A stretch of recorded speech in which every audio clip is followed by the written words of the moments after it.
There we go.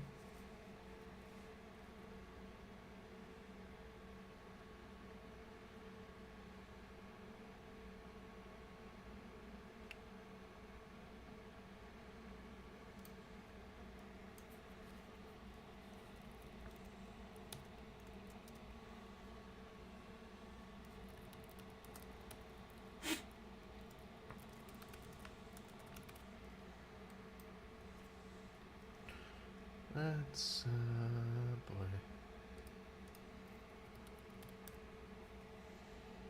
Let's make sure this is live, first off. I'm not as well prepared as I should be for this, am I?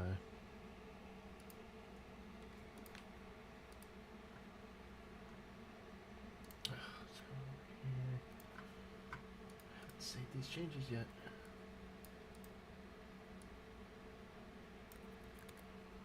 Save. Oops. No, no, no. Save. There we go. Now, do that. Make it public.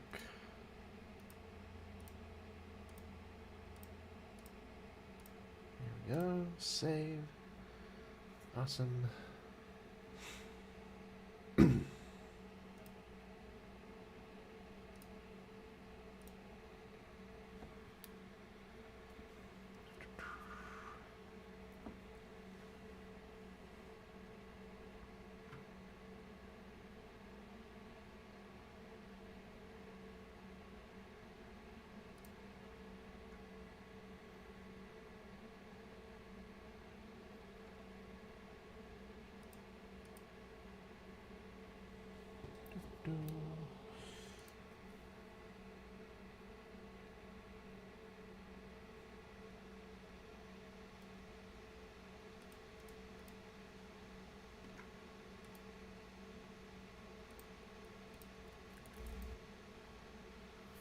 Awesome. Now I'm going to drop this in a couple of places.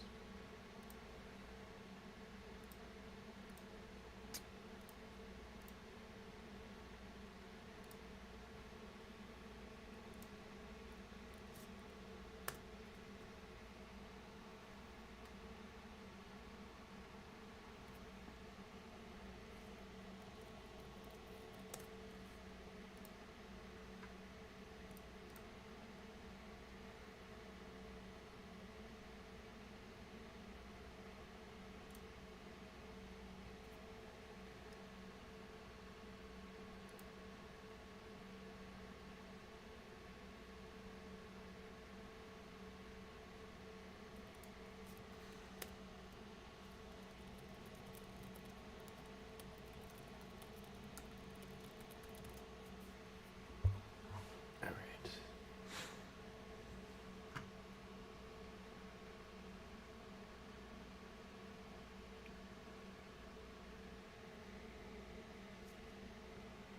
See, I'm sharing the link everywhere. And by everywhere, I mean like the two places that I would be likeliest to share it. So a couple of Discord servers that I'm on. And I dislike staring at my own face because that's the thumbnail for the whole thing. And I need to work on getting channel artwork here. I am not skilled in that realm of things at all, but I know people who are, so I might be able to get some assistance with that down the line. But welcome. I'm going to wait a little bit longer just to see if anyone joins in, decides to say hi. And then whether or not anyone does, we will get started. So, give it some more time.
Do, do, do, do.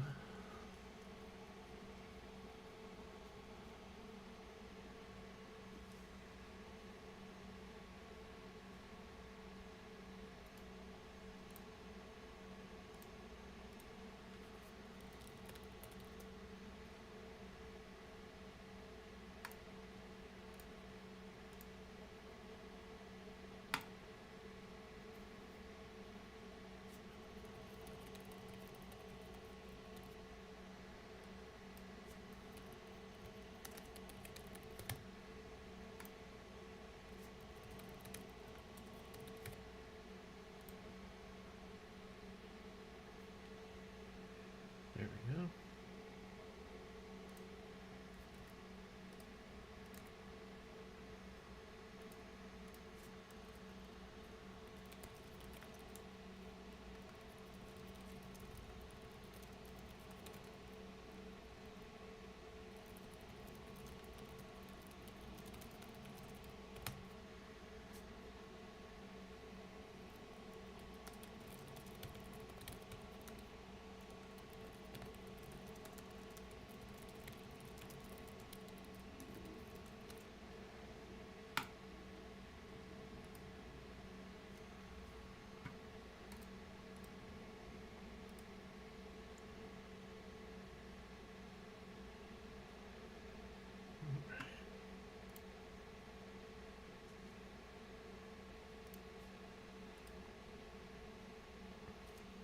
I don't understand what the issue is with Twitter on my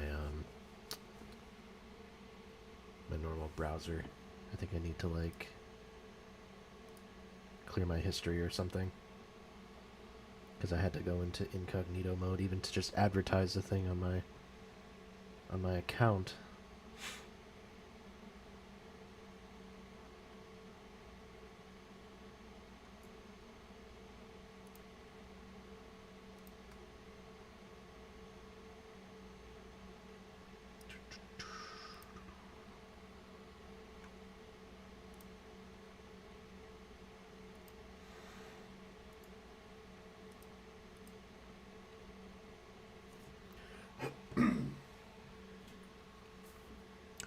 Another minute, I think.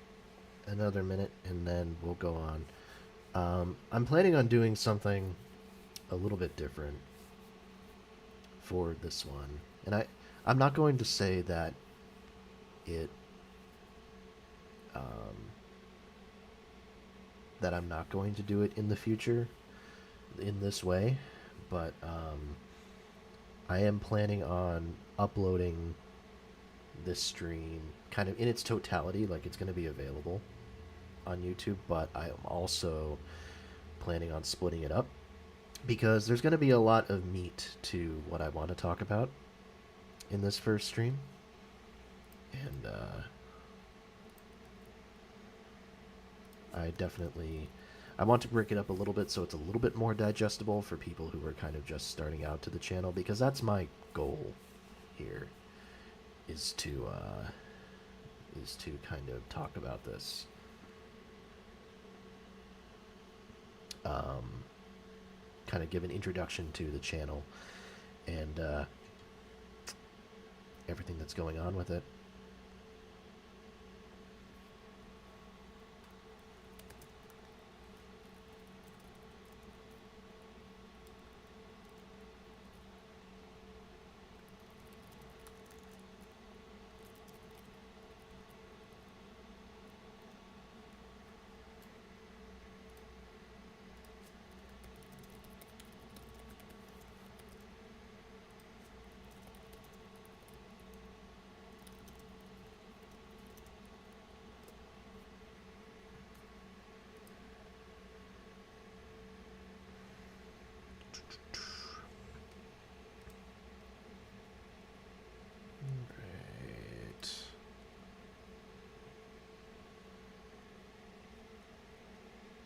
Well, Marcella.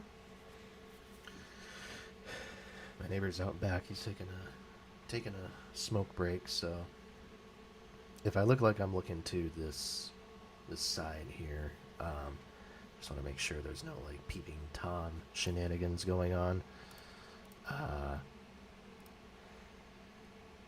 be a little bit awkward. Um,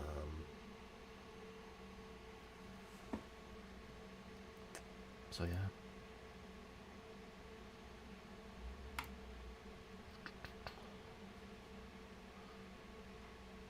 Well, I think I'm going to go ahead and get started because there's a lot to cover, and I want to kind of give a broader overview, and it might be a way for to kind of help people trickle in a little bit as the links kind of get shared out into the broader sphere of the web a bit. So let's talk about introductions. So, hey guys, um, my little like channel introduction video, which is really just a teaser video, doesn't tell you really anything about who I am and what I'm doing. So, I just want to give you some background. Um, my name's Alex. I all you need to know about me for right now is that I live in the Midwest. I live in Minnesota, so I am a music fan. I'm 23, almost 24 years old, and have. I'm basically the reason I'm here is because I have a book project, I guess, if you will, that I'm looking to actively work on, and having kind of an active connection on YouTube and trying to sort of connect with people out there. One, to kind of have them help me with the project by providing their insights, and two, just for kind of general accountability. Um, in both of these are the kind of the factors as far as why I'm trying to connect via YouTube instead of just doing the project on my own. So, quick background. My because I think it's important in any project that I'm doing just to kind of give a sense of where I'm coming from, what my background is. Um, I don't I don't pretend to be unbiased. I don't want to pretend to be unbiased, even though I really want to have that effect in whatever I write. So I I was exposed to music from early on, but my neither of my parents were what I would call avid music fans. It was more just kind of a listen to the radio type thing. My mother liked musicals, so I grew up in a lot of those. As a kid, I did some theater, so I did a little bit of um, sort of musical theater shenanigans back in the day. Sang a little bit. That was kind of my first education into singing. So I guess that was my first foray into music at that point. I did also learn piano a little bit, but like a lot of kids who learn piano at a young age, I didn't really take to it. Um, Two things were really important in getting me to this point. First was my discovering the Beatles when I was about 8.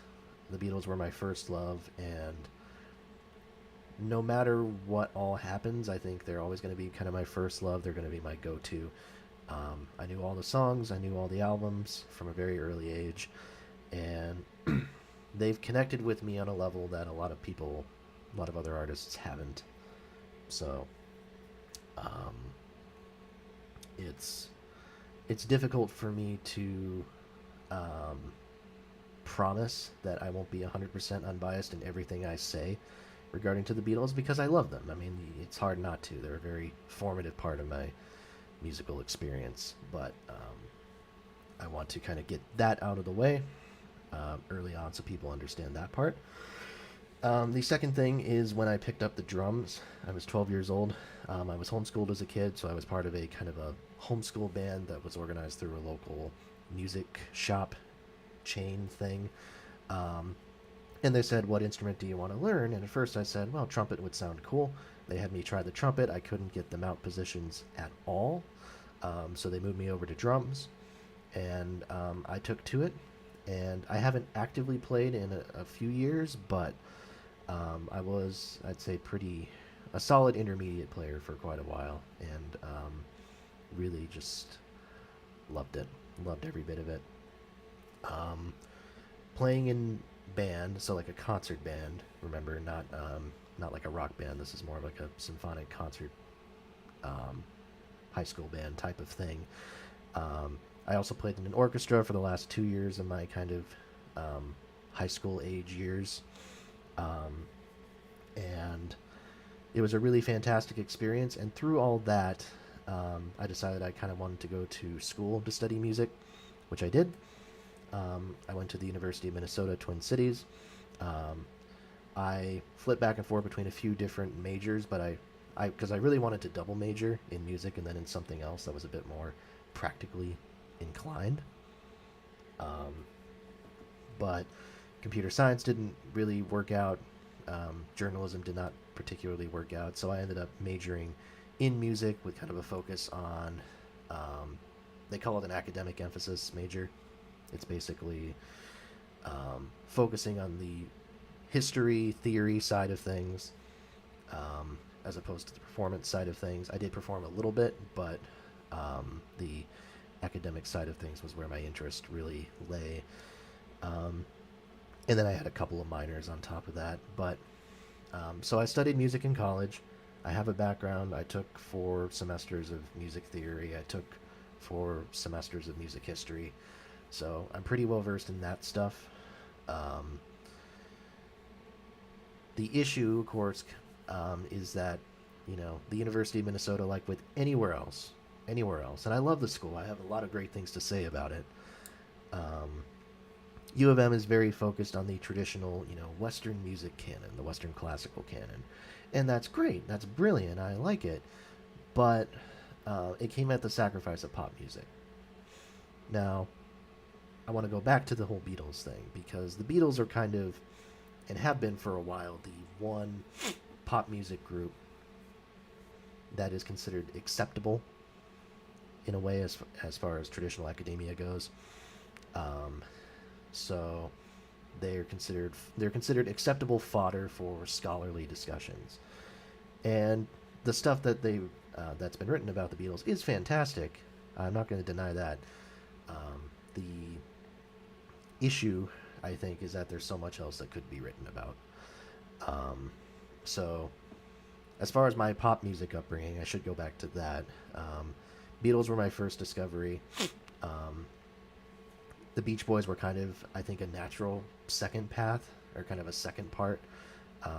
My dad had an old kind of obscure um, Danish compilation of the Beach Boys. So I grew up on that. Eventually, I got the Good Vibrations box set, listened to that, loved it, and the rest is history. Again, similar type of obsession, not to the level of the Beatles, but I did know all their albums at one point or another. And then it kind of snowballed from there. I grew up on the classic stuff a lot, so the traditional kind of classic rock fodder, older folk like Simon and Garfunkel, because that's what my parents were open to listening to. Because I was homeschooled, I was a bit sheltered from the pop music of the scene of the era. Um, so I didn't take to it quite as much. Having said that, um, I was exposed to it in some ways just because of I did dance, for example, for a while, and I did theater. So in both those cases, yeah, I'm just realizing. God damn. There we go. Okay, I'm seeing the chat now. I don't know why it wasn't loading before. Oh my goodness. Okay. Nice. Hey, what's up, guys? Okay. Well, now that I see that people have been posting here, let's read that. Yep. Yep. Beatles. We'll get to the Odyssey. We'll get to the Odyssey. Nice. Yeah, Tom and Jerry was formative. Tom and Jerry was formative. and um, definitely to my like perception of what great classical music was like. So, um, yeah, um, it was formative, and there was also the old it was MGM movie. I'm terrible with movie studios, so apologies, but the MGM movie Anchors Away. Um, my uh, my parents really liked it, so I grew up on that. They got like a little. There's a famous skit with Gene Kelly dancing with the animated Jerry Mouse in there, um, which is really, I don't think it was the first time they merged live action and animation in quite that way, but it was an early example of it. And yeah, that one I remember because they perform an abridged version of Liszt's Hungarian Rhapsody number 2 at the very end.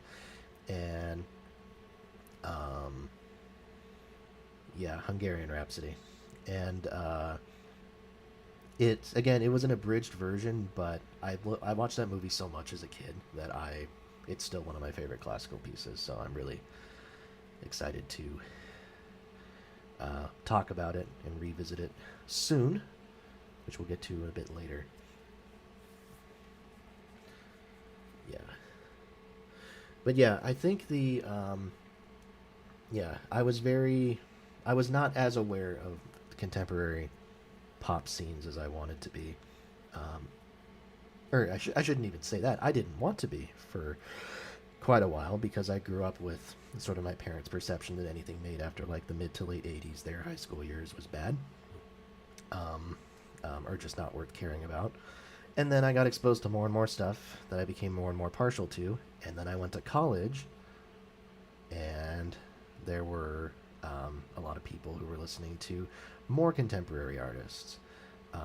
Around the same time, maybe even a couple of years before that, I started posting on like a couple of music related websites and meeting people who were um, kind of more actively following current contemporary music trends, both in pop music and just in general. So, um, yeah, it was it was an educational experience, and it really helped open my mind.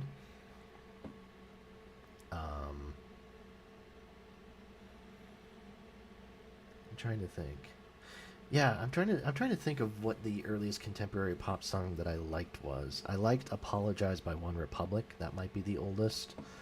Um, that one I always had like a strong positive association to. Also, "Stronger" by Kanye West. I remember hearing that, and I just really liked the beat to it.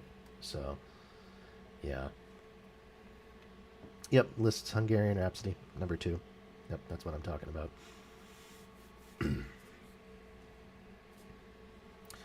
Um, yeah. So, and I guess this is a good segue to talking about kind of YouTube criticism, um, because I'm trying to remember if discovered Anthony Fantano organically or not. I don't think I did, but I think I was told about him by somebody, and I started watching his videos, and I was so blown away by the depth of his knowledge that I was like, okay, I want to get on his level. I really want to get on his level, and um, so I started listening to stuff that he really liked. I started listening to stuff um, that friends of mine were kind of actively listening to, who were like more hip into music. So that was my first exposure to Bon Iver, who are still one of my favorites. Also to Arcade Fire. Um, who else? Death Grips. Yeah, I listened to. It was Jenny Death. I remember. I remember it was Jenny Death. That was my first experience to Death Grips, and I think that was the first full length hip hop album that I'd ever heard before. So yeah, Fantano was influential, and I always found his videos very entertaining. And then I kind of jumped around to like Mark Grondin from Spectrum Pulse, obviously, ARTV a little bit, Um, Oliver Kemp from Deep Cuts, huge influence on me when he first kind of came onto the scene a bit. I was so thoroughly blown away by just the depth of his research and his knowledge. So he's another guy who um, is a big influence on me. Hey, Clay, what's going on? So, yeah, it's a yeah, the YouTube community was a big influence on me, and there was a time, and you can still find the videos on YouTube if you dig around enough. Not that I encourage you to, but there are some videos of me trying to pull a bit of a Fantano and try to do like active, like critical work of. I did a couple of like discography reviews for some bands, a couple of reviews of like indie albums that people kind of in my sphere had recommended to me. I wanted to make it kind of an indie review channel, but then it didn't really um, it didn't really take off, and part of it was just because I realized I do not like the negativity. I think I found after a while, and I'll be honest, it took like stuff happening in my personal life and like going to therapy for a number of years to really educate myself on this. But I realized I really value open-mindedness more than anything, and that's my I guess that segues kind of into what this whole project is going to be about. Um, I firmly believe that there is merit in every single piece of music, every single piece of recorded sound that has ever been made. I think it's a matter of us, the listeners, being able to find it. Because at the end of the day, it's all part of the history. It all has its importance, and there's somewhere in this world probably at least one person who feels that strong of a connection to it, like a really strong connection to this music. And I don't want to be the person to invalidate that. I want to be the person who tries to understand what it is about that music that really kind of firms up that connection. That really, what what is the value that you see in it, and how can I understand that? How can I promote that? So, all these things are what I want to take into account when talking about music, when reviewing it, sort of. That's sort of what I'm going to get to here. But let's talk about what this channel is going to be about and what I want to accomplish. You probably see in the links, if you go to like the info for the video or whatever, there's a bunch of like links to like Rate Your Music, Sputnik Music, Best Ever Albums, Album of the Year, a couple of other places. Most of them are pretty much empty of anything, and I do have like personal accounts on all those other things that I've used for years. However, I don't really want to link those because this is kind of a different. I want this to be kind of be a different approach. Not your diapers. Thank you for clarifying that, Ulysses. I appreciate that. So let's talk here. The best piece of musical writing. I'm a big reader. So the best piece of musical writing that I've ever read in my life, and I think will always be the most influential, again, it goes back to the Beatles thing. Mark Lewison's All These Years trilogy, Volume 1, Tune In. I say Volume 1 because that's the only volume that's been written so far, but he has two more in the books. It's going to be a trilogy. Two more in the works, I should say. Mark Lewison, if you don't know, he's kind of the gold standard as far as Beatles research goes. He's had unprecedented access to the vaults, is going as far back as the 80s. He was able to interview 3 out of the 4 Beatles to some extent. I think McCartney was always the one he had the most access to. He and Harrison ended up having a falling out, and he and Ringo, I think, only met once or twice. Mystery Train's great. I'm going to get to that in a moment.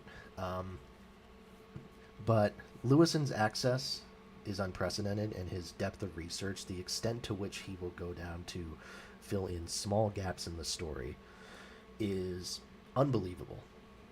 And that's why the whole Beatles project has taken him so long. Volume 1 took him 10 years, from 2003 to 2013 when it was published. Volume 2 is still not out. I think he said it might come out in the next year, maybe the next closer to 2 years. He said before he wants to get everything done by 2030, but at this point, it's hard to say. Because he is very detail oriented. He wants to fill in all those holes. He wants to interview these people, and he wants to really just in-depth understand everything that is to know about the story. Now, I don't have that access personally to anybody, to any band, so I couldn't reproduce that. But what I want to do is I was inspired by that in-depth approach and the idea of kind of trying to turn over every stone to see how that would affect, I guess, the story of music history as we know it today. The way I see it is that there's two sort of perceptions of how music history is like presented in like the classroom. You have the thing I mentioned earlier about like classical music and like the Western classical canon, which is predominant in American universities, and I mean I'm sure all Western universities. America's not exceptional in this regard. Thanks, Clay. Thanks for checking it out. I really appreciate it, man. And it might still be going when you come back tonight. Like I said, there's a lot that I want to cover here, so we'll see. But I appreciate it. So there's the Western classical side of things that's predominant in university studies, and then there is the contemporary perception of pop music history, which is focused specifically on the rock era. And this is where we go into Grail Marcus and Mystery Train, which is a fantastic and very... It's a fantastic piece of writing. It's a fantastic piece of writing. I keep it separate from music history. I don't think that's... at least I sort of try to separate it a little bit, because I don't think Marcus is as interested in the historian piece of things as he is in painting pictures of eras and of socio-political times and things like that. I think it's really... it stands on its own as opposed to a more traditional kind of biography or historiography. But the criticism of the perception of pop music history as like starting in the rock era really started with that first wave of rock journalists like Marcus, like Dave Marsh, Robert Christgau. Oh my God, what's his name? The other guy, Bangs. All those people started out kind of with those guys, and it's kind of stuck that way. I took a rock history class at the university, and I'm not going to say it was a bad class, but it followed the traditional path that you would expect from these sorts of things, where it starts with, first rock and roll song was, Bill Haley's Rock Around the Clock or something like that. And it'll touch on the blues stuff that came before it. There's a couple of mentions of Robert Johnson. There might be a mention of like Bessie Smith or something like that. Sister Rosetta Tharpe maybe gets a mention. But that's all they are. They're mentions. They are footnotes. They're a preface to what came later. And what came later is, in the eyes of these like textbook authors and lecturers and whatever, the stuff that came later is the important stuff. The only important stuff is anything that came after like 1954 or 55.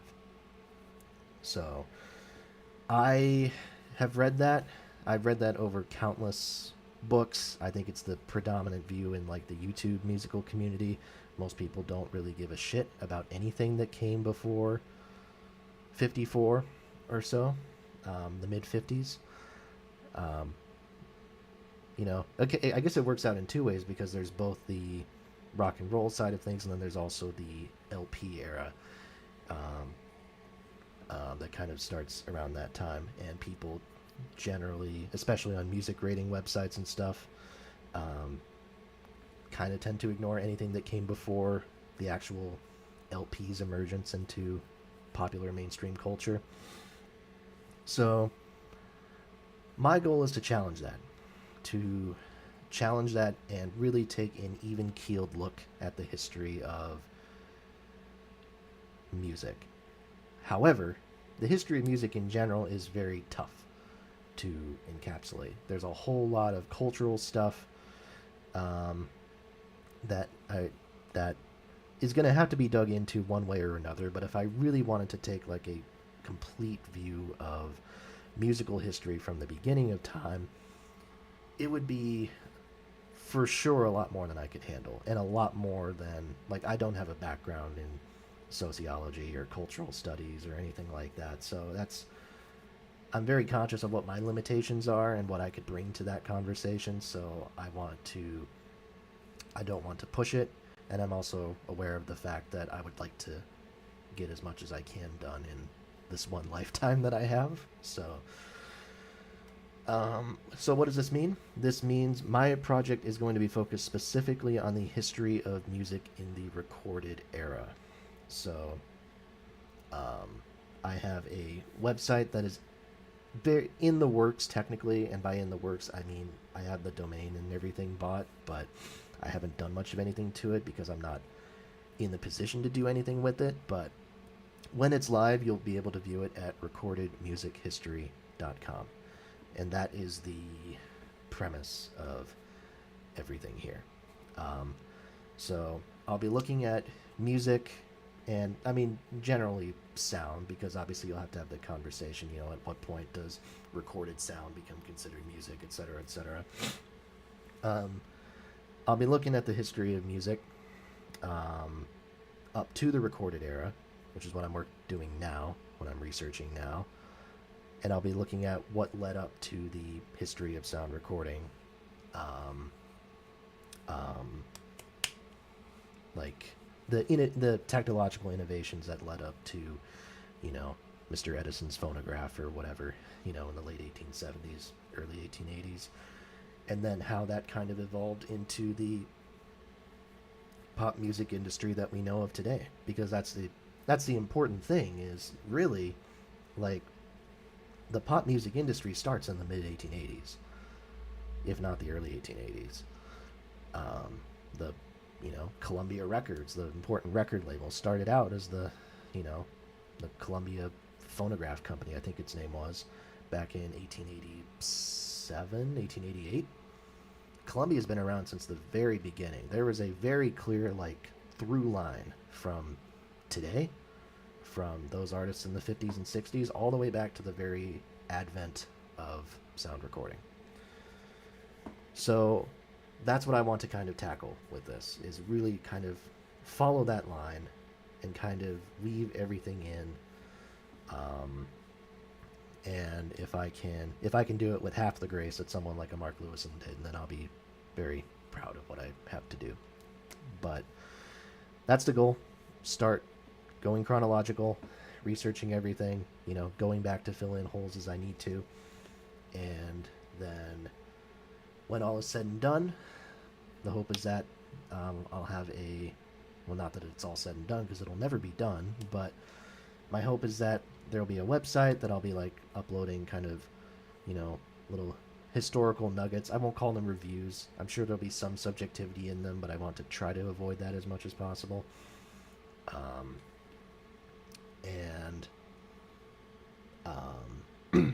There'll be more kind of observations and trying to tie things together with the historical thing. And then I also want to turn this into a book, or probably a series of books at some point. Haven't quite figured out what that looks like yet, but we shall see. That's a problem for very, very, very far in the future.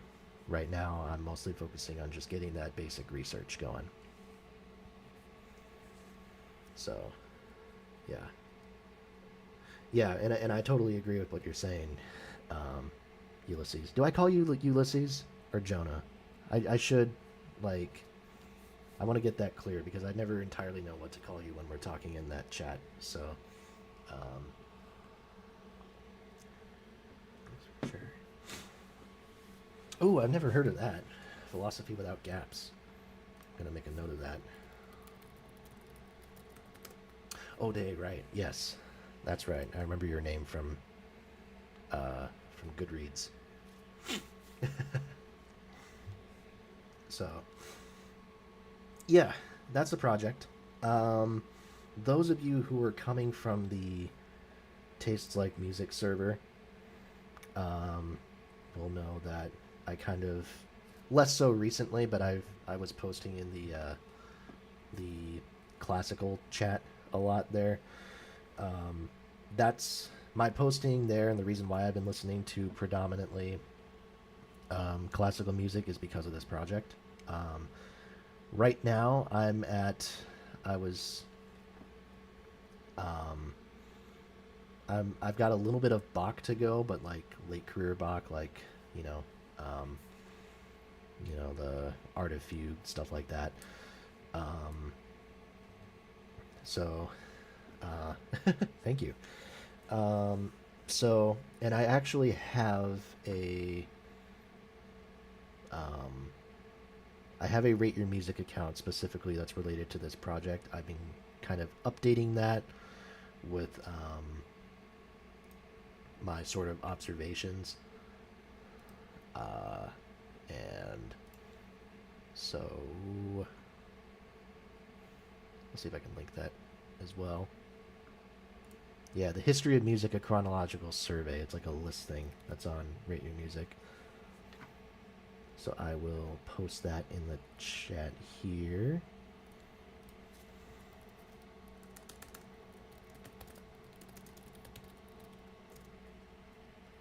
Cheers, Steph. Thanks for joining.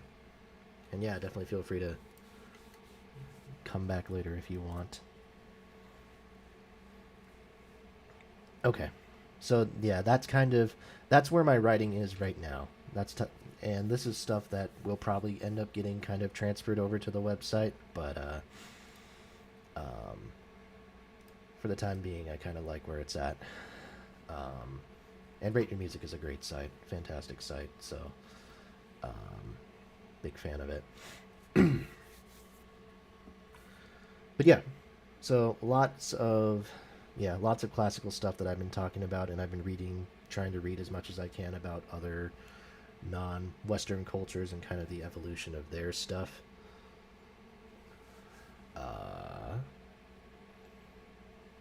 Yeah. So I'm, doing as best I can to kind of make sure it's not Western centric. But again, the other thing to keep in mind is like the music industry just in general is very like centered around Western ideas and Western culture.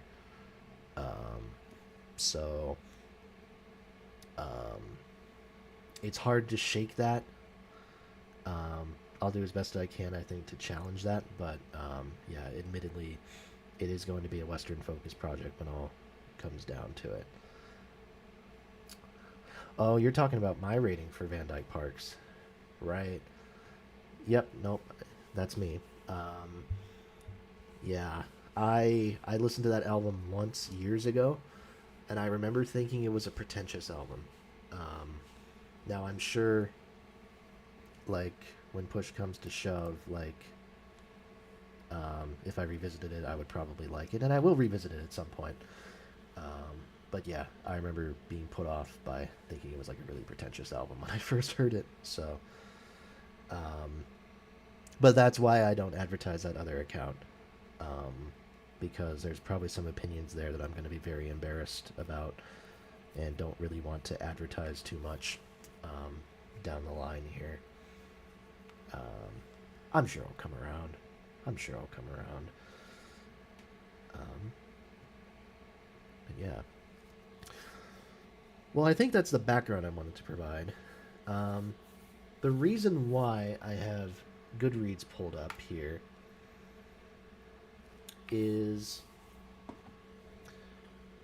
a lot of what I've been doing to prepare for this whole project is um, reading, honestly. Um, my perspective, and this was something that was actually really hammered home in like my Western classical music classes, which I really appreciated. Excuse me. Is that artistic, like forms of art and their histories are always going to be very intertwined. And if you really try to separate one from the other, and that's a totally valid thing to do, however, you do miss context by doing that.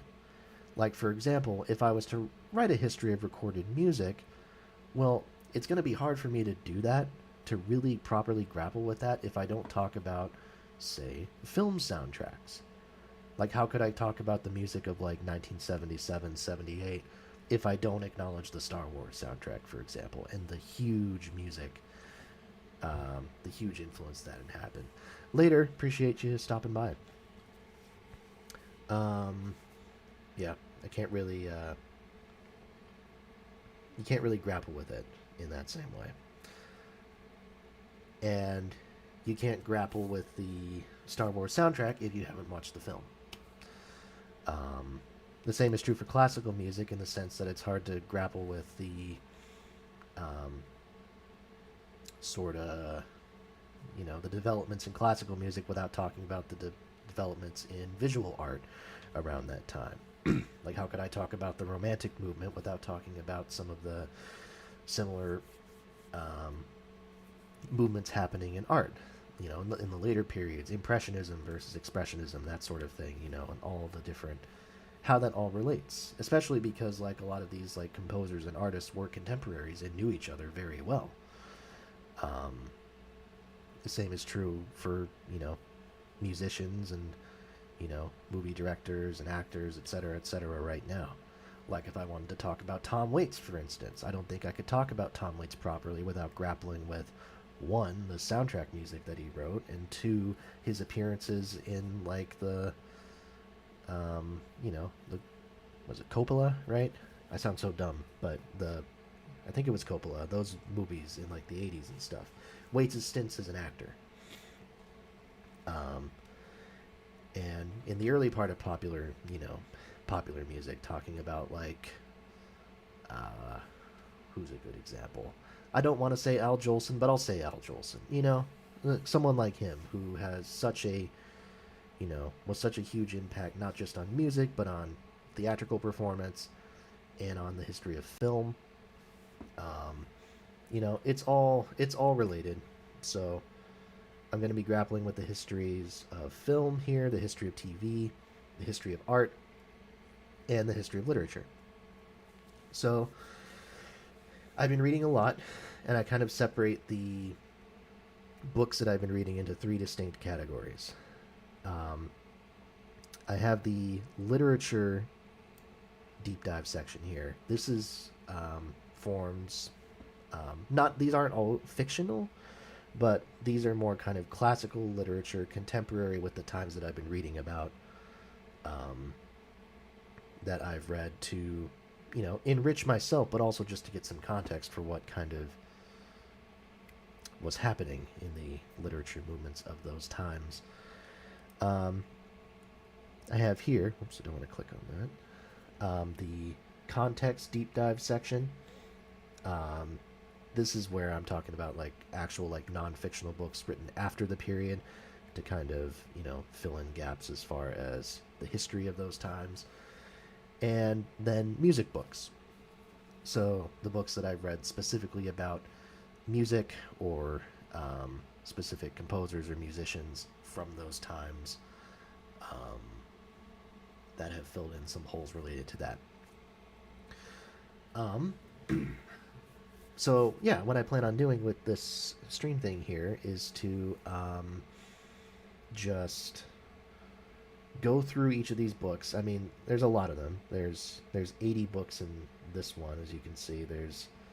And there's about as many in the context and music sections combined. So I'm not going into much detail with any of these at all,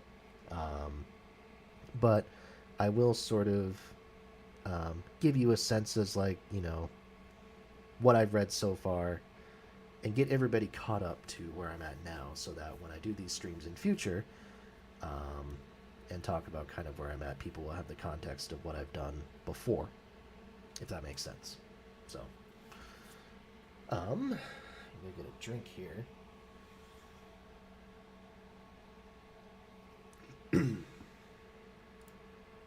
I don't know if I have a. I don't know if I have an opinion on that question, O'Day. The impressionism greater than expressionism thing.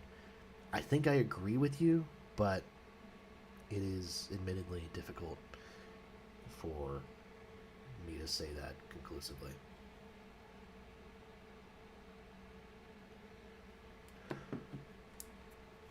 Okay.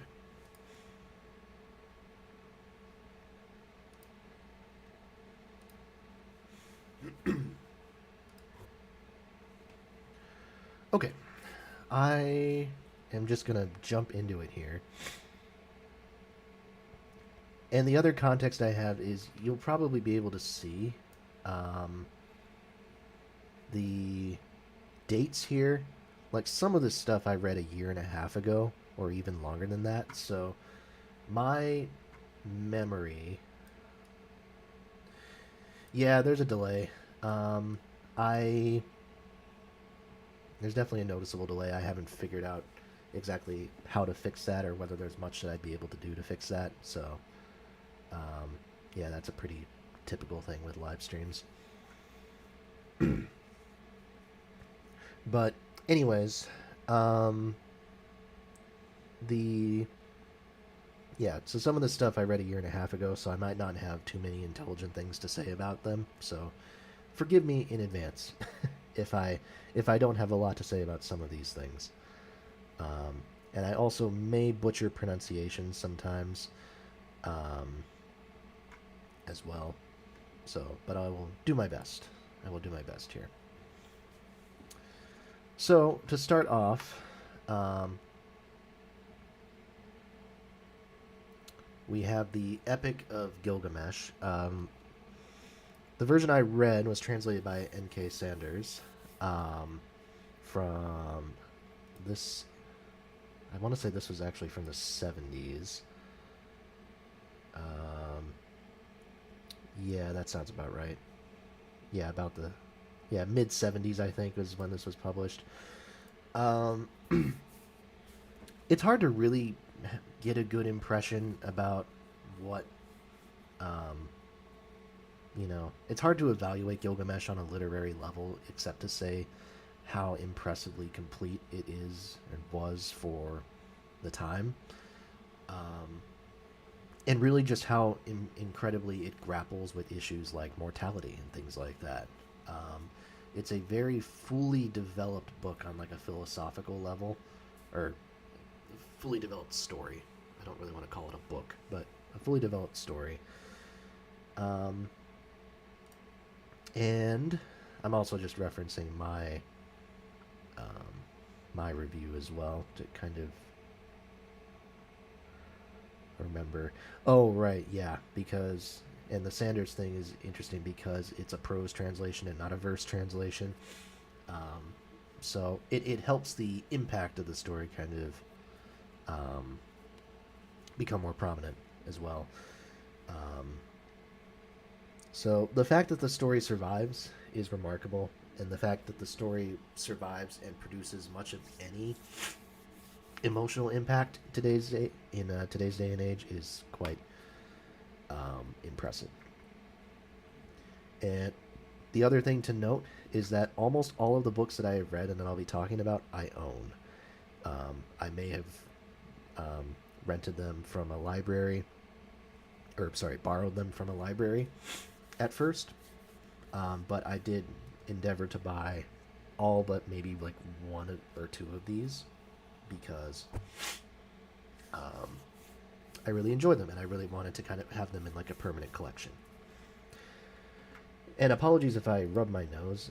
I have horrid allergies, and even though my windows are closed and stuff, it's still kind of getting to me. So that is something that you might have to deal with a bit here, unfortunately.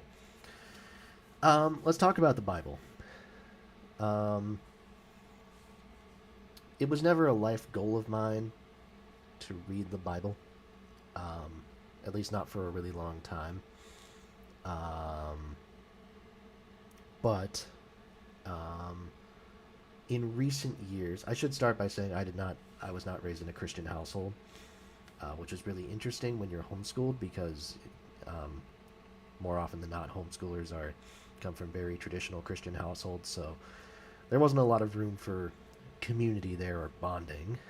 Um, but in any case, I was, not raised in a religious household in any way, so I didn't read the Bible. I didn't know much about the Bible for a really long time, except what I'd see referenced in like other media. Um, so um, now that I'm older, um, I'm still not religious. I'm still not in the, my spirituality is an ongoing story of discovery that I want to kind of explore more. But for the time being, I'm content with where I am. But I did say that I really wanted to read the Bible just to say that I did. And my friend has an in-depth version of the New International Version of the Bible, so not the King James version, which is good because King James is very difficult to. It makes an already difficult text to absorb even more dense from the bit that I read of it. But my roommate had a version of this Life Application Study Bible that's like super annotated, has a lot of descriptions, and is also immense. It's about 2,500 pages, so it was a lot to get through. So I sat down over, you know, it would have been winter break from college, 2020 into 2021, and I read the whole thing in the span of about 2 weeks, I think.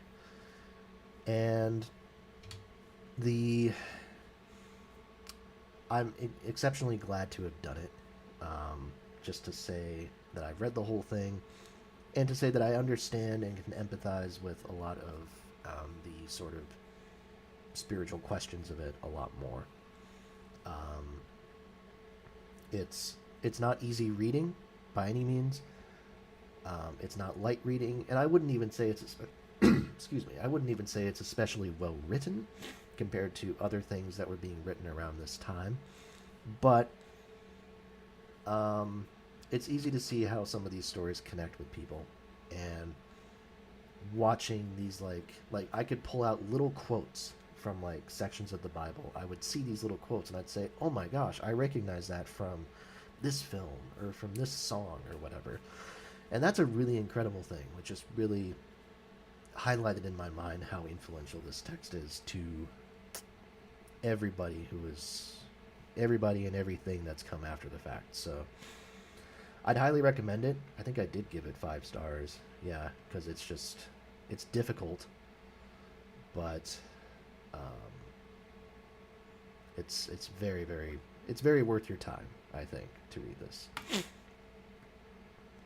And I should say these are also in chronological order, roughly. I know the Bible maybe feels a little bit out of place. I put it there because some of the Old Testament texts are exceptionally old. And then some of like the New Testament texts obviously are, if we were doing it properly and chronologically, they'd be like way down around the 40s here. So, but yeah, so that's why the Bible's in the place that it's in. The Iliad and the Odyssey, Homer. Right, Dylan and Cohen. Yeah, just two of many examples where the Bible is very relevant. Yeah. In both these cases, with Homer, I read the translations by Robert Fagles. Fagles is kind of the gold standard as far as translators for Greek works. And the Iliad I read first. I actually read that a few months before I read the Odyssey. My takes on both, they're both 5-star books for me. They're fantastic, and I actually own both these. Well, this one anyways, for the Iliad. This is the Penguin Classics Deluxe Edition. So I'm wondering actually, because I realize you guys can't see the covers of these. Let me try this. See if that looks a little bit better.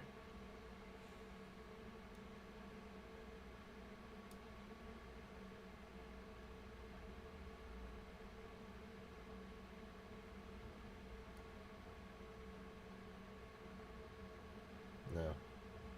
I don't love it, but I'm going to keep it like this for now just so that you guys can see the covers of these things. So I'll just go back.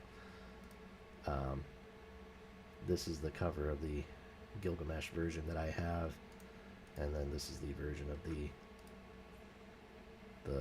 the Bible that I read. But this version of the Iliad, this is the Penguin Classics Deluxe Edition.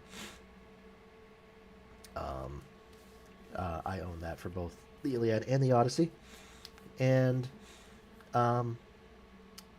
Iliad is very dense in the sense that it's a lot of battles. It's a lot of battles and a lot of warfare and a lot of names you have to keep track of. But the scope of it alone is really kind of awe-inspiring. Which I think is, yeah, the biggest way that it's sort of impacted me in that way. Move this back here. Oops. What are we doing? Okay, I see what's going on. I see what's going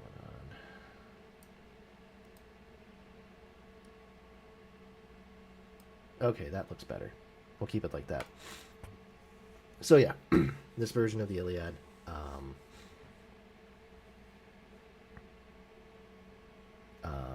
Is the one I have, and yeah, Iliad's dense, but the scope of it is what's the most impressive to me.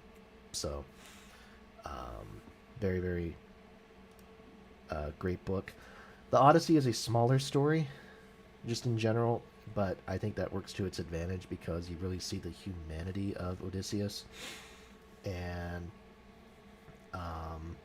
again, it's another one of those stories that I can read and then I can see like the echoes of it in like pop culture everywhere. So really, yeah, fascinating book in that sense, and very very worthwhile. Absolute. I think both books are essential, but if you're going to pick one Homer, I think you have to pick the Odyssey.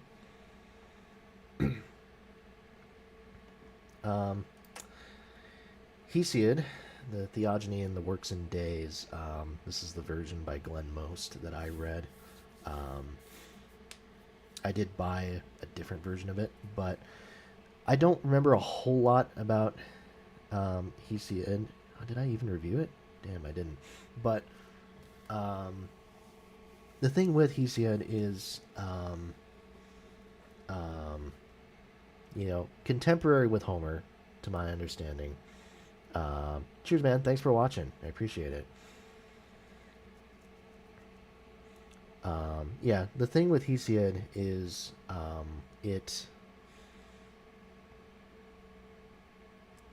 he's a contemporary of Homer, and both these works kind of fill different voids in a sense, or they fill different niches. Theogony is sort of a genealogy, if you will, of the history of like the Greek gods and stuff. I think it's done better elsewhere, in later books in a more interesting ways, but it's still interesting to read this in such an early form. Works and Days is more a philosophical work, which I think is interesting, kind of in that sense. So I think Works and Days is more interesting to read generally, but Um, but the theogony has its value too. So, decent stuff. Sappho is interesting. The version I have of her poems, or her fragments, I guess, is um, A Garland by Jim Powell. Um, Watching this, or reading this, even some of the fragments, I mean, there's a lot of what's in here that are just fragments and nothing else. But I am so blown away by the um, there are moments in this, oh, quite a lot of moments actually, where what she has to say packs a huge wallop. So much so that you can really see how you can see how her words endured, even if they weren't written down necessarily by a lot of people. Um, what I and I think it adds an extra interesting depth, and harkening back to Homer a little bit, um, is the fact that these fragments were supposedly sung most frequently. Um, if these were sung, and I say sung in quotation marks because I mean I think singing then is very different from how we perceive it now. This is more kind of a style of recitation where there was an emphasis on pitch inflection and things like that, more so than in regular speech. But these would still have been performed with like a lute or something. Um, so in a way, it's interesting to think about that because I think that makes Sappho perhaps the first great lyricist. In a way, perhaps in a very very early sense, the first great singer songwriter. So it's an interesting perception that I just wanted to throw out there. Um, you got to talk about Aesop's Fables. This is the Complete Fables by Robert Temple. Um, I had like a little CD of some of these stories, narrated by this guy named Jim Weiss, who's a pretty popular kids storybook narrator. So I knew some of these tales as a kid. It's very interesting to read them now with adult eyes. I think this Complete Fables has a bunch of text that was never.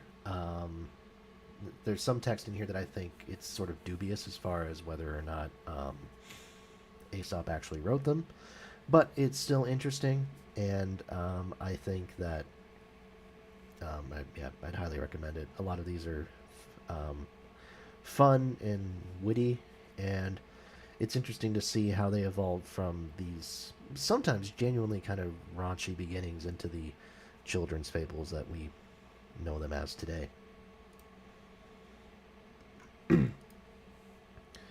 The Art of War, if it loads, there we go. This is a great philosophical book. It is, and I think people tend to avoid it because it's advertised as like a work of military theory, which sounds dense and impenetrable. And I don't think that's the intention. Well, I can't say intention because who knows? We don't know shit about Sun Tzu, but um, that's not the reality. Um, a lot of what he says here, a lot of what the author says, is very. It treads much more heavily into philosophy than anything else, and it's stuff that can be applicable just to general everyday life. So there's a lot of value in The Art of War as a philosophical work, as something you can just read for pleasure, even. So I would highly recommend it. I also gave this one 5 stars, I believe.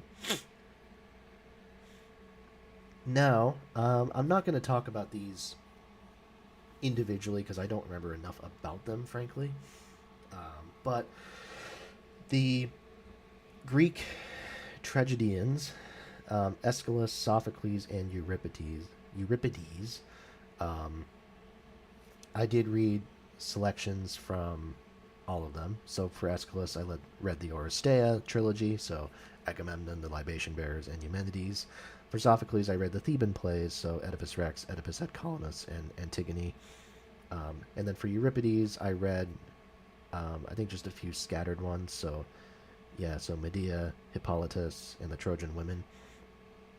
Um, the clear highlights to me, um, Aeschylus, I recognize more for its historical importance than anything else. I think that the actual stories included didn't do quite enough for me. Um, didn't quite hook me in the same way. Um, Sophocles, I thought. I mean, Oedipus Rex is the one that has had the most kind of outsized impact on contemporary culture. Um, and for good reason. I mean, I gave 5 stars to it, but um, Sophocles goes into darker places than Aeschylus is ready to, and some of that is just because he's younger, and more, I think, more willing to experiment with things like that. But um, yeah, Oedipus Rex is a very morally gray play, and I think that plays 100% to Sophocles' strengths as a writer, and um, just yeah, I think it plays more to a modern audience because that's what we're looking for. It's more progressive than other Grecian plays, so it's kind of aged a bit better in that sense. Um, Euripides, I think his thing is that I think he has the best. He's the best writer of the three. So his text reads better. By the way, I'm trying to remember which specific edition of these I read. I can't think of who the translator is right now, so forgive me. But these were all collected in one kind of collection, which is why I read them. Um, which is why I read these specific stories. But Euripides stuck out to me, I think, more for being his were better reads, just in general. So I value it in that sense. And Euripides also, I believe it is the. Ooh, I should reference my blog here just to check on that. Okay, I thought it was from the Trojan Women. It's not. It's from Orestes, um, where there is actually a fragment of um, actual music, or sort of a precursor to notated music that we have, which seems to suggest that the chorus parts in Euripides' tragedies and presumably Greek tragedies in general were actually sung. Now, we always kind of believed that. I think that's been theorized for centuries, but we actually have physical evidence of that likely being the case, which is really interesting to have.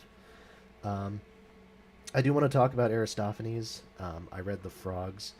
The Frogs, it's the only one of his I've read, although I do own a collection with a few more. This one is interesting because, and it's not the only Aristophanes play where he does this, but he actually will go back and sort of poke fun at the 3 tragedians that came before him, so Aeschylus, Sophocles, and Euripides. And The Frogs actually works as more than just a like comedy play. Like, it has moments that are genuinely like very funny, which is really kind of cool. Um, but it also works on the level that, as like an example of literary criticism, um, which is really special to have. So, like, Aristophanes will go in, and while satirizing Aeschylus, Sophocles, and Euripides, he'll also kind of talk about what their perceptions were at the time, like how they were perceived by contemporary audiences. And yeah, like I said, I think that's just really a really special thing to have, um, kind of documented like this, and in such an entertaining way. So um, I need to explore Aristophanes more, and I will do at some point. But for now, I'm very happy to have read that. I want to. Well, actually, I'll talk about the Menander thing first. This collection, the plays and fragments. I did read this, but it's the actual plays I wasn't really drawn to, um, and a lot of the other stuff is, I mean, it's literally just fragments. So you'll have like one act out of a play that's just out of context.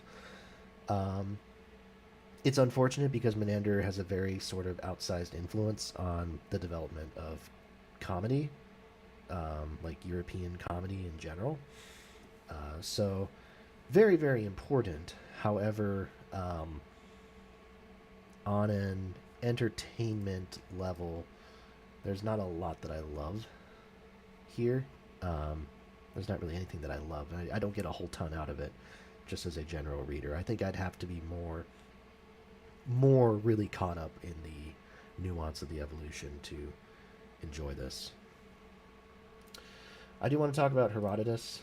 Um, the version of Herodotus's histories that I read was this one, the landmark Herodotus by Robert Strassler. Um, they also did.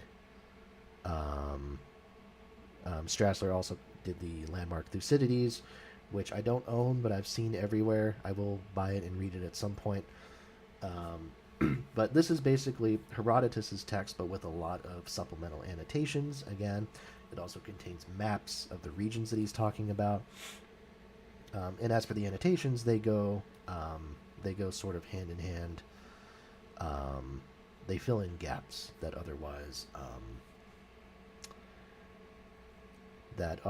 more contemporary readers probably wouldn't understand what Herodotus is referencing. So it's a very immersive work, and I don't, for as much as people say that Herodotus was kind of one of those guys who like invented his stories, um, and he could tell a yarn, and people sort of use that as a strike against him, as far as history, crediting him for inventing historiography and whatever.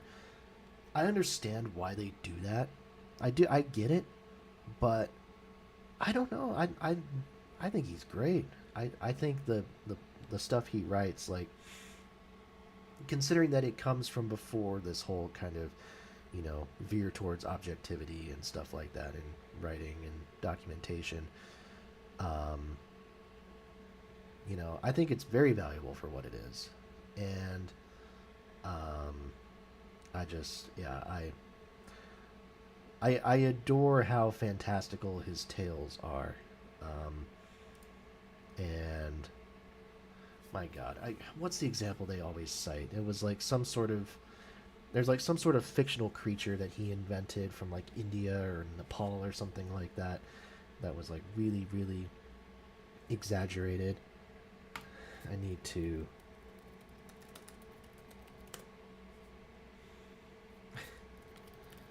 I know I'm taking more time than I should, but I'm so curious. Oops.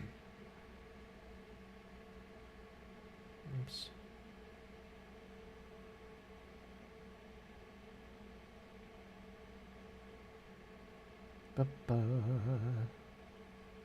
It's not in here. Histories. Reliability.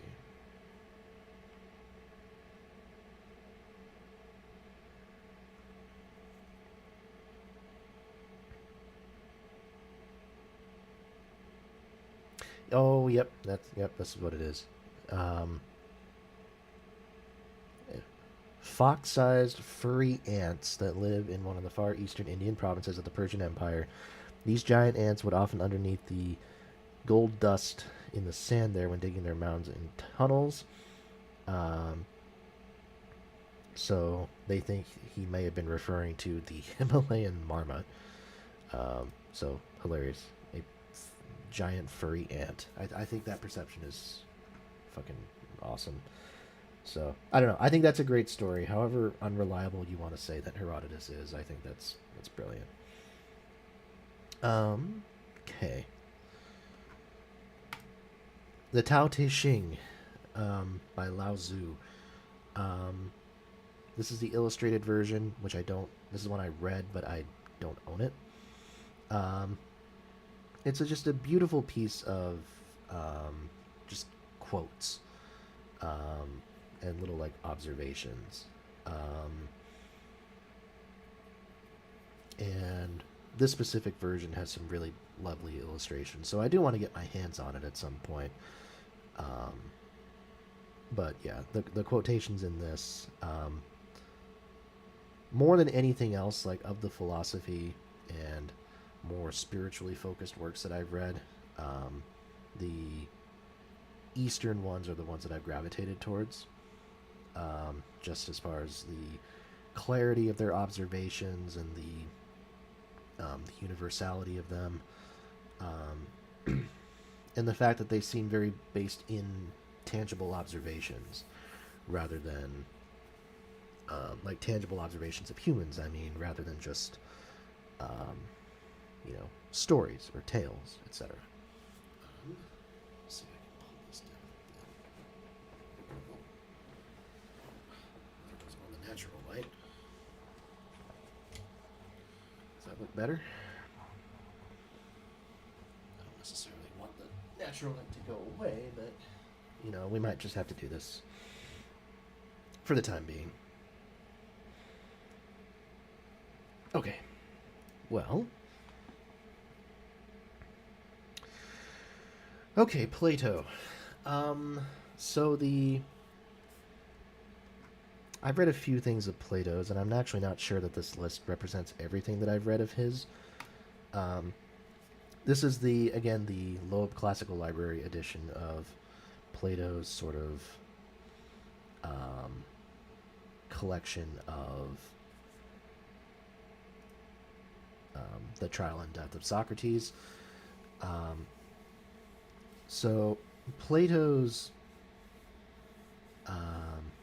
his works are interesting, and I think generally speaking, I've gravitated more towards Plato than towards Aristotle, who I'll get to in a moment. Because I think Plato is a very interesting writer and deploys his characters in an interesting way. I mean, his usage of Socrates as a mouthpiece, I think, is to the strength of anything that he writes. And in this case, I mean, this is a dramatization of Socrates' trial and execution, literally. So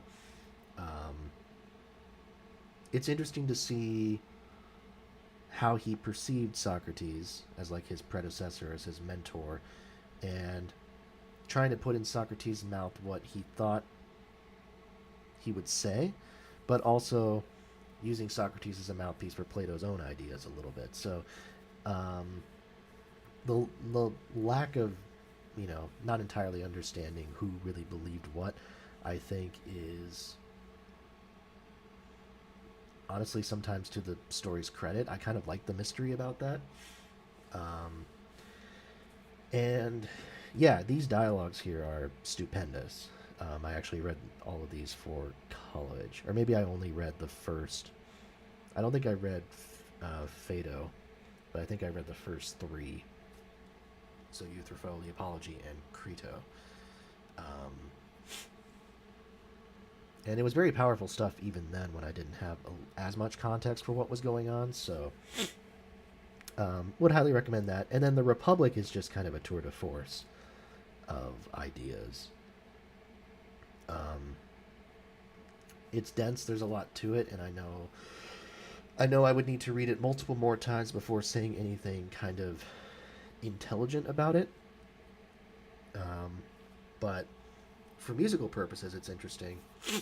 Pardon me, because Plato's perception of music and his analysis of it brings forth the idea of modes. I mean, this is where the idea of musical modes is really first touched on.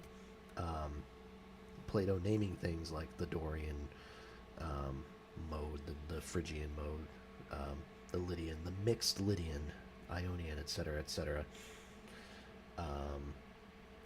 and referring to them as modes. Now, if you don't understand the context, Dorians and Phrygians were groups of people from various regions of various other parts of Greece. And Plato attributed these modes based off kind of how he perceived these different cultures. The Dorian being strong or whatever it was. Yeah, Dorian and Phrygian modes representing courage and temperance. Um, the mixed Lydian mode represents sorrow. The Ionian mode representing kind of lasciviousness. Um, and also, it talks about Plato just being very against the idea of music um, as pleasure, which I think is interesting. And Aristotle will push back on that in his works. But again, as far as Plato goes, read the Republic. You're not going to understand it the first time through, but I would highly recommend it. I'm not going to talk about each of these Aristotle works. I read them all as part of a collective, like a collection of his stuff. So I really do not have anything especially noteworthy to say.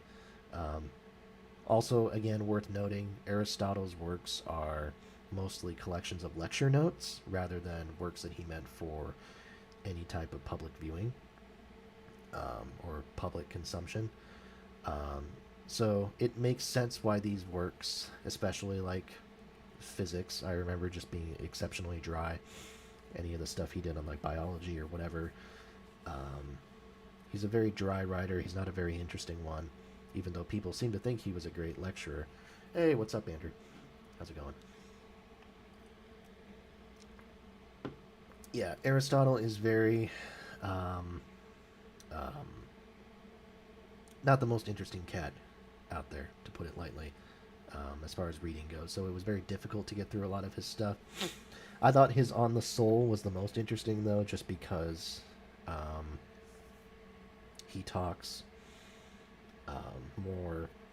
It feels like he's kind of cutting open a vein a little bit more, which I thought was valuable.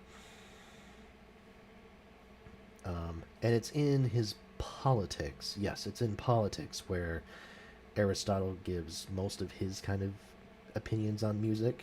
Um, so I like the quote that I pulled out here for my Rate Your Music blog. So I'll just read that verbatim. Um, Enough has been said to show that music has a power of forming the character and should therefore be introduced into the education of the young. The study is suited to the stage of youth, for young persons will not, if they can help, endure anything which is not sweetened by pleasure, and music has a natural sweetness. There seems to be in us a sort of affinity to musical modes and rhythms, which makes some philosophers say that the soul is a tuning, others that it possesses tuning. Again, the reference to modes already building off of Plato's ideas here, which is interesting. So, again, I'm not trying to relate all these classical works to music because it's going to be reaching for a lot of them. But Plato and Aristotle are especially very directly important because um, they are talking about they are the clearest examples of the Grecian intellectual perception of music at the time. So their works are very valuable in that sense. So yeah, that quote again from Aristotle's Politics. All right, moving right along. Um, the Argonautica, the Jason and the Golden Fleece story. This is the version I read, translated by Edward Coleridge. It's a good story. I don't. It's hard for me to evaluate it from a literature standpoint, but the story itself is really adventurous, and I've seen. My dad likes the movie, so I've seen like the old classic Jason and the Argonauts movie a couple of times, which is very interesting. So it's inspired a lot of work. So there's nothing you can really say about the story itself. There's not much I can say because I don't remember a lot of the specifics of the translation. In this case, obviously, I didn't think too highly of the translation. But yeah, the story's undeniable. So the I Ching is hard to talk about because it's less a collective work and more a series, like a set of observations, a set of sort of um, um,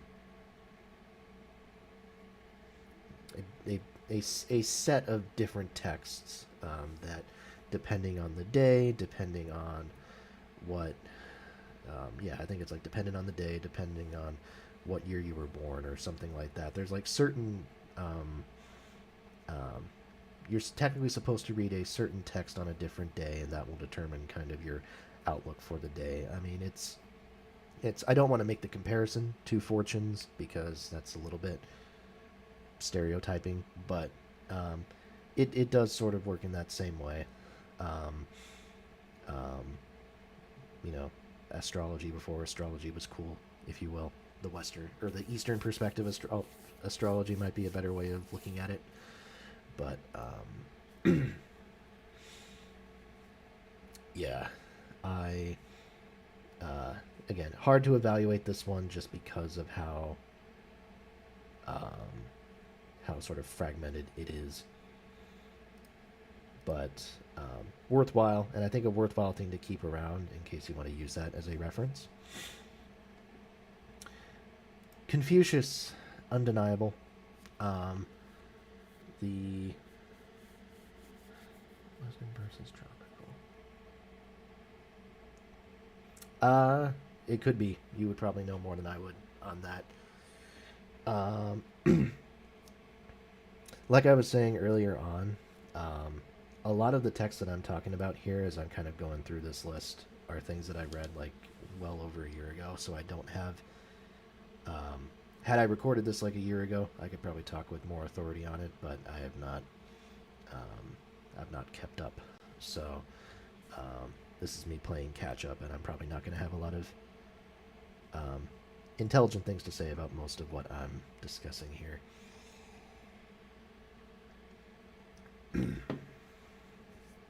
um, the Analects is, I think I rated it 4 stars on Goodreads because of the translation itself. Um, yeah, that's fair. That's fair enough. Yeah, for sure. Um, I think the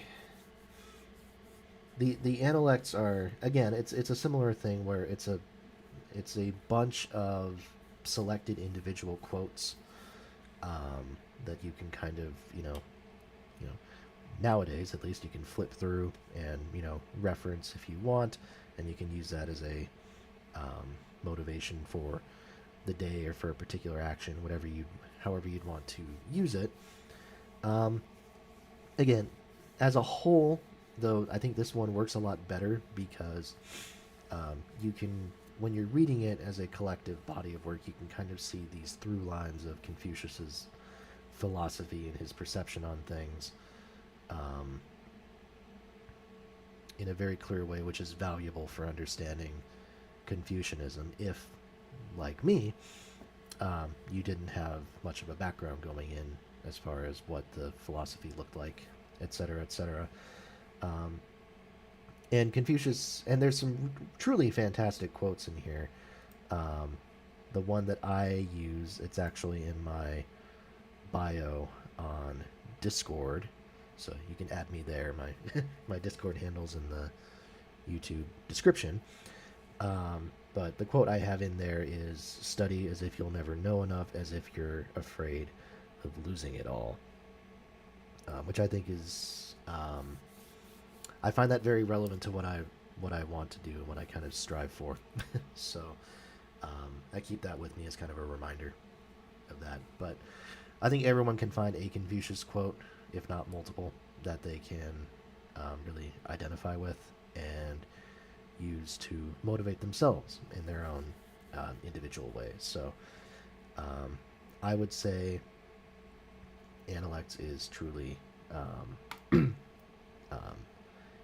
I think these are all essentials in their own way, and if you know if these books weren't essential in some way, I probably wouldn't have read them. But I think the Analects is one of that kind of in that upper tier of being really worth your time. What I'd recommend to anybody in any walk of life to read at some point. The Bhagavad Gita, um, version I read was the Stephen Mitchell translation. Um, it is a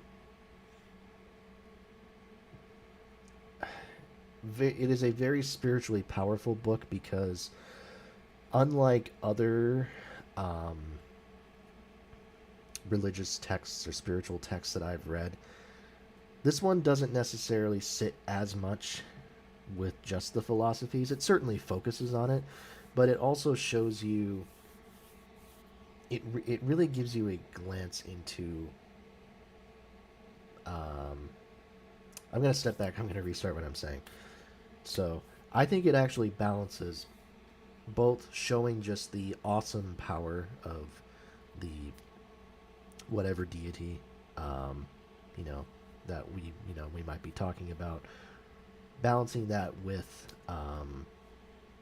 talking about the philosophy. The whole point is it's a dialogue between the writer, I believe, um, and the Krishna, I believe.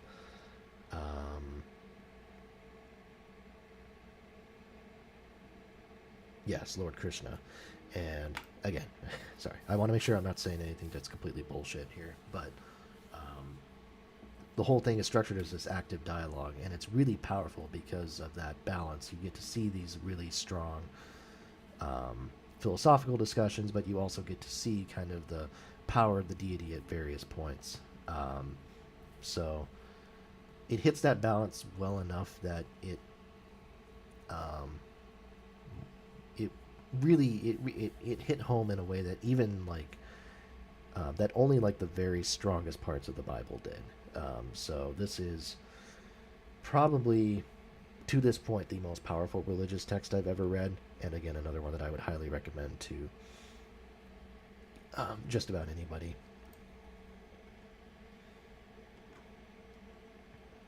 Let's see. Lucretius's Nature of Things. It's This one is interesting for two reasons. Number one, it being a window into the perception of like biology, um, and um, and things such as that. I mean, it's a sequel to like Aristotle's research in some senses, as we get into the turn of the millennium here. Um, except that it's written in a much more interesting way than what Aristotle could offer. The actual like poetic ideas here are have a lot of merit, and he's a lot more engaging of a writer. So,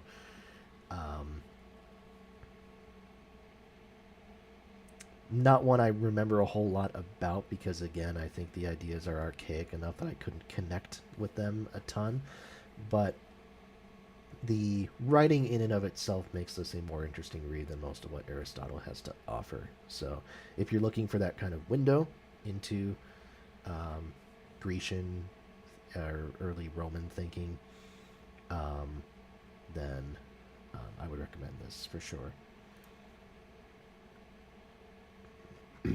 The Aeneid, again, this is Robert Fagel's, the translation that I have. I have the Penguin Classics Deluxe Edition. And again, Fagles is the guy. He has a way of preserving the poetic feel of it, preserving the beauty of the words, while still making it accessible for for the English speaker. And I think the Aeneid suffers a bit from having a weaker like baseline story than the Odyssey does and the Iliad. Um, Although with time, I could see myself liking this more than the Iliad. It's probably pretty close, but I think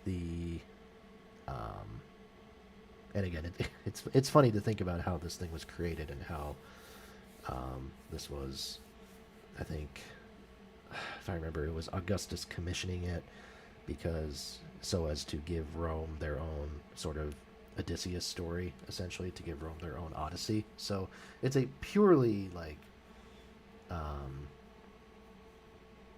it's a work that's created out of, I don't know what you want to call it, nepotism or something, um, but it's still a classic and it's still exceptionally well done because I haven't read any of Virgil's other stuff. I know he's considered the great Roman poet. Um, Not that there's a huge amount to choose from in that regard, because Rome was never really known for its poetry in the way that Greece was. Um, but Virgil's stuff has aged exceptionally well, from my understanding, and a lot of people still think very highly of him. So, very much, very much a classic. Very much would recommend this. Again, another 5-star one here. Horace is interesting. Horace is kind of the other one, little bit later than Virgil. Um,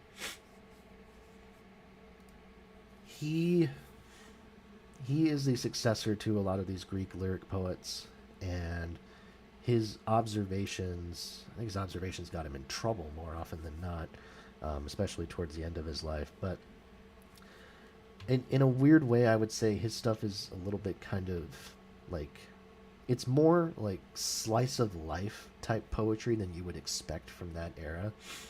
Um, Very down to earth. Um, you know, you know, homely. I don't know if that's a good word for it, but um, it feels very connected to reality, to real common person experiences, in a way that a lot of other literature from this period just doesn't. So it has its value in that sense. Um, and I don't know if his works pack the emotional punch of others. That is where I haven't connected with him quite as much on that level, but um, still, they're good. They they represent a nice change from the sort of high water mark of other um, authors from the day. I don't know enough about Stoicism because I haven't read enough other Stoics to speak intelligently about it, but I did read this collection of the Stoic philosophy of Seneca, um, and just reading his ideas and kind of reading the stuff that would lead up to his eventual um, um, death. I mean, you're reading in a way sort of the decline of Rome at its high point, um, from Seneca's Stoic eyes, and his his first person view is valuable in that sense. I don't want to forget about this. Moses Hadas, the translator here, was the person who did the translation for the Greek tragedy collection that I was referencing earlier, from Aeschylus, Sophocles, and Euripides. So I believe he did all the translations for those. So I don't want to forget that. Yeah. I Oh man, I loved this when I read it. Ovid's Metamorphoses. This is so fucking entertaining. um, it's it's more or less every Greek myth you remember reading about as a kid. Like this is the principal source for it. I mean, obviously these myths existed before the Metamorphoses, but Ovid is the one who collects them all in the most engaging way and presents them in the most engaging way. Um, this whole thing is just kind of a romp through stories, and not every kid obviously loved Greek mythology. I did.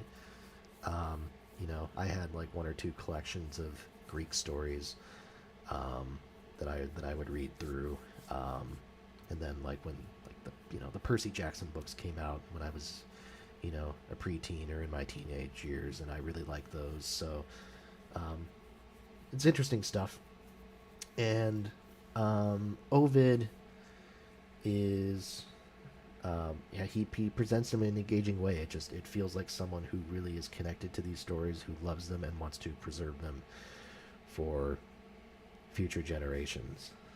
Um,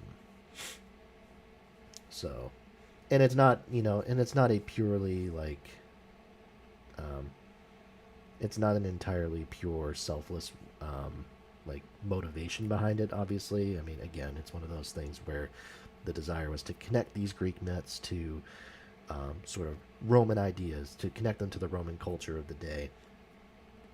So there's some of that going on. There's a lot of politics in any of these Roman works that you always have to be conscious of. There's a lot of really deeply entwined shit that usually when you boil it down is basically just someone's been given a directive and they damn well better follow it. Otherwise, they're gonna pay the price.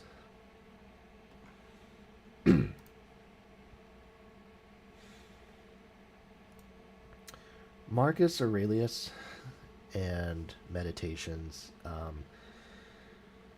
is another work that I think I want to sit with more before intelligently commenting on it. It is.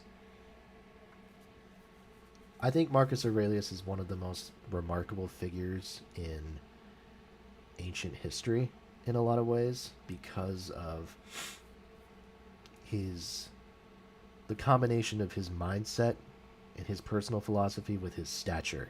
Here's a guy who was literally the most powerful person on the face of the planet, but didn't really have any desire to be. Um, he just wanted to kind of. Ideally, I think he wanted to do his own thing. He wanted to, spread his wings and become a philosopher. But if my understanding of the history is true, you know, he stayed with the role because he knew that um, the role of Roman emperor needed stability, and he could provide that, but a lot of his cohorts couldn't. So there's some really, really great quotes there. It feels in a bit like you're reading his diaries. I think is part of the appeal here. So um, big fan of that.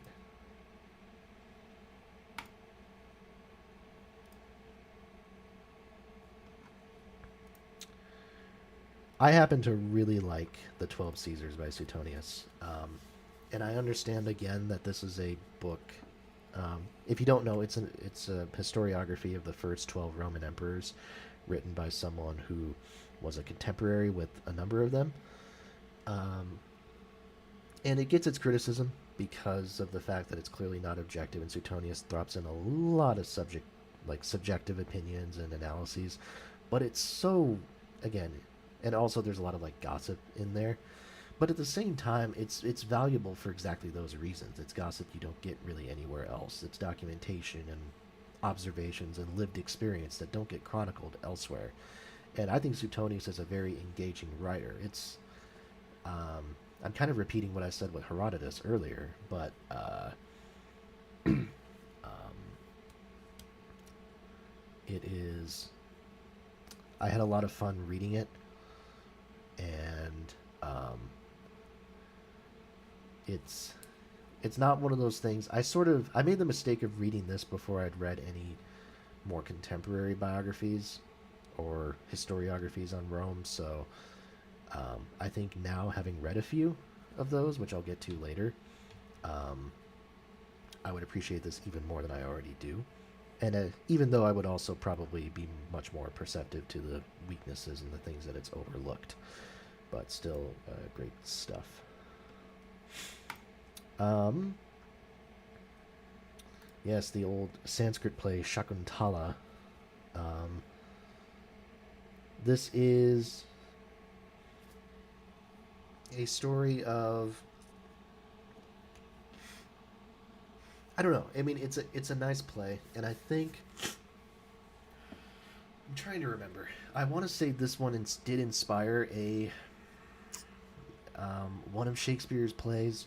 I don't remember which one specifically, but it's a cute story. It's um, the king of a region of India, going on a hunt and falls in love with a beautiful princess, and there's a whole thing where they lose a ring and they have to find it, and the king can't recognize her until they find it. So um, it's kind of an evergreen story, which is the beauty of it, and it's easy to see how it was wildly popular in its day.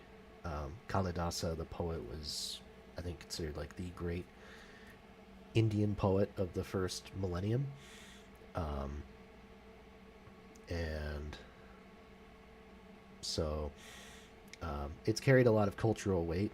And like I said, I can't think of which Shakespeare play was inspired by this, but I know this was something that was on his radar, or at least I'm confident in saying that it was on his radar, and inspired some of his own sort of story structures and things. Um, so, very, very, very nice read. Oops, jeez, keeps jumping around. There's not a lot from the medieval era.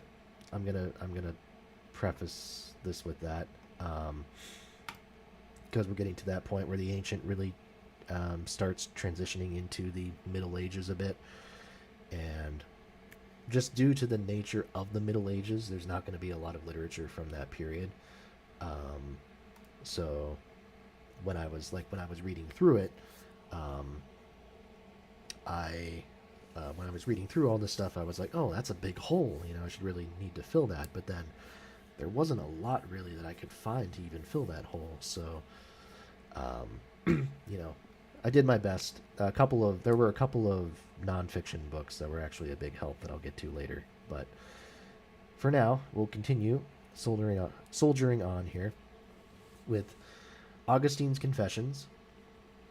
This would be, I mean, I've heard people talk about how remarkably moving this work can be. And having read it, I would say that it is moving, and I know that it would be on another level if I were a devout Christian myself, because, yeah, in some ways, this is advertised as the first, or one of the first proper autobiographies, because of how intimate portrayal that it is that Augustine gives of himself here, and his, his evolution into becoming the person that he was, and his grappling with his faith. It's potent stuff, and I don't, yeah, I can't deny that. At the same time, again, I need to be transparent in saying that I can't acknowledge it for what it is, like in quite the same extent that most people do, because I don't have that same connection to Christianity. But having read the Bible earlier and understanding that a bit more, I get the appeal of this book a lot more. So, would recommend. I mean, it's a essential for Christians for sure, and I think for everyone else, it's worth reading at least once. Boethius, The Consolation of Philosophy, another dialogue.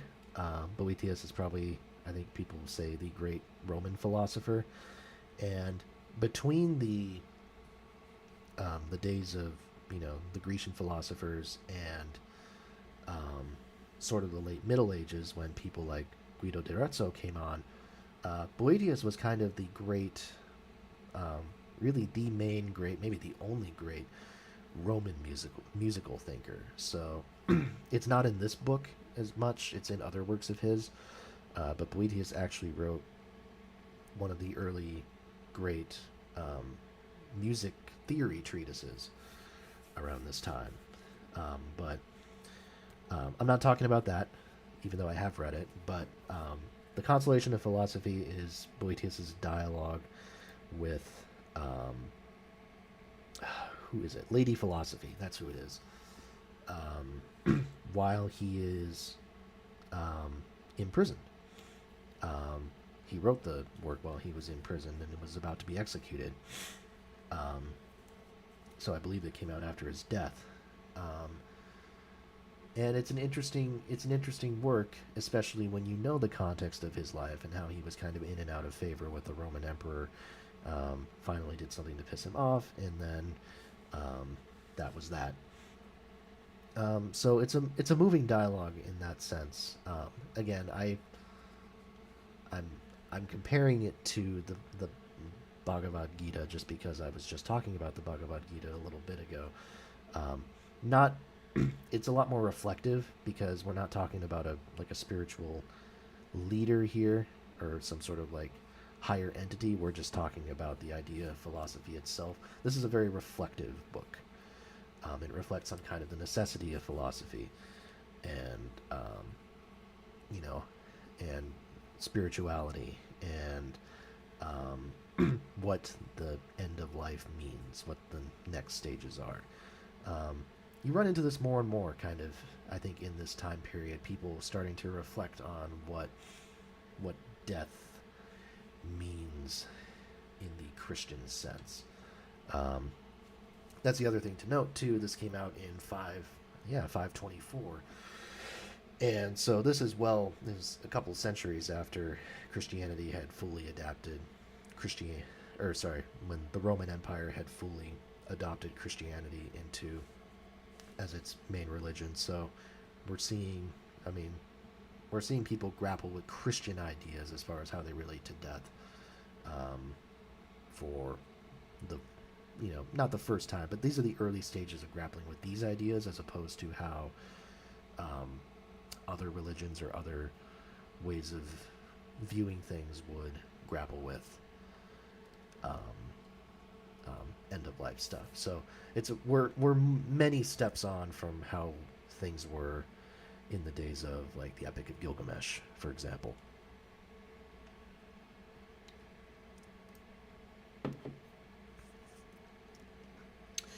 The Quran.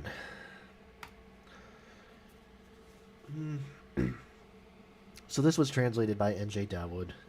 Dawood again, the person who translated the Epic of Gilgamesh version that I read. I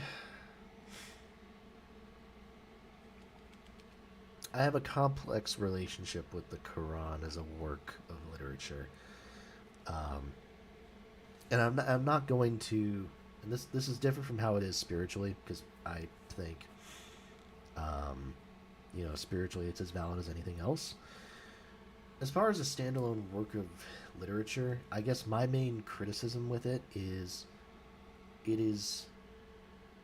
I don't entirely understand how it's kind of evolved to become a standalone text because when I read it, I was my main observation was a lot of the stuff they're talking about I wouldn't understand unless I'd read the Bible. Because a lot of it is responses to biblical stories or reinterpretations of biblical stories and citing these things multiple times. I didn't, full disclosure, I did not have a good working knowledge of the Quran when I first went into this. Um, and so I thought it was going to be a lot more of a standalone work, but it really does depend a lot on the Bible. So um, I was kind of surprised at how much it's evolved into its own standalone thing, and of course now it makes me wonder, well, how is it taught in like, you know, Muslim societies? Do they have people read certain passages of the Bible and then compare them with the Quran and then do kind of a compare and contrast type of thing? I'm not sure. I'm not sure. I don't have that answer. Um, and I'm sure I will look into it more as time goes on. But the Quran, I think it, I think you're best served reading the Bible first, or at least reading, you know, the high points of the Bible, the New Testament especially. Um, this book does talk a lot about the Jesus stories and stuff, so at least read the Gospels or something before you read the Quran, because that'll give you the context that you need to appreciate it more.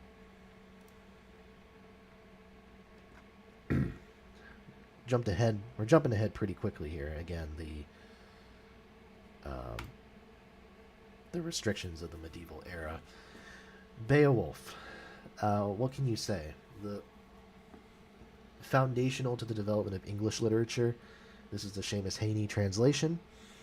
Um, with Seamus Heaney, I think it's a it's a you know, he as a standalone poet, I have not read his stuff. I know of his reputation. I know he's a very, very influential poet under his own right. So his translation of Beowulf was going to be a big thing, anyways. And the fact that it's become the definitive version for a lot of people, um, replacing the Tolkien version um, as kind of the definitive version, is a hell of a statement. And it's fantastic. The story is kind of all over the place, as a lot of these epic poems often are. And for people who are fans of Lord of the Rings, this is probably obvious. I'm not saying anything you don't already know. If you're a fan of Lord of the Rings, you should have read this by now. It's so obviously where Tolkien got a lot of his influences, both in terms of characters and in terms of setting, that if you're going to read something, you got to read this, to get that kind of context. Like, if you've exhausted all your Tolkien options and you don't know exactly where to go next, just read Beowulf. You should have read it to begin with. Really great stuff. The Tale of Genji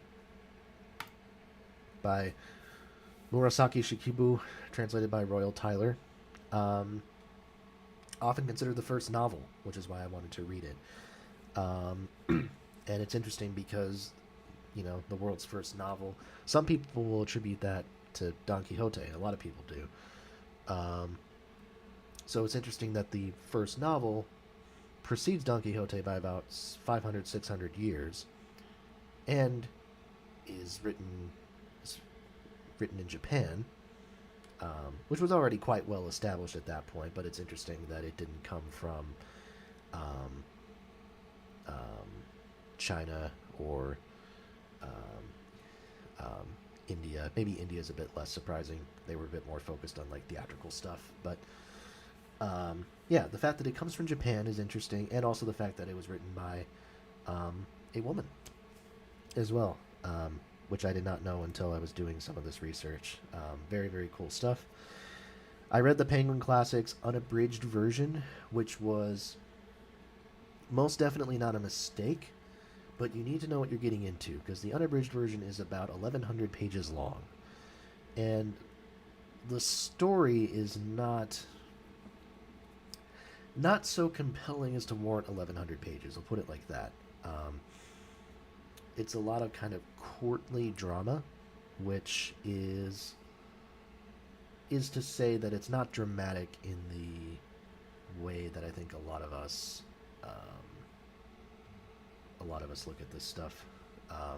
It's not very dramatic by our modern standards, so it's not the most compelling reading, admittedly, but the scope of the story and the very extended time span that it's spans over here is really cool. So, very important book, and I would recommend it because it does get a little bit overshadowed by people sometimes. The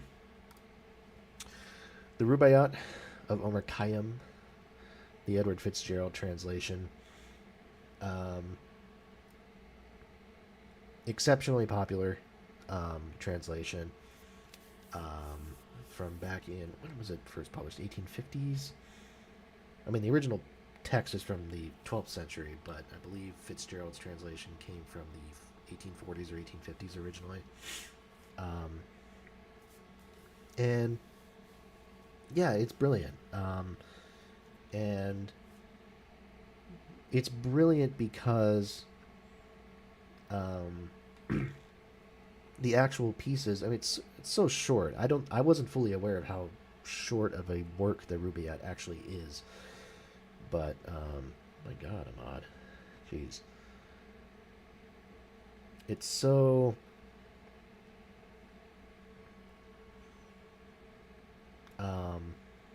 it's more fragmented than I expected, shorter than I expected, but it packed a punch. And as far as, I guess, the wit that it has and just the creativity that it has on multiple levels. So Very, very mature work and um, very fleshed out work. I wish I had more interesting things to say about it, but worthwhile, worth your time for sure. Dante Alighieri, The Divine Comedy. Um, I should say, by the way, just to contextualize these things, pretty much everything when I was reading these through in the early part of 2021, um, pretty much all of this stuff I had never read before. I think Oedipus Rex I had read before, and that might have been it. I'd never read any of the other, or I guess the Plato stuff too. Plato's Trial and Death of Socrates I'd read before, but that was it. Everything else, this was a first time experience. Same goes for this. Dante's Divine Comedy. Um, yeah. Believe the hype. Believe the hype. It is powerful. The whole story is incredibly powerful. It goes, it starts with the Inferno, which I think is the best because of how deeply it portrays misery and sadness and despair and everything else. And then you watch the trajectory upwards through the Purgatorio into the Paradiso. And you watch. I mean, when I read it, the Paradiso was what made the least impact on me, but then I've, read people talking about it more and more, and now I think it's on par with the other two sections. You just see this, like, beautifully described portrayal of heaven, essentially. And you just see the magnificence of it just continue to expand. Like, you think it can't expand anymore, and then they find new characters to throw in. They find new people to throw in. They find new words to describe heaven, and it's so. It's like I say, it's amazing. Powerful wording on Dante's part. So, a magisterial epic, if you will. It's as essential as people say. The Decameron by Boccaccio. Very entertaining, and it's the foundation on which Chaucer would set himself, and I'll talk about Chaucer very, very soon here. But, and it was, can I say, it was very funny very, very interesting to read the Decameron in the time that I did when we were all still cloistered and isolated in the middle of the COVID-19 pandemic. So, very, very, it revealed itself in a very interesting and new way during that time. So yeah, it's entertaining, the individual stories and its portrayal of Florentine life during what was assuredly just a desperately awful time for them. Really, really entertaining stuff. Really fascinating stuff. So, and the full collection is hefty. It's 900 pages, but even just even if you pulled yourself and you just read like a few stories, every now and again, I think it has its value there too. So, it doesn't necessarily need to be consumed as one individual work.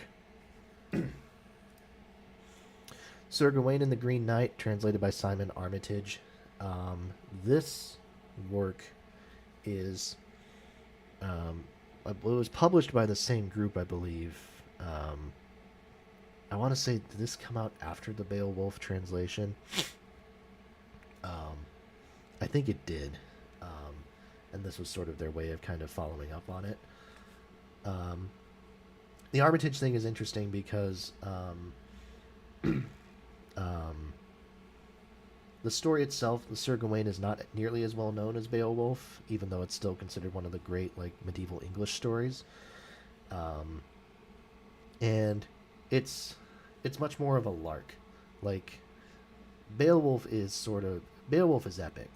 Sir Gawain and the Green Knight is kind of this just one little here's a funny little kind of side quest, if you will, from Sir Gawain, who is one of the Knights of the Round Table in the Arthurian myths. So it feels more inessential, but it's fun. Even if with modern eyes, you know what the twist is going to be like really early on. The entire story is predicated on one big twist, and I predicted it really early on. But regardless of regardless of that, it's fun. It's a lot of fun. So would recommend. What can be said about Chaucer in the Canterbury Tales? I read these in the original Middle English, which might have been a mistake. Well, I wouldn't say that. A mistake in terms of I don't think I fully comprehended it as much as I probably want to fully comprehend these, but as a challenge, as a reading challenge, I loved doing it because it was very difficult. It was very um, involved and not as impenetrable as I feared it would be, but I mean, people find Shakespeare's language impenetrable. I mean, this is going to be next level for them. Um, a lot of words are not going to, are simply just not going to make much sense to you. Um, you know, given all of this, given the difference in language between Middle English and what we have now. So, but again, like the Decameron, it's kind of the stories are entertaining. The setting is exceptionally entertaining. How the different characters relate to one another as they're telling the stories and the dynamics in between them, I think is really cool. So, yeah, I wouldn't say you have to read this one again. It's the original Middle English and unabridged, um, but uh, worthwhile, I think, to read the Canterbury Tales at least once in your life. The Imitation of Christ. Um, Again, another book where I can understand the importance of it by Thomas A. Kempis, but and it's an opinionated book, I think is how I would describe it. Um, very, very opinionated. And again, I think I would appreciate it more if I was a more active, if I had a Christian background, which I don't. Um, but it's it's still an interesting read even outside of that context because of how sort of brash. It's the best word I could use for it. It's very uncompromising the author is as far as his views on Christianity and his views on non-believers and things like that. Um, Brash but profound at the same time. I think that's a good combination. Celestina by Fernando de Rojas.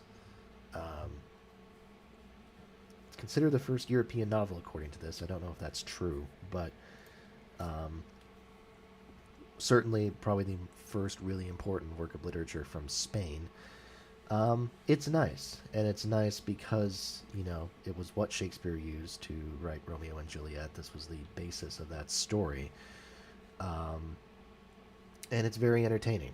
It's a nice story that's written very playfully. Um, Again, I don't think the details of the like how innovative the story is and the greatness of the poetry, I don't think they come out fully in the translation. But I think the story itself is great. Um, and um, I'm someone who really likes the Romeo and Juliet story. And I think that is one of Shakespeare's best plays still.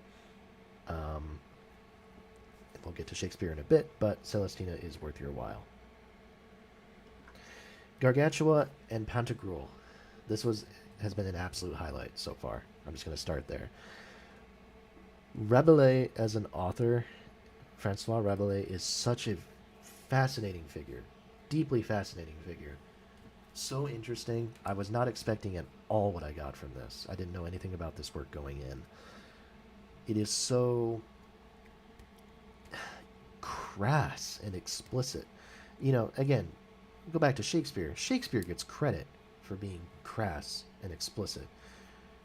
Rabelais gets, he's secondary to Shakespeare because I live in an English country.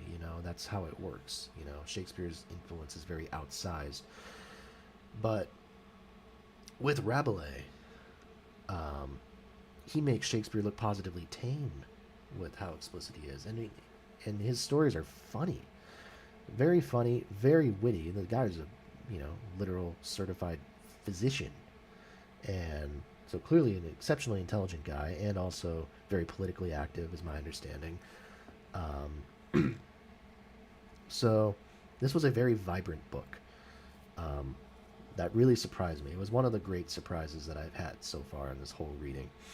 Um, the characters, again, they're kind of disgusting characters in their own ways, but they're so satires of reality, but also so far removed from reality that the satire isn't the focus. Um, so yeah, it's good. It's really really entertaining, and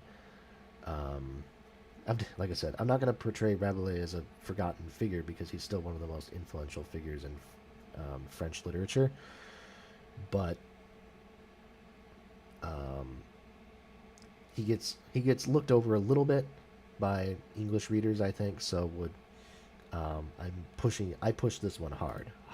Would highly recommend it. Let's see.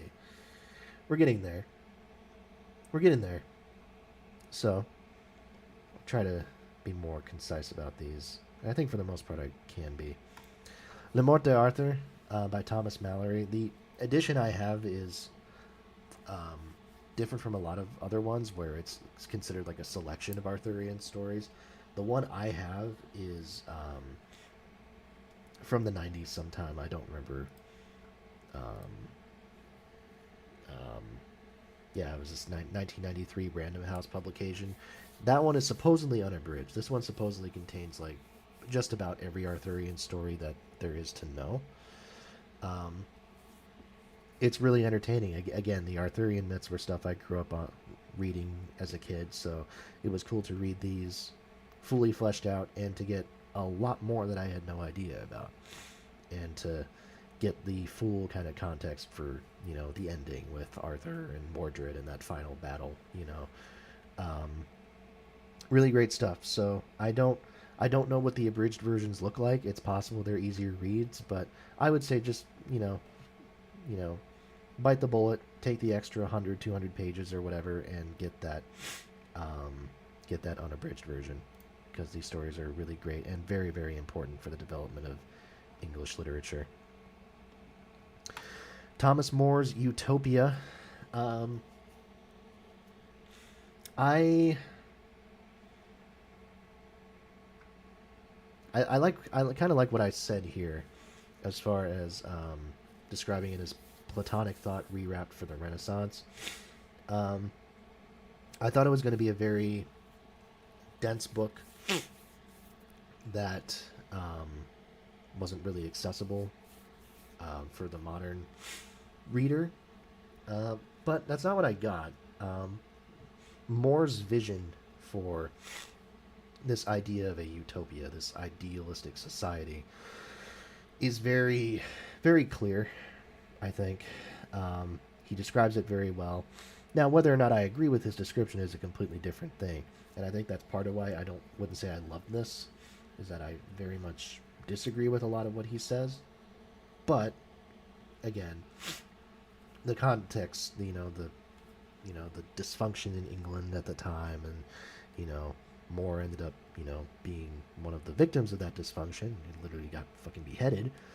Um,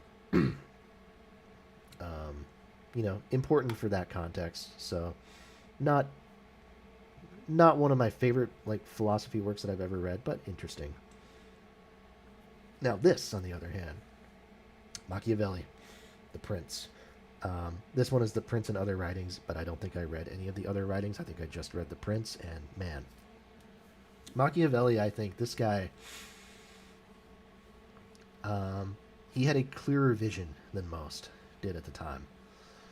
and that is the that was to his detriment at the time because people either didn't refuse to believe what he said or just didn't think he was talking any sense whatsoever. Um, but in a lot of ways he was right, and I think the Machiavellian view is one that I can subscribe to some extent.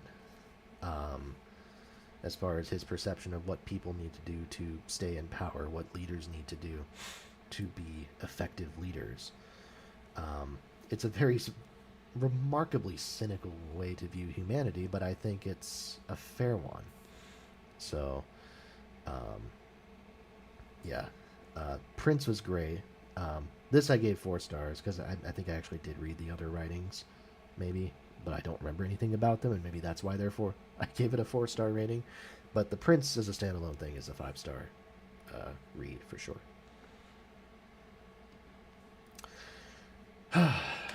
I don't know how to talk about Shakespeare here because I'm going to be blunt.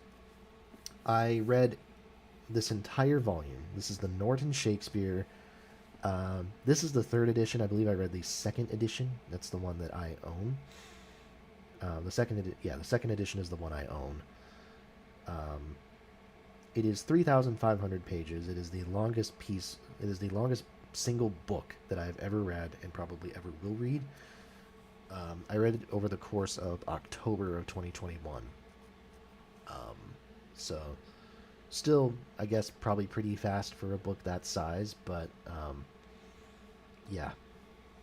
So it's everything Shakespeare wrote, every single play, sonnet, standalone work of poetry that he ever did, with plenty of annotations, plenty of essays and stuff. And I read every bit of it because I was really interested in what people had to say, and I wanted that additional context going in.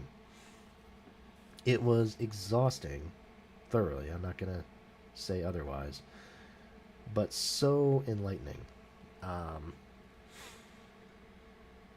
I can't break down every Shakespeare play because I simply do not remember enough about every Shakespeare play to break them down. Um, but I'll give you but the highlights from his oeuvre, if you will, that stood out to me are the ones that stand out to most people. I think um, Hamlet and Macbeth are his 2 best.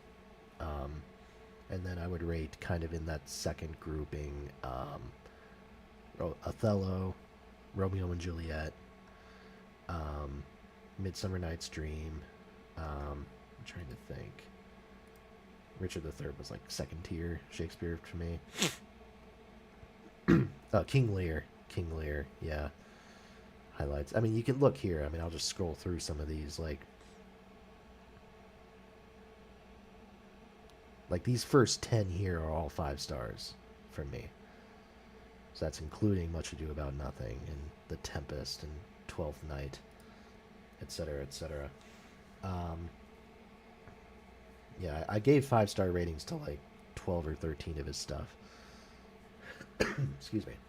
Um, really fantastic and great individual stories. I think yeah, Hamlet and Macbeth, just because they are so psychologically disturbing and yet really penetrating as well. Um, both are just terrific. And then the sonnets. I mean, what can you say about the sonnets? I mean, just amazing works of wordplay. And another example of things where I've I can pull individual quotes and then see them utilized in like English songwriters, quoting them for songs. A lot of people quote from the Shakespeare sonnets, and there's a reason for it. They are very powerful. They are very beautiful, and could not, yeah, like I would honestly say if you're going to start with Shakespeare, I might even say start with the sonnets, just because that is Shakespeare's wordplay at its finest. His skills with language, and I think that's to me the main draw of Shakespeare is the language. So if you can sit with the sonnets and sit with the beauty in those for a bit, um, it's profound stuff.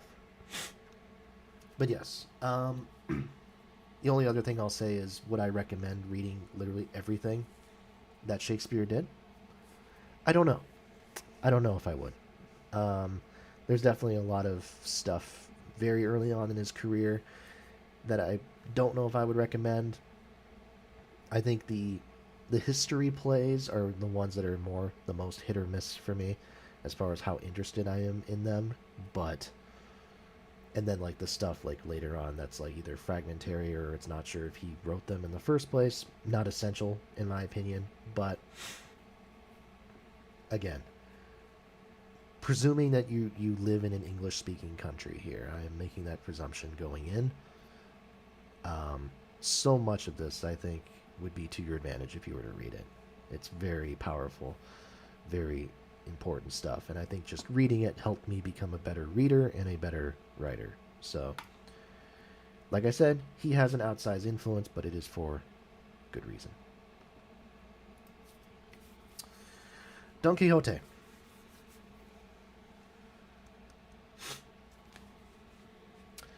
This is in contention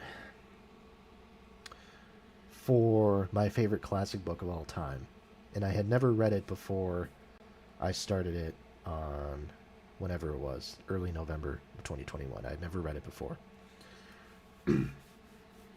It's amazing.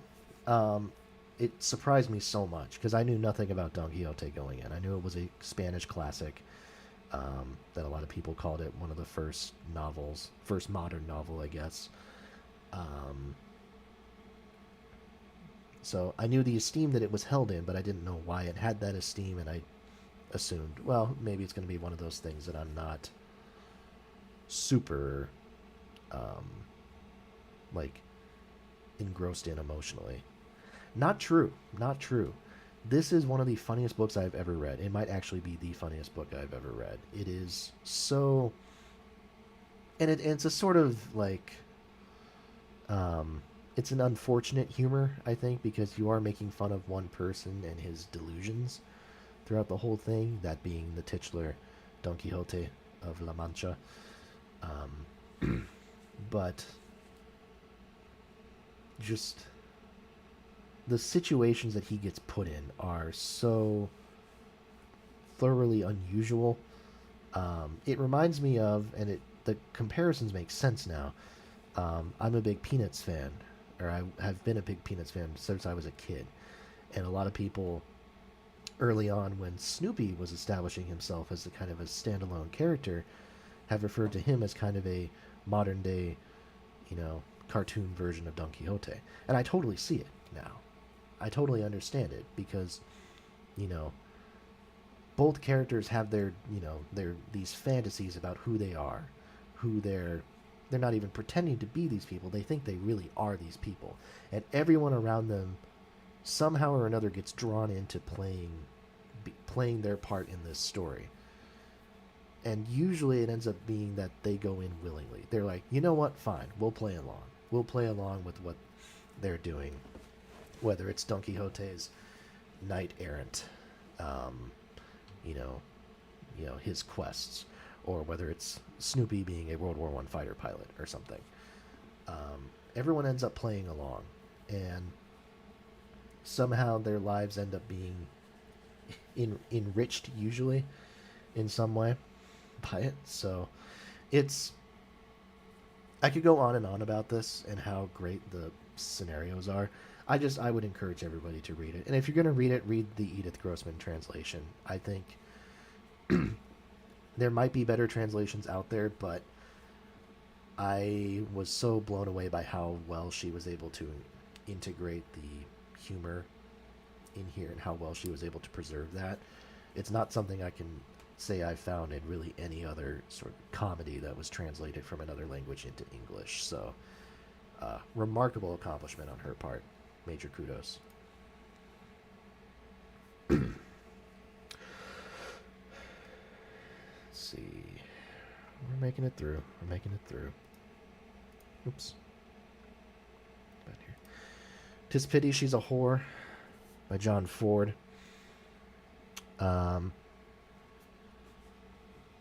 Yeah, I didn't love it like if I'm comparing it to Shakespeare, since this came out not long after Shakespeare's death, so it's sort of contemporary. This would be middle of the road. This is at the level of middle level Shakespeare at absolute best. But the dilemma that it has, that it portrays, is kind of potential. I mean, it's incest, and I can't remember off the top of my head if it was accidental or whether it was intentional or what. I think it was accidental, but very, yeah, very Oedipus Rex-like in how it confronts with this morality issue, which I think is leads to it being a very interesting book, or an interesting play, I should say. Descartes. I read both of these, the Discourse on Method and the Meditations on First Philosophy.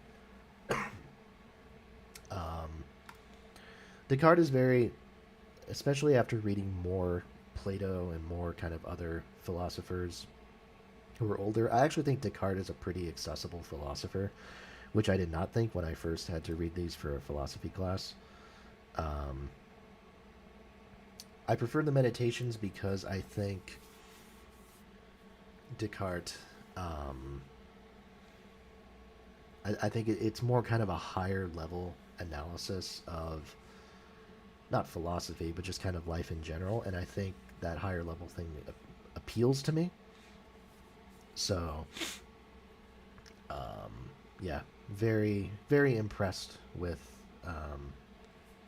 the scope of this work and how accessible it remains. So I would highly recommend that one. Discourse on Method is good too, but I think the Meditations are where it's at. Leviathan by Thomas Hobbes is indeed a work that lives up to its name. It is, again, it's another work where I don't agree with his conclusion per se, and like as far as its kind of cynical worldview, it definitely takes heavily from Machiavelli in that sense. Um, but it's at the same time a very important work to read when you're trying to understand the development of Western political ideas, especially when you're trying to understand America, and some of um, the ideas that he's bringing in. Leviathan is very sort of fundamental to the big government way of thinking. This idea that you needed this powerful ruler, this enforcer um, to make sure that the law is being enforced in all regions of their country. A very important work. Gets very dense in the middle because there's a whole bit where he's grappling with like the theology and stuff that is, again, if you're not versed in that stuff already, is going to be hard to kind of deal with. But I think it is a remarkable work overall and worth reading, although again, just be wary of the scope. I do want to talk about these two works kind of in tandem, Tartuffe and the Princess of Cleves. Cleve? I'm not sure if the S is silent or not. I acknowledge the influence that Moliere has, and I acknowledge that this whole work is a satire. Again, it loses something in translation, and it loses enough to where I didn't really get much out of this work. I understand the importance, but I didn't love it by any means. I thought it was kind of icky, if I'm being honest. So I don't have a desire to go back to that and revisit it. The same with this one. It was another one where I think it lost something in translation, and it lost enough to where I was just like, I don't know. I'll revisit both of them at some point, but I'm not in a rush. It just means that French classicism is going to be a little bit of a blind spot as far as like what I find interesting about it.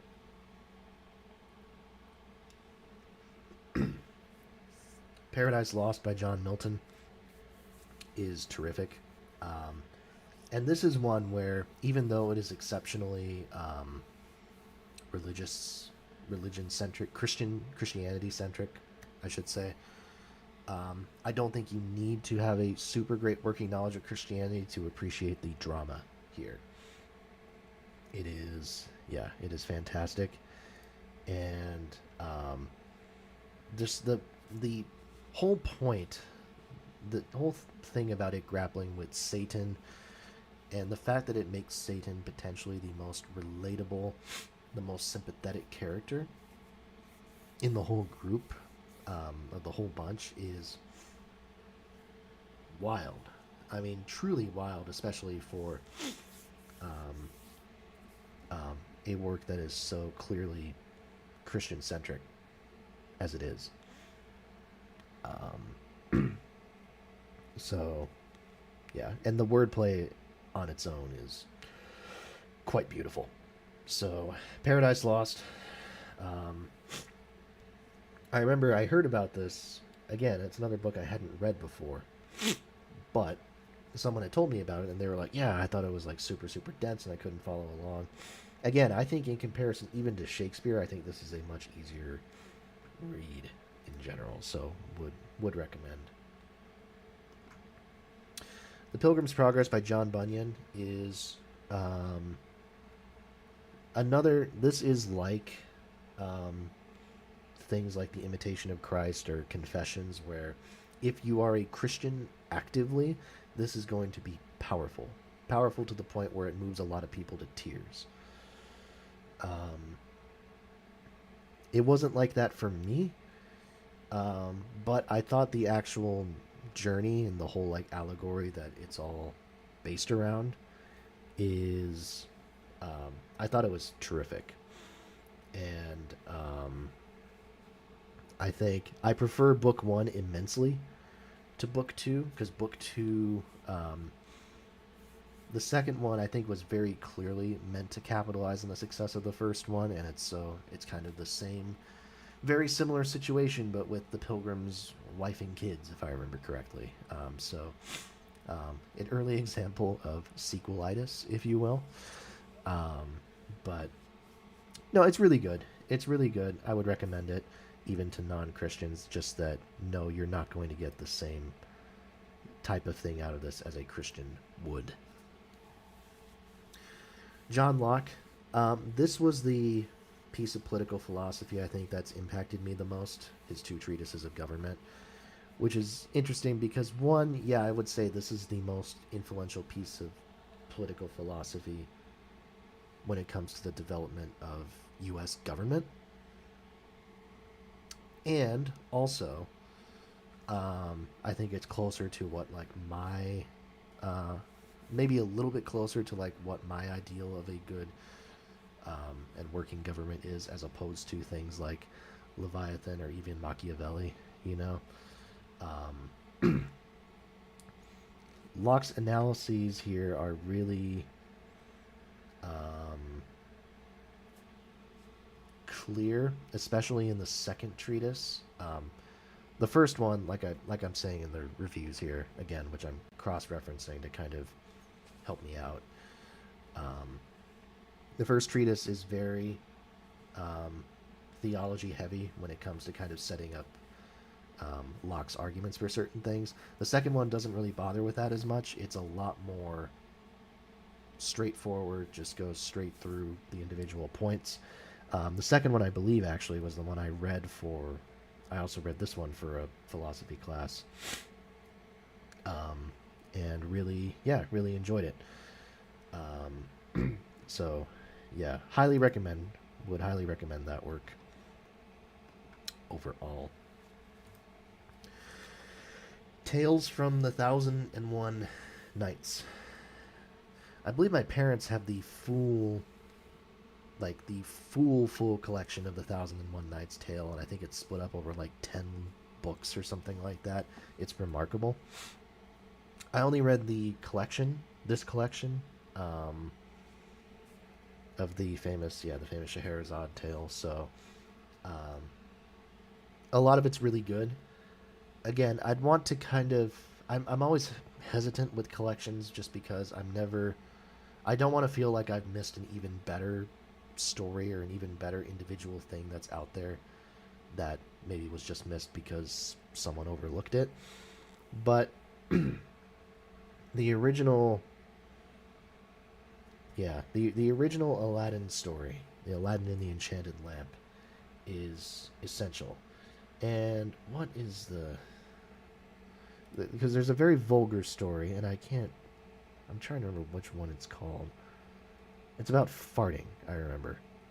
Um, the historic fart. Yes, it's like, God, my God, it's like it's 2 pages. I think it's. I remember it being extremely short, but so like it's modern. It's very modern in its humor. Um, so I don't want to make it sound as though the crassness is what I'm looking for in like comedy works because that's not true. But I think that crassness in some ways feels ahead of its time, which is important and I think is to the work's credit. So, yes, I give it a lot of credit for that. So, worthwhile, but again, I do want to read the whole Thousand and One Nights saga at some point. Daniel Defoe, 2 works of his that I'm going to talk about. Robinson Crusoe. Um, I know a fair few people who read Robinson Crusoe and didn't really like it, and I don't understand why. Um, to me, it's very adventurous. I mean, duh. I mean, it's considered like one of the first great adventure stories. Um, it is.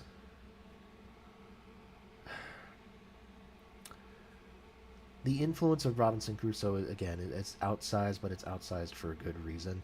And I think the best thing I can say about Defoe and his writing is he has a great sense for like how to build the suspense of a story. So you really don't know how it's going to end throughout the whole time. Even me, like again, I'd never read this before. Even when I was reading, I wasn't entirely sure how this whole thing was going to get wrapped up. Um, Even though it does get wrapped up in probably the most logical way you can think of. So, very entertaining. Obviously, spawned a huge string of um, um, other influences, and is now kind of regarded as a classic kid story, which I totally get. But I think it's worth, uh, you know, it's worth reading for adults as well.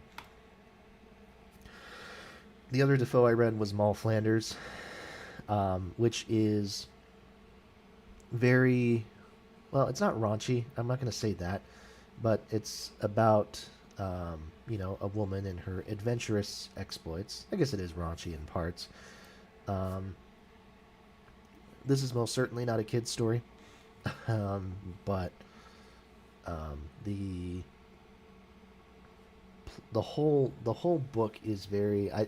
There is some commentary I think about current English political state in there because Daniel Defoe was a very active political writer before he got into the world of novels. Um, a very very active Whig writer specifically. I read a biography on him, which I'll talk about later. But yeah, Moll Flanders is more interesting for its um, kind of social commentary, and the main character. I think the main character is interesting, but I don't know if she's the main draw because she's really she doesn't especially come across as the most relatable or the most easiest to empathize or sympathize with. So yeah, I don't know. Very good though. I did enjoy it. Now you'll notice for Gulliver's Travels, because that's the next one by Jonathan Swift. I only gave that one a 4 star. That's because this is another book where I need to read it again. I can tell that it's a satire, and now that I've read, again we'll talk about it. I've read a biography on Jonathan Swift. I have a bit more understanding of what the social context and political context was. I still need to reread it because yeah, this was so all over the place. This book is so all over the place in terms of structure and anything and everything relating that's happening to this main character. um, that even if I found a lot of entertainment and value in it, um, I I don't think I could tell that I wasn't fully grasping it for what it was. I could really actively tell that, and I think that bugged me. So I put this one on the back burner. Again, I own it. Like I said, I own pretty much all of these books except for a select few. Um, so I will reread it again. I will make sure to be doing that because yeah, um, I clearly I clearly missed a lot.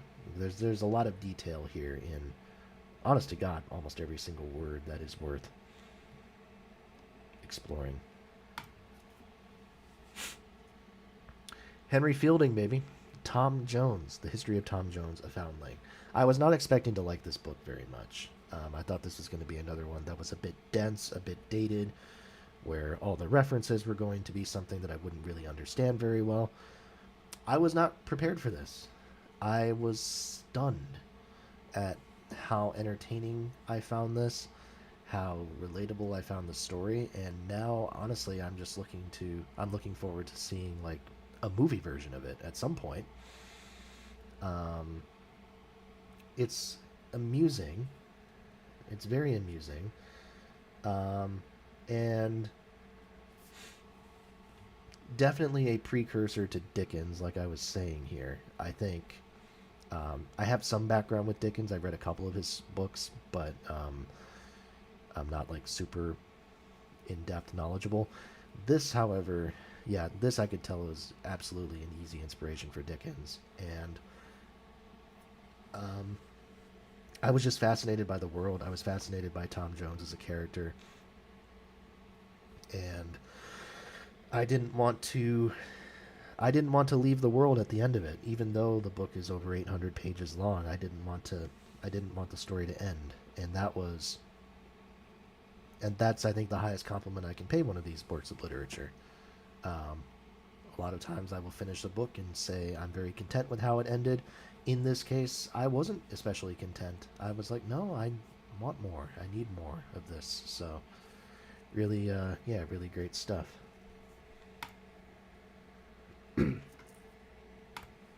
Candide by Voltaire. Um, yeah, this is a brilliant book. It's funny in some ways because it is a satire again, but it's so profound. It's so profound in the way that it talks about human suffering. That I mean, it's the whole point is it talking about one person who suffers to the extent that it is comical because everything that could go wrong goes wrong, um, and it completely transforms his view of life, of things. It turns him from an optimist into a pessimist, and um, it kind of yeah. I mean, it really sort of explores these themes in depth, and grapples with that kind of juxtaposition here. Um, I'm gonna be honest, Andrew. I didn't even know you were still here, so I thought you had gone. So that's cool that you were still around. I appreciate that. Um, yeah, I know there's a lot of what I'm gonna say that people don't have like comments about, and I'm not. I'm totally good with that. I don't expect people to. It's just cool that you've been watching it, so I appreciate that. Um, but yeah, Candide is great. I got a lot of entertainment out of that. Um, and again, but like I said, I think I was left with the power of the message more than anything else. So, really great stuff. We're near the end of the classics here. Rousseau, I haven't read a whole lot of Rousseau. There's a lot more than just like the social contract and the discourses here. So, I I'm only scratching the surface as far as what Rousseau has given, but um, there's not much to say except it was an influential text um, as far as revolutionary. I mean, given the time that it came out, 1762. I mean, you think about when that is. That's right before, um, the Stamp Act and stuff in the U.S. were coming out. Or no, it was the Sugar Act. The Sugar Act was first, I believe. Um, so it helped light the spark that um, in people's eyes, and I think it um, really helped promote this idea that mm, societal structures are things that are not permanent; they're temporary, and um, when the community at large, when the public at large wants to change that structure, they have every right to. So, you think about the the revolutionary climate that would come out in the following decades after this. Some of the not all of the ideas, but I think a lot of ideas that led up to that, you can credit Rousseau with. So, very interesting reading. Common Sense by Thomas Paine. Believe it or not, I had never read it until I think it was this year that I read it, right? Yeah, January. Um, I think Thomas Paine is an interesting character. He's actually one of the few major Revolutionary War figures that I haven't read a full biography of yet. But with Common Sense, he's a very controversial figure. Paine is, but and I think with this pamphlet, because that's what it is, it's a pamphlet. Um, the he has a way with words. He is a very powerful motivational writer. Maybe so in a way. Maybe that's what you know. He has a fiery kind of vibe around him, an aura around him.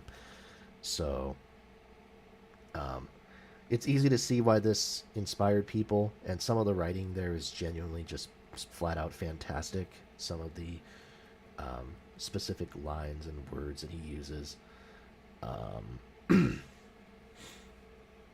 it's really it's easy to see how it got people riled up, and I think it holds up just as a piece of American political writing even now. Um, so no matter what happened to Paine's legacy, and Paine's legacy was hurt by what happened to him kind of after the revolution, where he went to France for a while and got jailed, and then or no, was it he went to England and got jailed? I can't remember. He was in jail. Washington didn't bail him out, so he railed against Washington, and he also really wanted America to get involved in the French Revolution. Um, even though the U.S. had no way of affording that and um, couldn't comprehend picking a war with France at the time, because they were so in debt and so weak as a nation. So a lot of mixed things to say about Thomas Paine, but Common Sense is to his credit. Ben Franklin's autobiography. So he wrote this in, I want to say, I think he started it in the 1750s or 1760s, and then little pieces got added onto it after that, and then it got published after his death. It's incomplete. So, I mean, his life is really only described in detail up to the 1750s, and then everything else after that is little things that he would add in letters and stuff, giving more context. But it's good. It's interesting and valuable, but it's not a complete portrait of the man's life. And I think just because of that, it loses something. And if I'm going to read about Ben Franklin, I'm going to read a complete portrait, because the stuff he did in the Revolution is some of the most important work of his admittedly already illustrious career.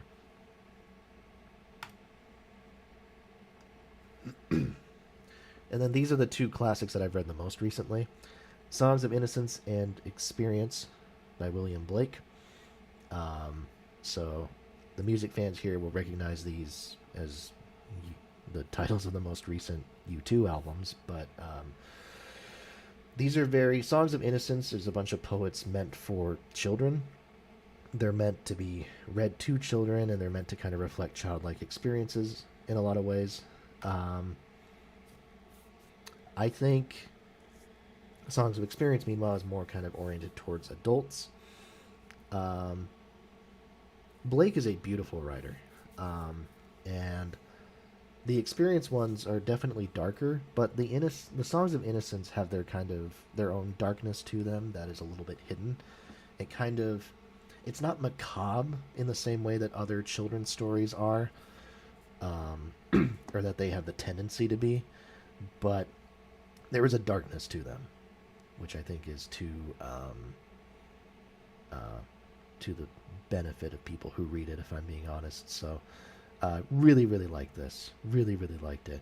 And I also really like this Samuel Taylor Coleridge, The Rime of the Ancient Mariner. Another one, I mean, it's a classic of English literature that I had never read before, but it packs a punch. And this specific edition, um, I think this is like the definitive one, the Gustave Doré illustrations, adds so much to it. Just kind of emphasizing the visuals of everything, and the lyrics themselves are already just great pieces of um, um, writing and of imagery, but you augment that with the imagery in the are they wood carvings? I think is mostly what they are. The actual illustrations, I could be wrong, but or engravings maybe. But the point is, those add a lot to the imagery, and I think read in tandem is where this work really shines. So, would highly recommend it. Okay, well that's the literature stuff. I'm trying to figure out what I want to do next.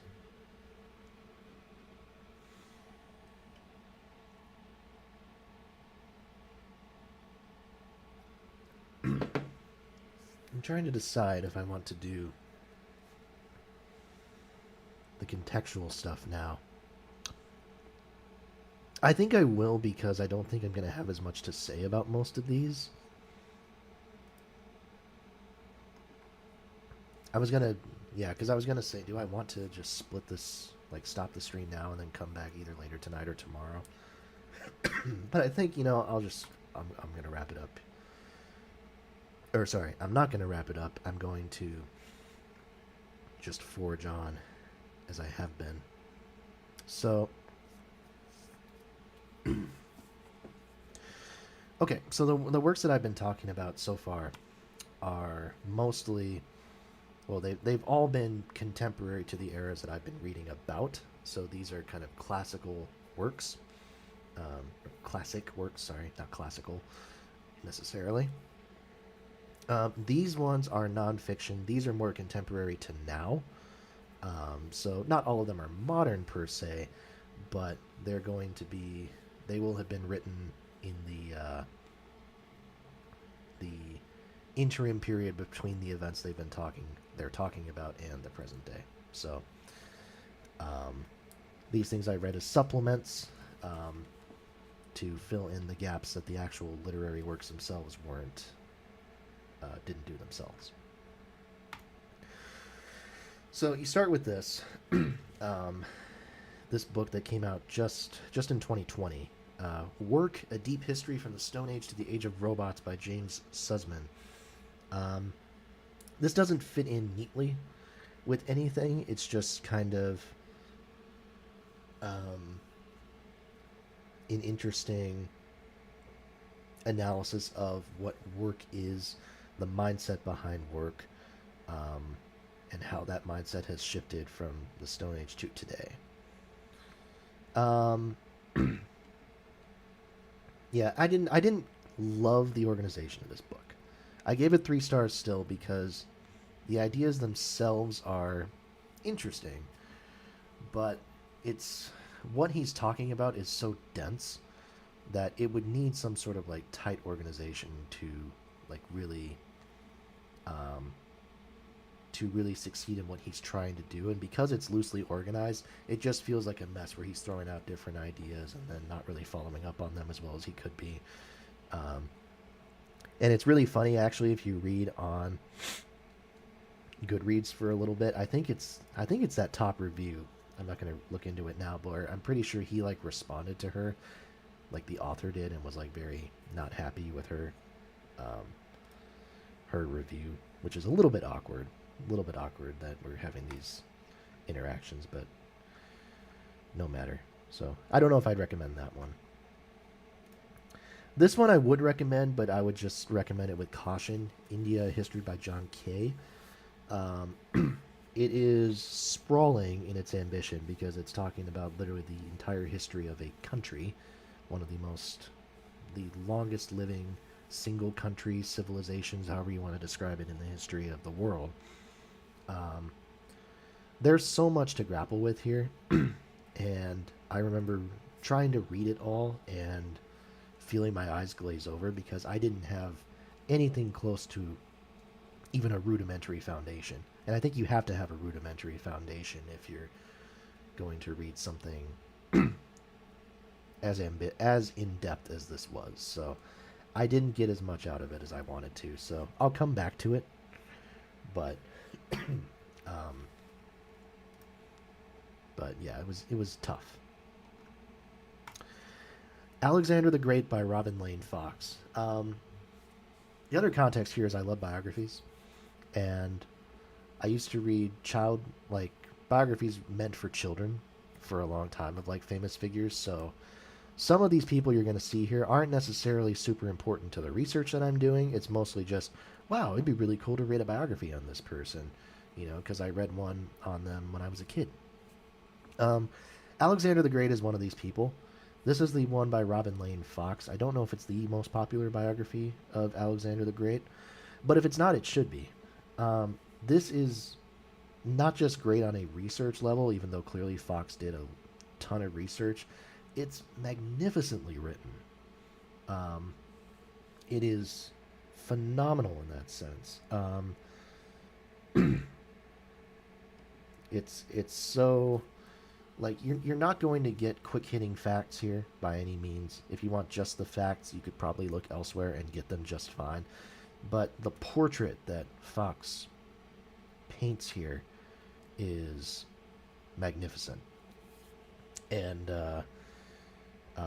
it's artful, and I think it does justice to the subject, who's one of the most interesting and influential figures in the history of mankind. So, also my namesake. Just there's a disclaimer. My full name is Alexander, so I was named after him. So it's cool to read that. Some more Roman stuff, because when I was reading, um, because of the kind of the dearth, or the absence of works, um, literary works written by Roman folks, I didn't feel like I had a great foundation for that history. So I read a few books here to kind of fill in the gaps. SPQR, A History of Ancient Rome by Mary Beard. This is probably one of the most popular Roman popular history books. I wasn't a big fan of it. And maybe that's because, I think in part was because in large part actually, because I intended this to be a gateway book, and I didn't think it worked well as a gateway book. I think you do need a foundation because I think the ideas that Beard is trying to express here are a little bit contrarian to some of the general perceptions, and I think you have to have that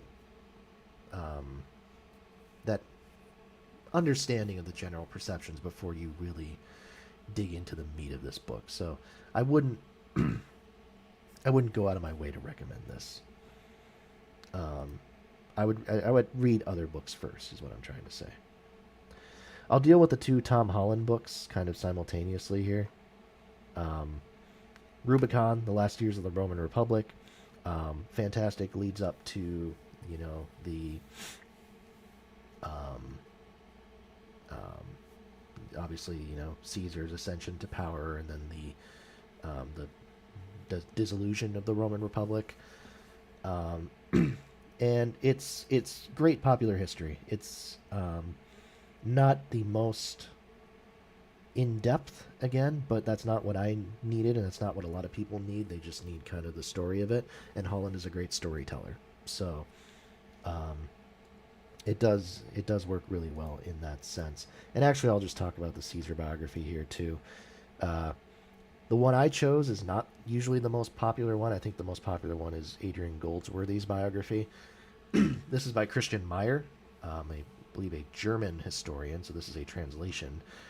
Um, and this is it's translated very well, I think. It doesn't lose much of anything, and um, it's very well detailed, very well researched, and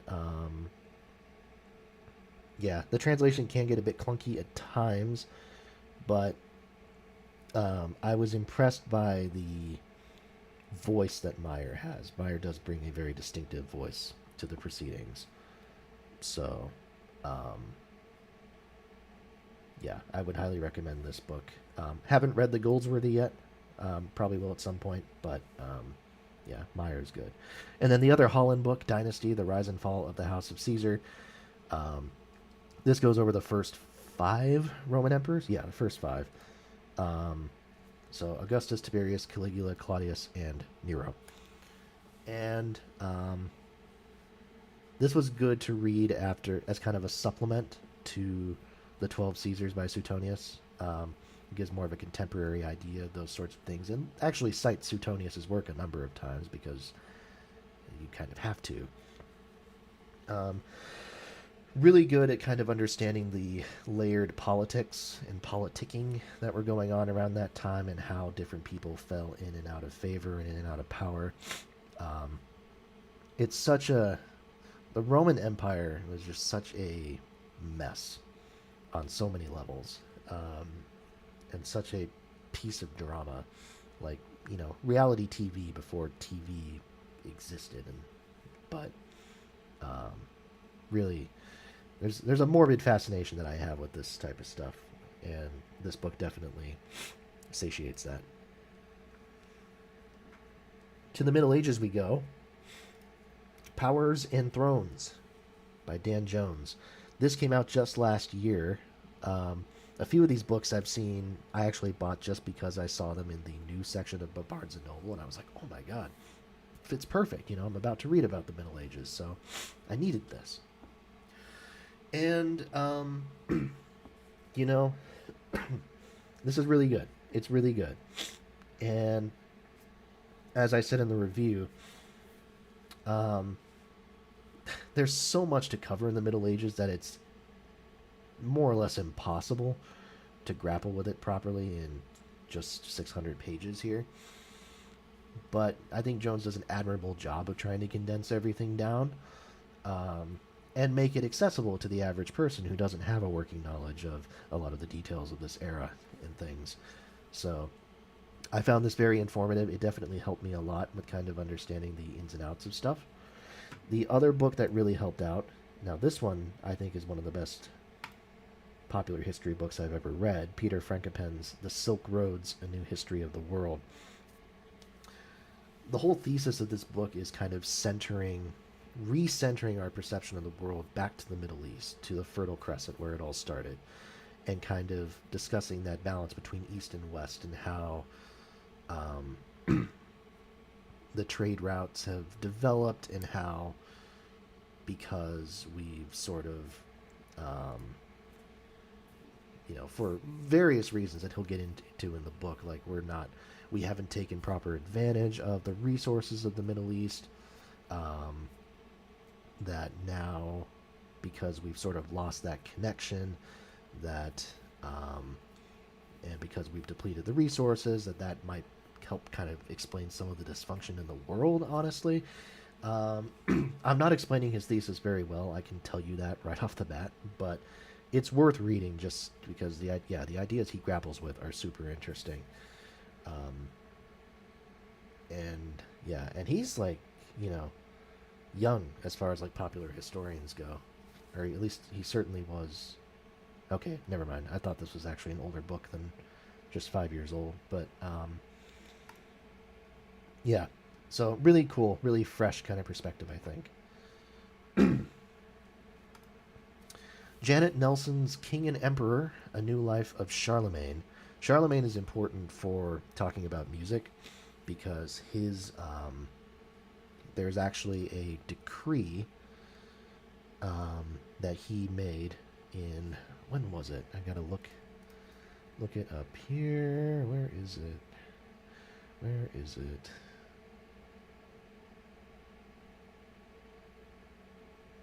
Ay, ay, ay. I'm so prepared. There we go. Yes. March 23rd, 789 AD.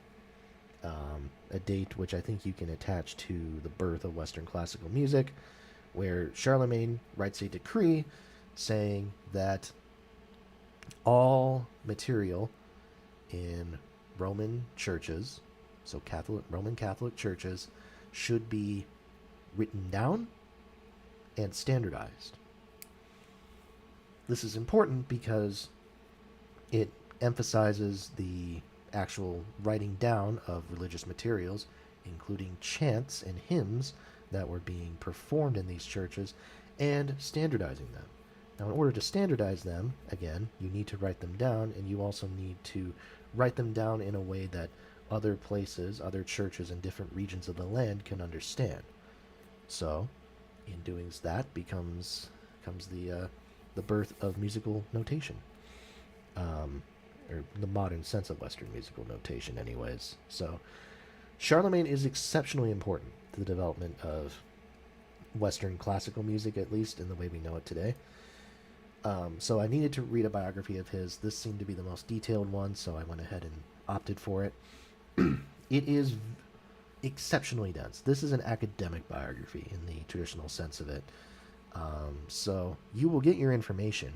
You will also get context for the decades and, if not centuries, of academic debates surrounding said information, and a lot of extracurricular stuff just in general that is going to be, I think, tough to tough to grapple with if you're just looking for an introduction to Charlemagne, the basic introduction. So I might recommend going elsewhere for that, but the info itself is laudable. So that's a high point to this book's credit. I read a couple of Lawrence Bergreen books. This one, Marco Polo from Venice to Xanadu. I haven't actually read Marco Polo's diaries yet. I will at some point, but I haven't read them quite yet. But in this case, it's good. I think the problem is with this Bergreen book, I don't think there's anything he's adding to the tale here that I didn't already know about.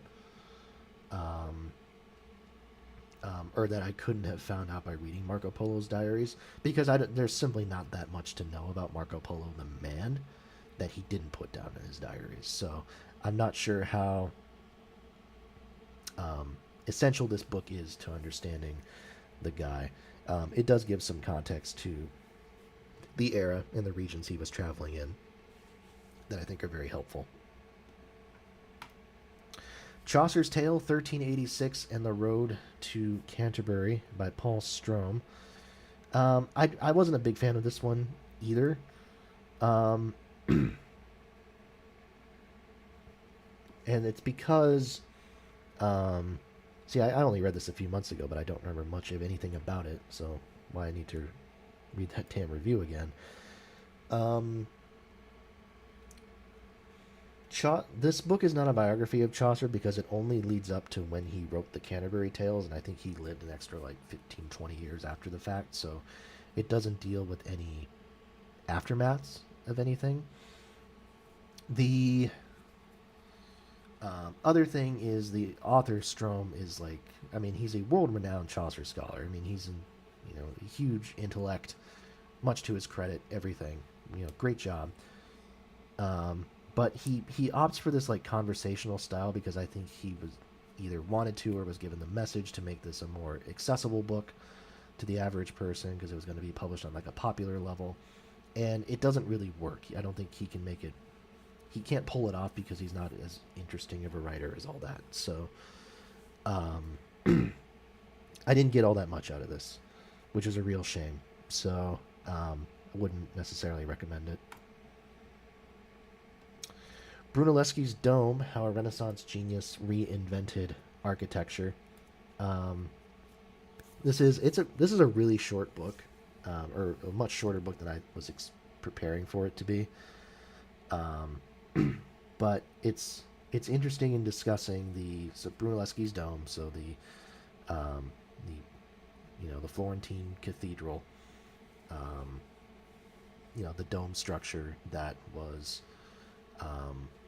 at the time considered exceptionally revolutionary for architecture. I mean, obviously Brunelleschi had based this off of, you know, Roman ideals and things like that, but the fact that he was able to build it was considered a masterpiece and a huge seminal moment in, um, you know, welcoming the Renaissance.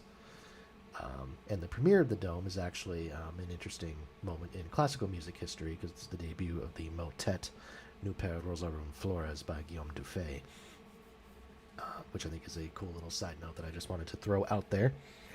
Um, Good book, it describes everything, it contextualizes things very well. Sometimes I would have liked more detail than what King provides, but nothing much more to say there that I can add. John Mann's The Gutenberg Revolution. I think this book, the weakness of this book, is that we don't know hardly anything about Gutenberg. So it's sort of it talks about the invention of the press and what we know about it, but we don't know all that much. And then it spends the rest of the book kind of contextualizing the impact of it, which is cool, but like we know there's a huge impact. So I didn't learn much from this book, which was disappointing because I really wanted to. I was hoping this would shed some light on Gutenberg that I hadn't really heard before.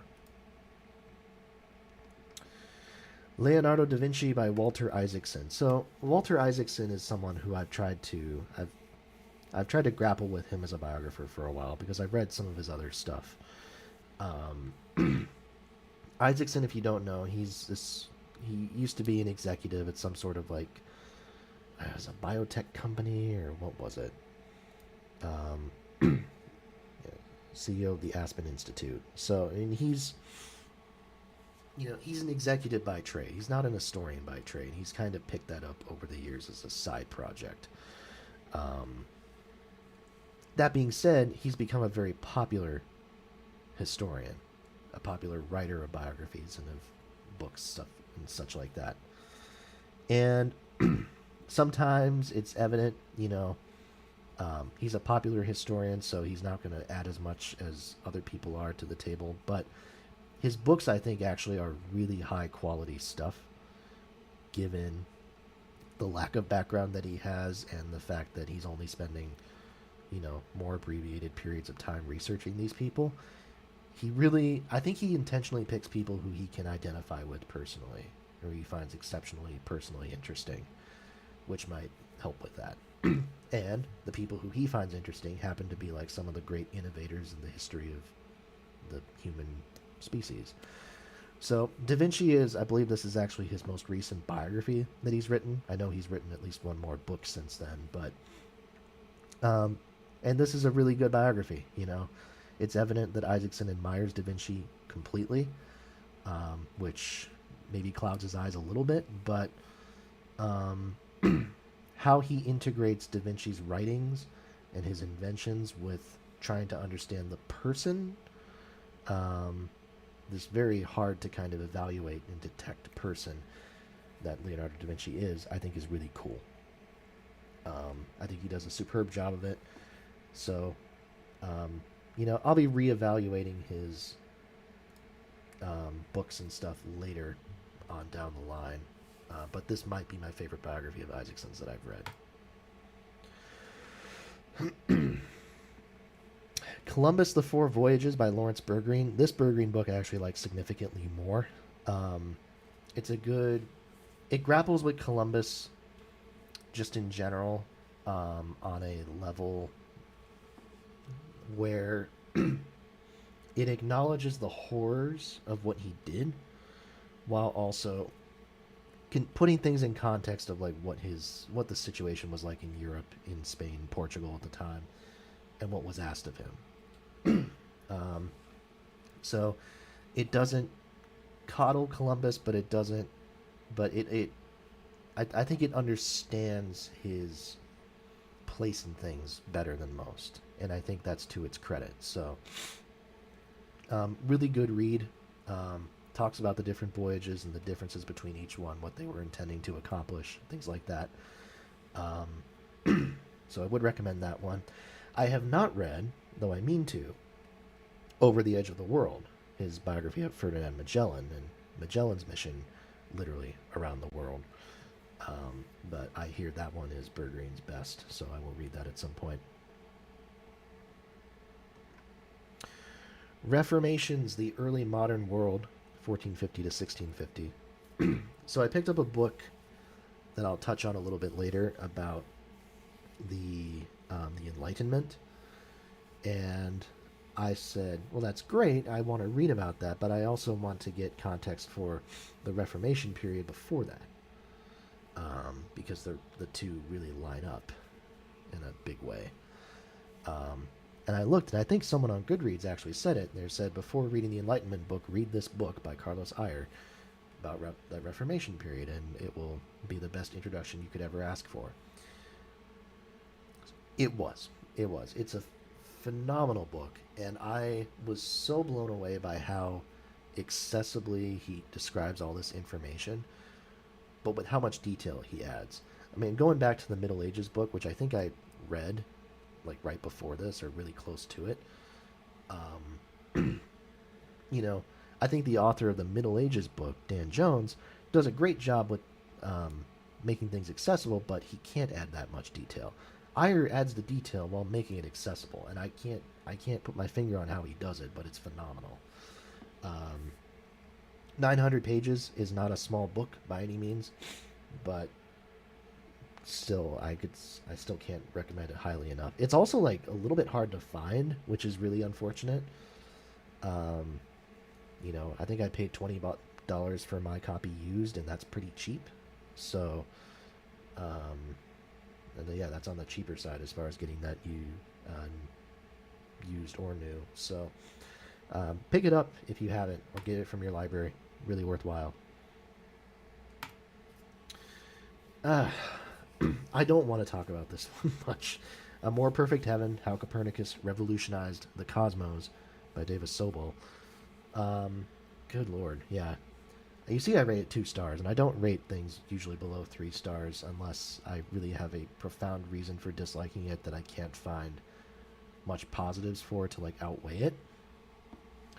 The first and third sections of this book are general kind of standard biographical fare of Copernicus. The middle section, and I admire people who take risks in biographies, but I don't understand what this was. The middle section is a play, the script for a drama that the author wrote. I think she has like a theatrical background, or like one of her kids got into theater or something and helped her with it. I can't remember, but that was the background for what this ended up being. So the middle section is this completely based in reality, obviously, but this, at the end of the day, fictional play with fictional dialogue trying to, describe Copernicus and his observations and what led to him writing the work on the revolutions of the celestial spheres. It breaks the flow like a brick wall, and it can't recover from that. It's so disruptive. The dialogue in the play itself, I think, is borderline childish. I don't think it even works as a standalone play, but God, yeah, I not worth talking about. I was so disappointed with this book, so thoroughly disappointed. The Man Who Invented Fiction: How Cervantes Ushered in the Modern World by William Egginton. Egginton. Um, it's a good book. It kind of talks about. Um, I mean, it's a very. It's a well argued book because I mean the argument that Cervantes literally invented fiction as a concept is a strong that's a strong thesis statement, but the author I think does well to grapple with that and make a convincing case for it in what's ultimately a pretty short book. Now, this is also a remarkably hard book to find. I looked at it on eBay, and I think the cheapest copy was about $70, which is insane. So this one I don't own, but I would recommend again getting it from a library if you can, because yeah, it makes a good argument. Shakespeare: The Biography by Peter Ackroyd. I think, I was really surprised. I was like, I didn't know how good of a portrayal of Shakespeare's life it was possible to get, but this one does a superb job of balancing the actual life, what we know of it, anyways, with Shakespeare's plays and analyzing what they mean to the development of the English play while they were happening. So, I didn't, like I said, Shakespeare is such a mysterious figure. I didn't think there would be a good resource for a biography, but Ackroyd comes through in spades, man. Um,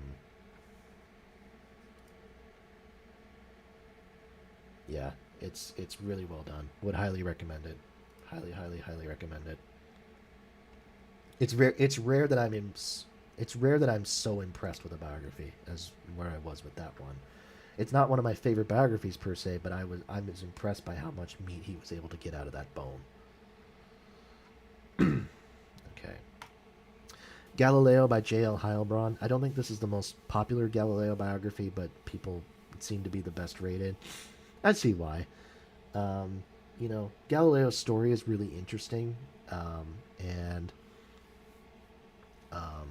I think, especially obviously the flack and then the story that him versus the Catholic Church. I think this book suffered a little bit as far as how it portrayed all that. I think you know it's such a fascinating story that I was a little bit disappointed that it came across a bit bland here. But um, you know, it's still really good. It's still really informative, and it spends a lot of time trying to make sense of the actual physical, the physics related sort of things that Galileo was either innovating or discussing at the time.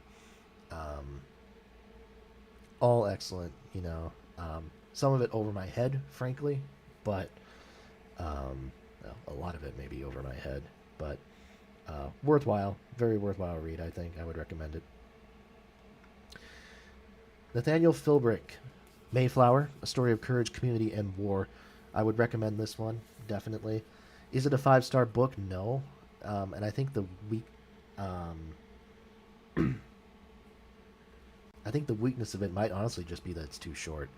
Um, but I don't think I've ever seen the relationship of the Pilgrims, right?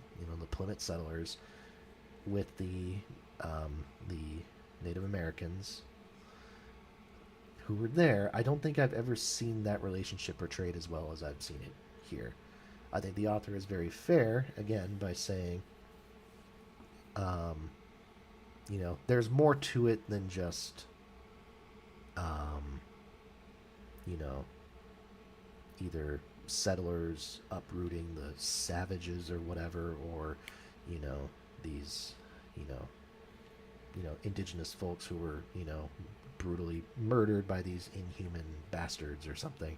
It's it's different, and he talks about a lot about kind of the political maneuvering that was going on and the from what we know, anyways, the actual politics that were going on, both in the Plymouth colony and within the indigenous folks. I think the story of Squanto and his relationship to both is really interesting and nuanced in a way that I had no idea of before. The idea that Squanto was kind of playing the Pilgrims as leverage to potentially get higher positions and eventually become chief himself. I mean, that's wild, but it totally makes sense. Um, so yeah, it's kind of an unfortunate story and a sad story, but highly worth your time. And I might raise that to 5 stars. I'm still thinking about that. Nicholas McDowell's Poet of Revolution: The Making of John Milton. So this is new. This is the first part of a 2-part biography that's going to be coming out on John Milton. I still, to this point, the only Milton that I've read was Paradise Lost. But there's a lot more out there where that comes from, and both in terms of Milton's poetry and then his non-fictional writings as well. The thing with the thing with this, I think, is I would need to be more aware of Milton's other writings before I could really immerse myself in this and really feel like I understand what's going on. Um, Especially because this book is focusing on his earlier years, so this is well before Paradise Lost is coming out. I think this stops at like 1642, 43, something like that. So yeah, so I didn't have a single frame of reference for any of the works that they were talking about, so that was, you know, me not understanding what I was getting into. But if you do have that frame of reference, there's a lot of detail here, so I would recommend this if you do have that reference. James Gleick's biography of Isaac Newton. I don't know, man. I just thought this was missing something. I think Newton is such an important figure. Well, I'll take a step back. This is, I think, what I thought the Shakespeare biography was going to be. I thought the Shakespeare biography was going to be something where it's like, okay, this isn't really adding much to my understanding of the guy. And that one was revelatory. This one, I don't feel I understand Newton really any better. And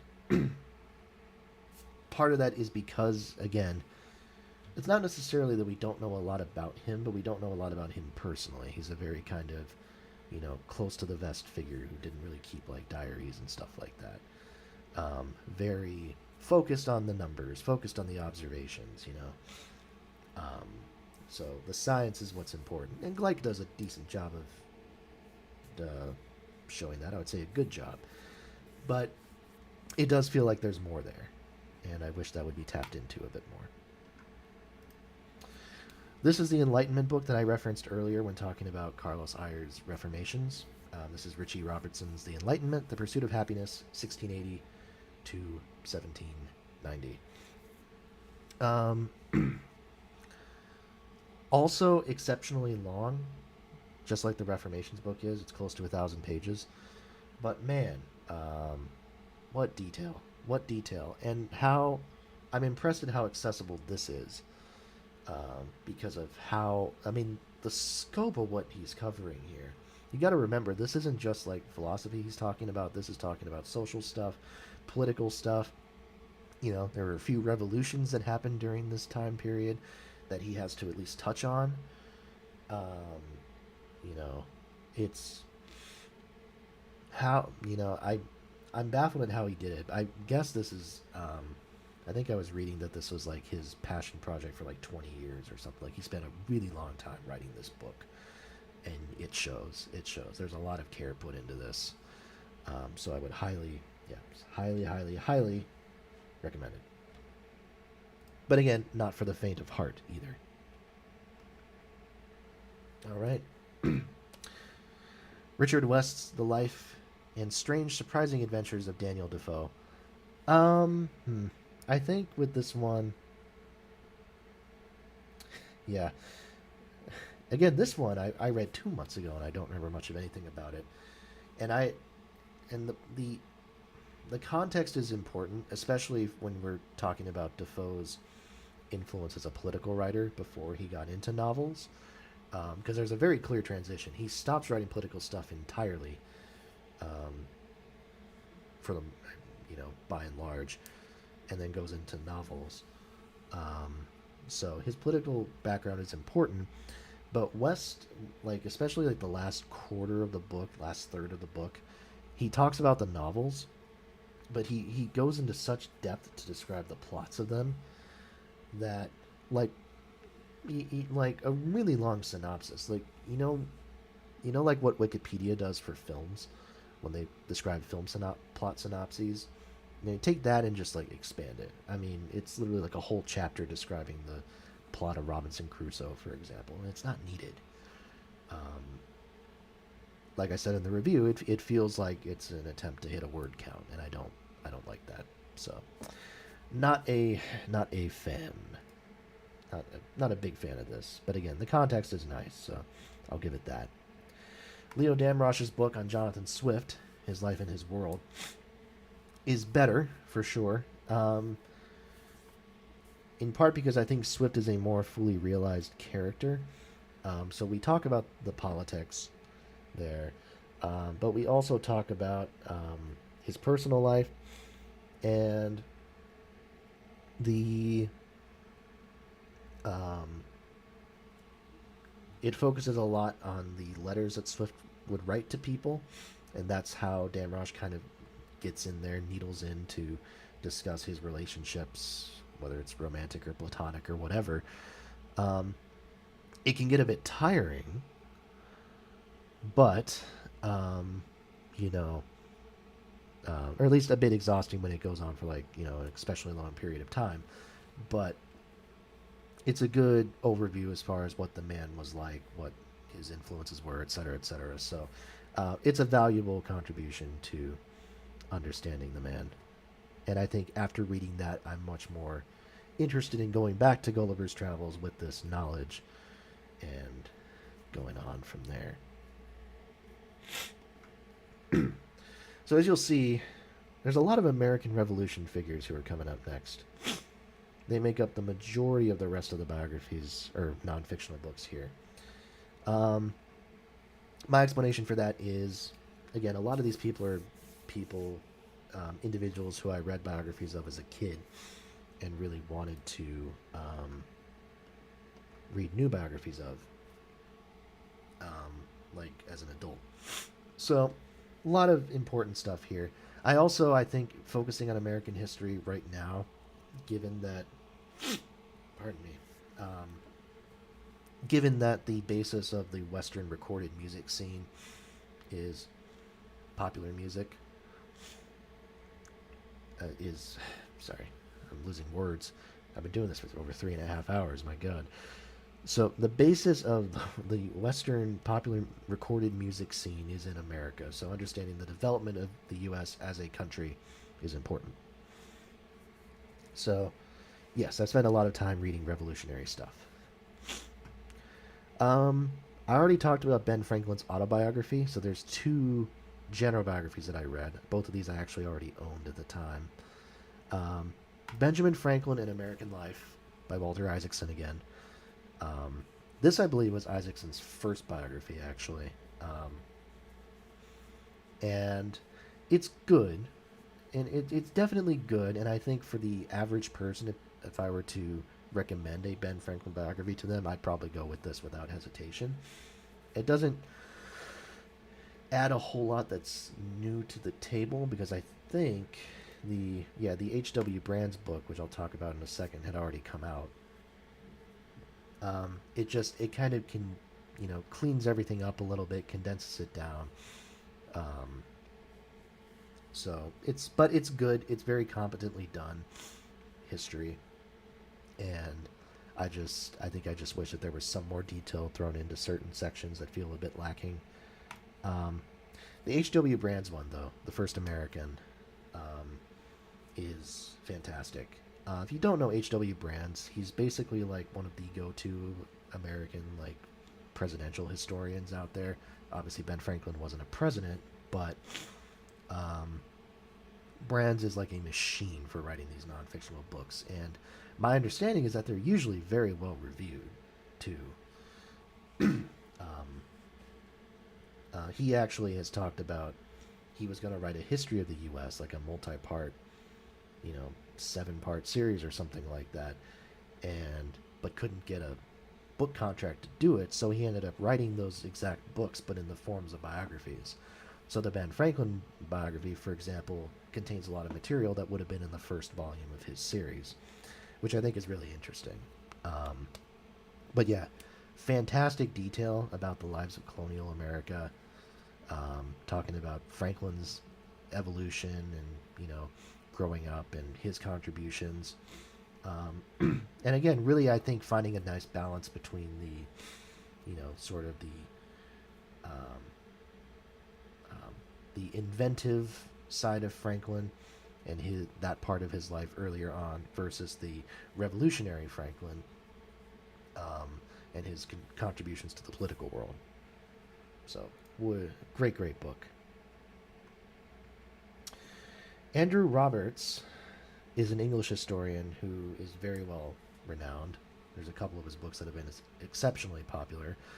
The Last King of America, The Misunderstood Reign of George III actually just came out last year. I got it as a Christmas present.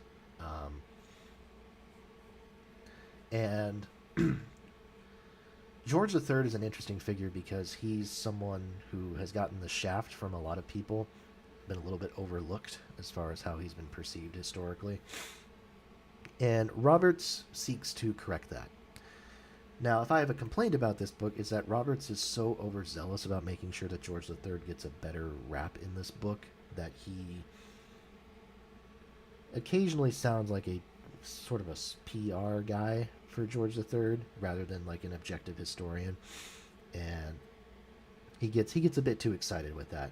He's also he takes a very dim view towards a lot of the Americans in this story, which, I mean, that's fair because how God knows how many American books have taken dim views of the British side of things, but still, again, a little bit more overbearing than I would expect from kind of a top flight historian. But that being said, I mean, this whole book is based off of like some unprecedented archival access that he received, from literally from Buckingham Palace itself. And yeah, I think it does a great job towards sort of reviving George's reputation as a really important king, a really important ruler, um, who did a lot of great things, even if he did make some sizable mistakes and obviously had his own personal afflictions as well. Samuel Adams, A Life by Ira Stoll. The interesting thing is that Ira Stoll, I don't think, is like a biographer by trade. I'm pretty sure this is like the one biography he's ever written or something. Let's see. Yeah, he's like an editor or something. So I mean, he has some journalistic background, obviously, but he's never written a biography before. I think it's just this one. But it's cool because Samuel Adams is an important figure as far as the gestation period of the Revolution. Um, one of the people who supposedly, during the ride of Lexington and Concord and whatever, that the British supposedly would have hanged if they'd gotten a hold of him. Um, so Adams' influence is very important, but he definitely gets overlooked by some of the people who came later and ended up being a pivotal part of actually forming the government after the revolution happened. Sam is more remembered as an instigator, but I think this book does well to sort of not repair his image, but remind people, hey, this guy was really important, and without him, a revolution maybe doesn't happen, or it doesn't happen in quite the same sort of pronounced way. And in that case, if it's not as pronounced, maybe it's not successful. I don't know. Very interesting to think about. Oops. Two biographies by Harlow Giles Unger, which I'll be honest, this guy writes so many revolutionary biographies, so many that I don't have a desire to read any more, because when I read the Patrick Henry one first, And then when I read the John Hancock one after that, he repeats. He doesn't like completely recycle like entire paragraphs, but you can tell like he's got these baseline things that he's going to throw into every single book, just to kind of pad it a little bit. So I've read these two. I don't think I need to read any more of his. I'd imagine there's not going to be a whole lot that it's going to add to the conversation, but we'll see. So yeah, Line of Liberty for Patrick Henry. This guy is apparently Patrick Henry was an avid fiddle player, which I didn't know. I thought that was an interesting thing, and something I might even include in the book, just as kind of a little piece of context for what American, like Virginian music was like in the early 1700s, for example. Um,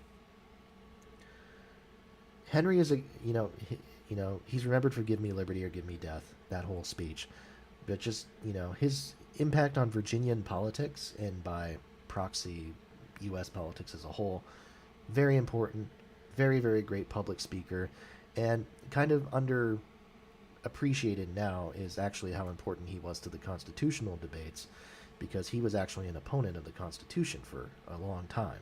I don't think he ever really supported it, but he was actually a profound opponent of it for some time because he thought it gave too much power to the federal government. He finally, I think, he did finally acquiesce, though. I think he ended up saying something to the effect of, without this government, if it's between the Constitution and having a completely destabilized organization that's susceptible to attacks, I'll take the Constitution. But yeah, his impact on Virginia, very, very important. As for John Hancock, the Hancock one I think is interesting just because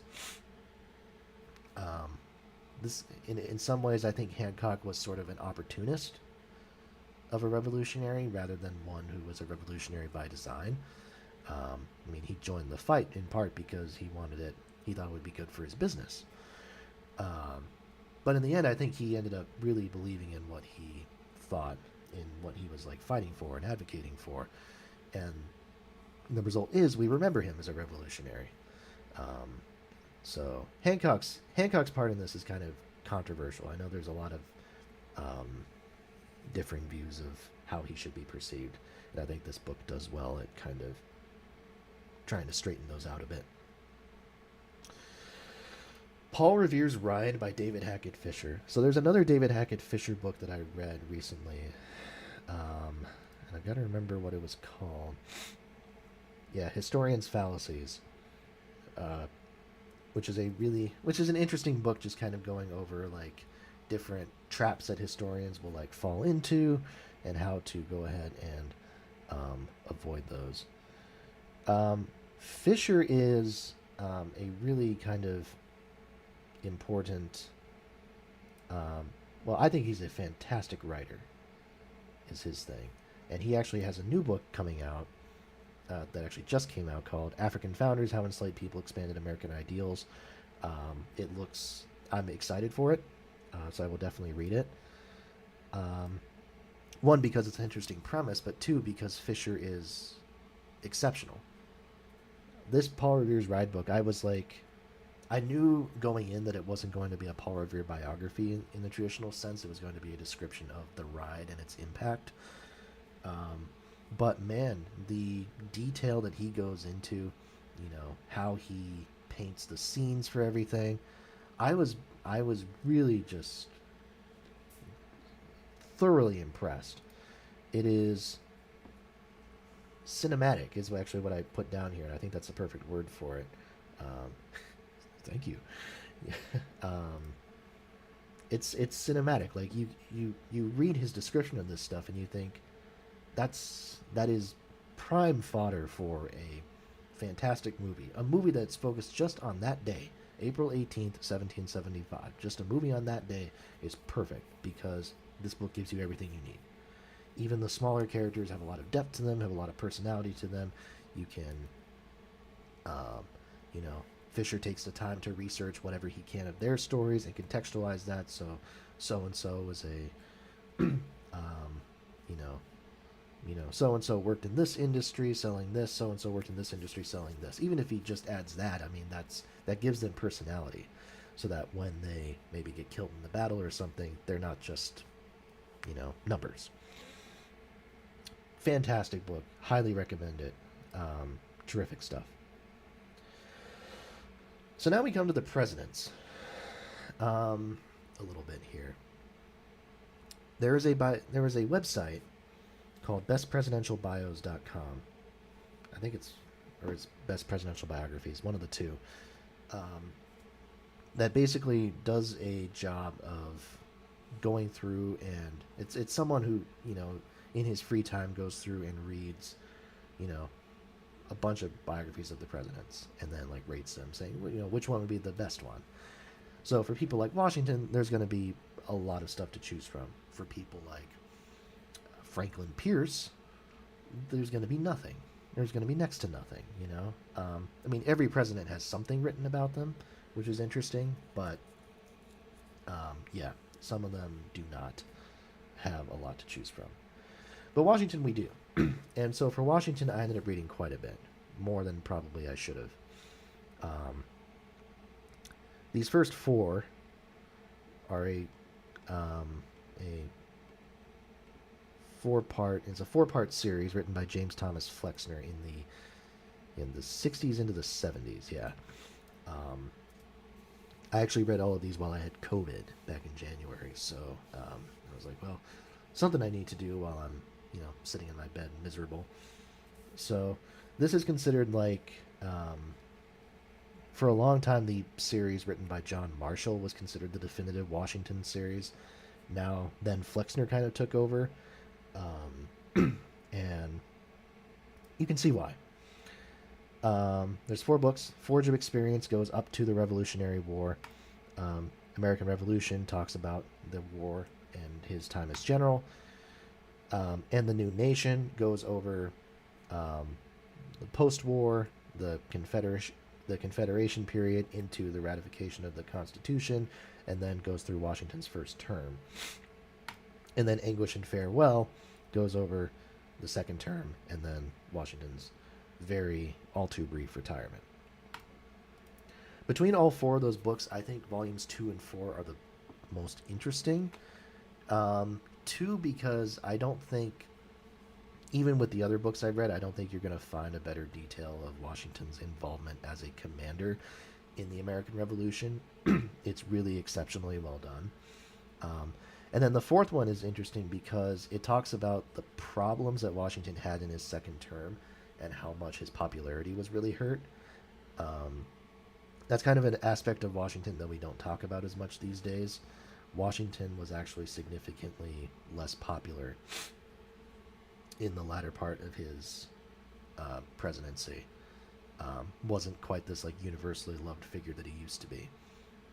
And so this book talks about that, and then it talks about him going into retirement and being really excited about it, but then kind of having to be pulled out because of some, the issues going on with France at the time. They were trying to assemble a potential makeshift army, and Washington was sort of coerced into agreeing to be its general again.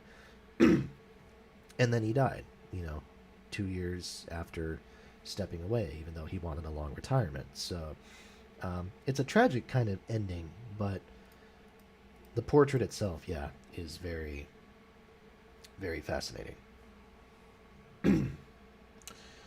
You Never Forget Your First by Alexis Coe. I was prepared to not like this book because I'd heard the reviews of it.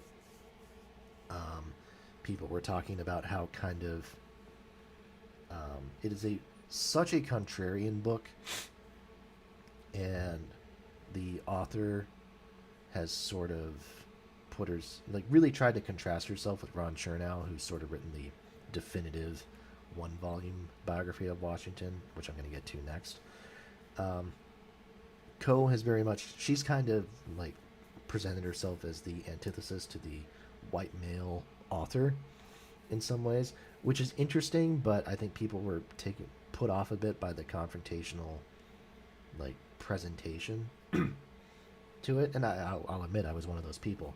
And then I read the book, and did I learn much of anything new from it? And I wouldn't say I did, but I really liked the presentation.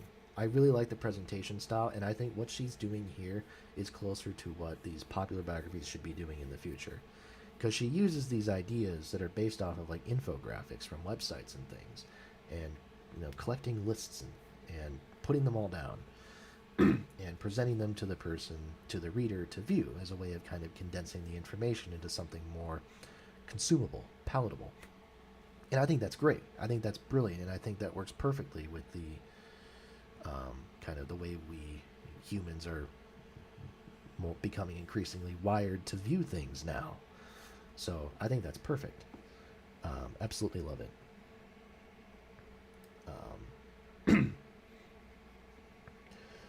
Now that being said, again, Washington Alive by Ron Chernow is my favorite of the bunch because I think this one goes into the most detail.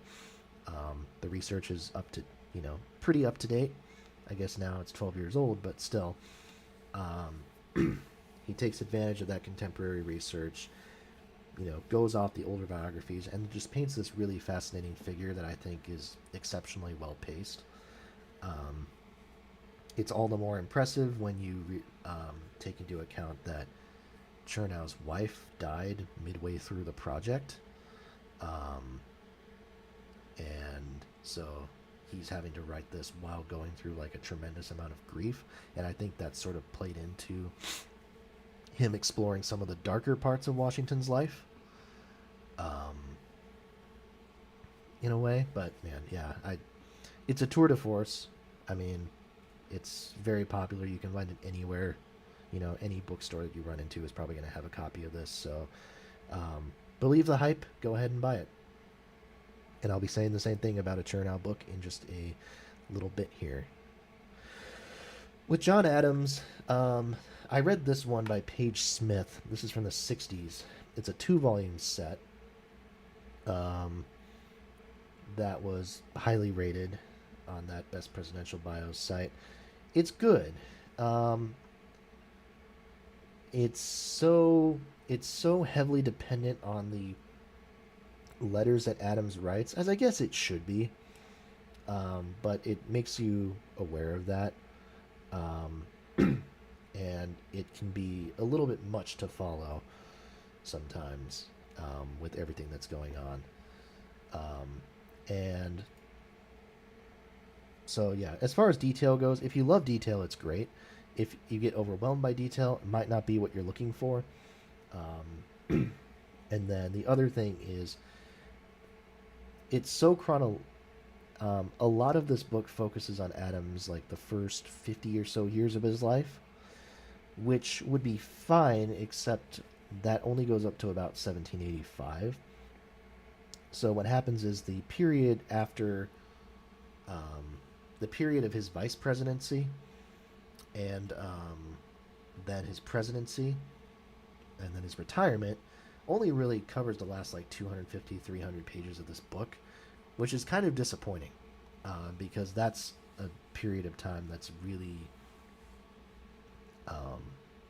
important, I guess, powerful to his development. So it does feel like it's glossed over a little bit with the pacing of this book, or this pair of books, I guess. So decent, but I would recommend the David McCullough book primarily. This is the book that everybody knows about Adams. Won the Pulitzer Prize. It's, probably the definitive David McCullough book, if such a thing exists. And if you don't know about his reputation, he's generally considered one of the best biographers ever at describing a scene and putting you in the places that he's talking about. Now, I've never been super impressed by the depth of his research, and so as a result, I've never loved the biographies that I've read of his until this one. This one, there's so much. The research is really good, but the depth of like emotions that he's tapping into as well are superb as well. It's also not as like obnoxiously long as his Truman biography was. It's actually it says 750 pages, but it reads a lot faster than that. It reads a lot more breezily than that. So it's superb. The writing is superb. Um, couldn't recommend it highly enough. Again, also this is also the biography that the HBO series John Adams was based off of. In the, I think that was made in like the mid 2000s or so.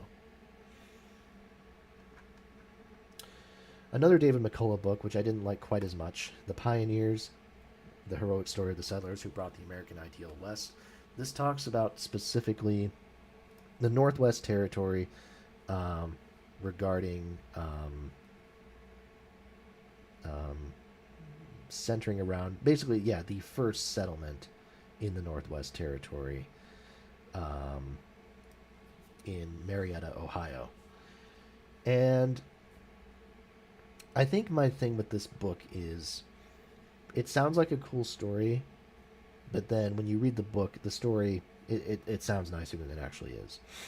Um, I didn't really get it invested in any of the characters here. I thought the writing itself was a little bit spacey. Um, Maybe that's an unfortunate word to use given that McCullough is pretty old at this point. He's like 85 or something. It might even be pushing 90 now. But um, I wasn't, yeah, I didn't think the writing was quite as focused here.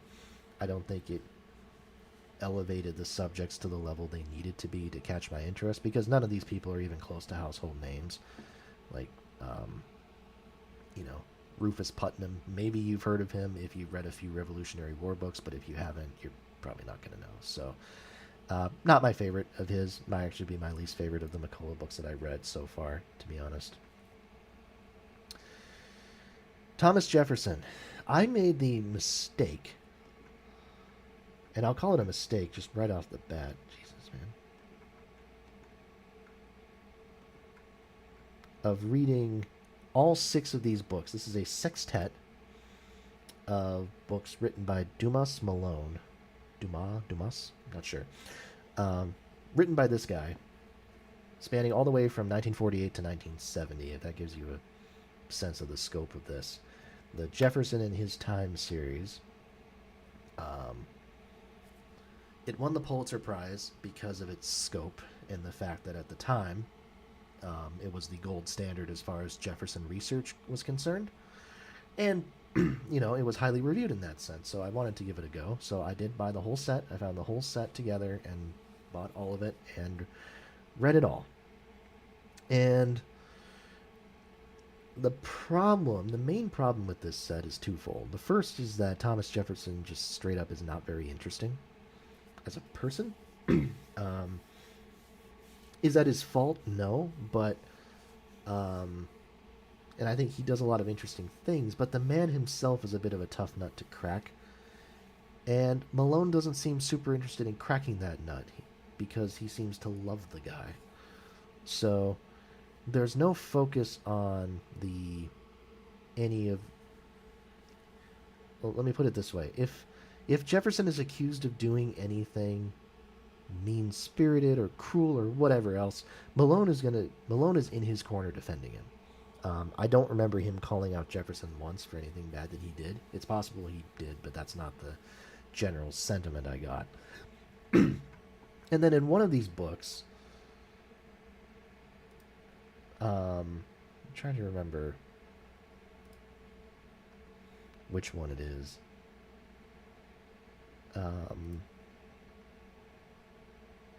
Yep, it was this one. So the fourth one, where it talks about his first term, talks about the Sally Hemings situation. Now this was written in the 60s or whatever, 50s or 60s, a different time. I get that, and there's a lot of evidence that has come out about the Sally Hemings thing, undeniable evidence basically, that he wouldn't have had access to back then.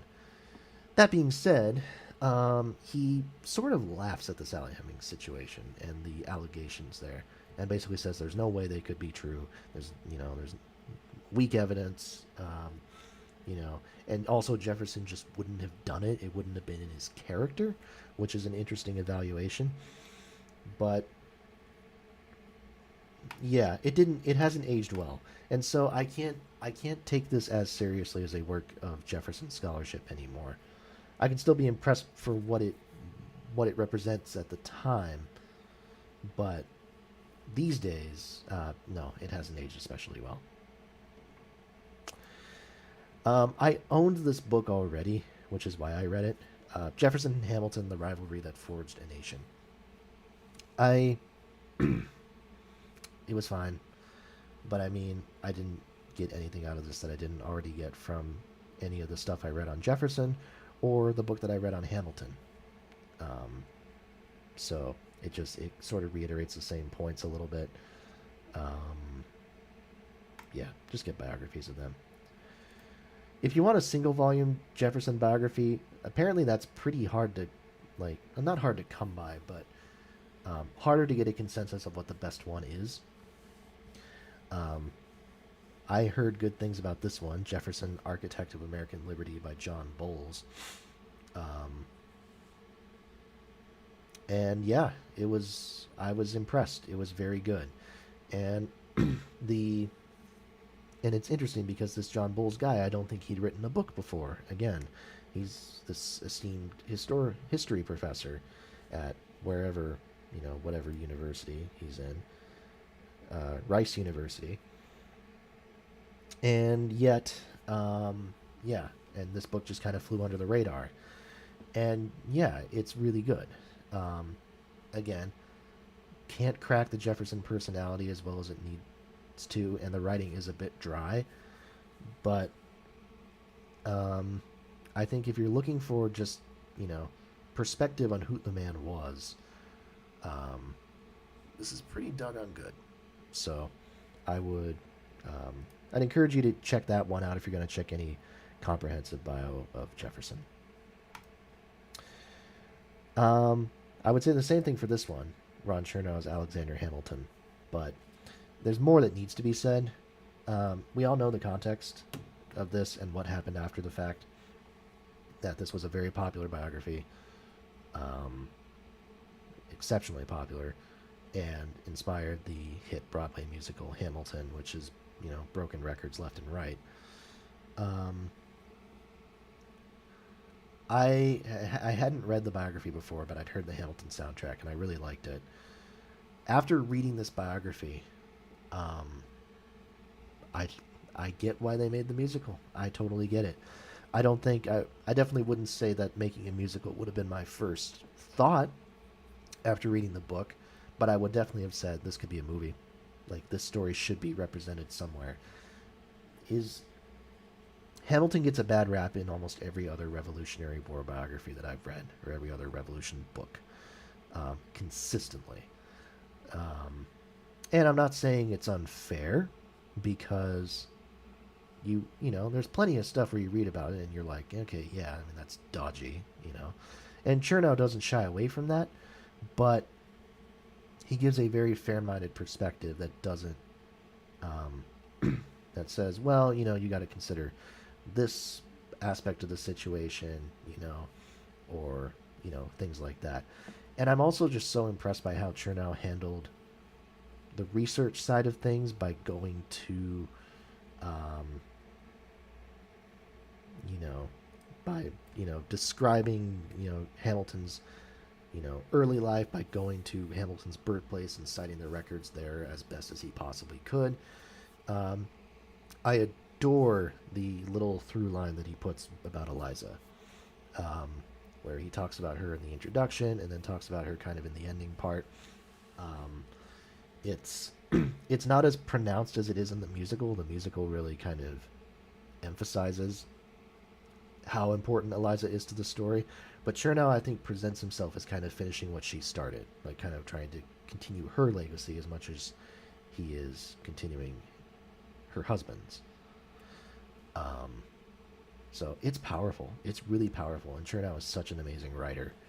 Um, um, really, like, again, not colorful prose in the same way that like a David McCullough is or something, but he he gives you the facts and he describes them like well enough that you don't, it doesn't feel like a textbook. So I was thoroughly impressed by that book on many levels. So, getting close to the end here, Jeremy Popkin, A New World Begins: The History of the French Revolution. Um, so this was a great, I think, starter pack, because for as important as the French Revolution is, and I mean, I've heard Les Miserables, obviously, like most of us have, I'd imagine. I didn't know the context behind it. I didn't know a lot of what was going on, so I needed a refresher.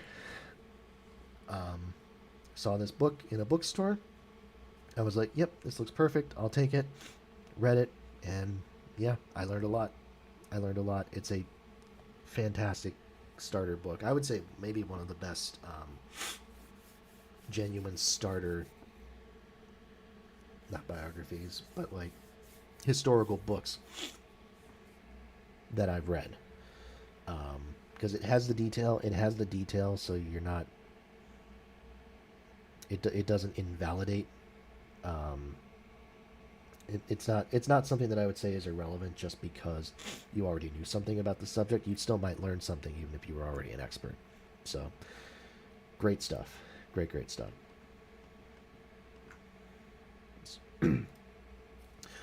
John Jay, Founding Father by Walter Starr. John Jay is one of these people, you know, he's a name who will pop up everywhere when you read about the revolution, but there's not a lot, he's not considered on that same level as like a Hamilton or a Jefferson or whoever else. And then you look at his record and you're like, oh my gosh, he,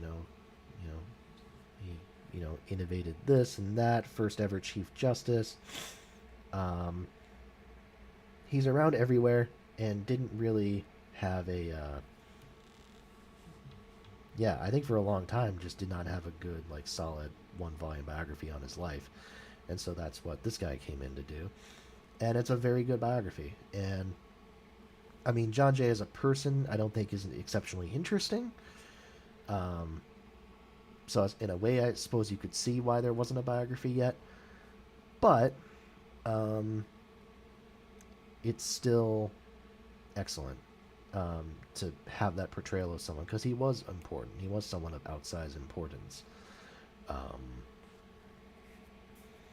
and yeah, so good book, good book. I'm running out of things to say here, so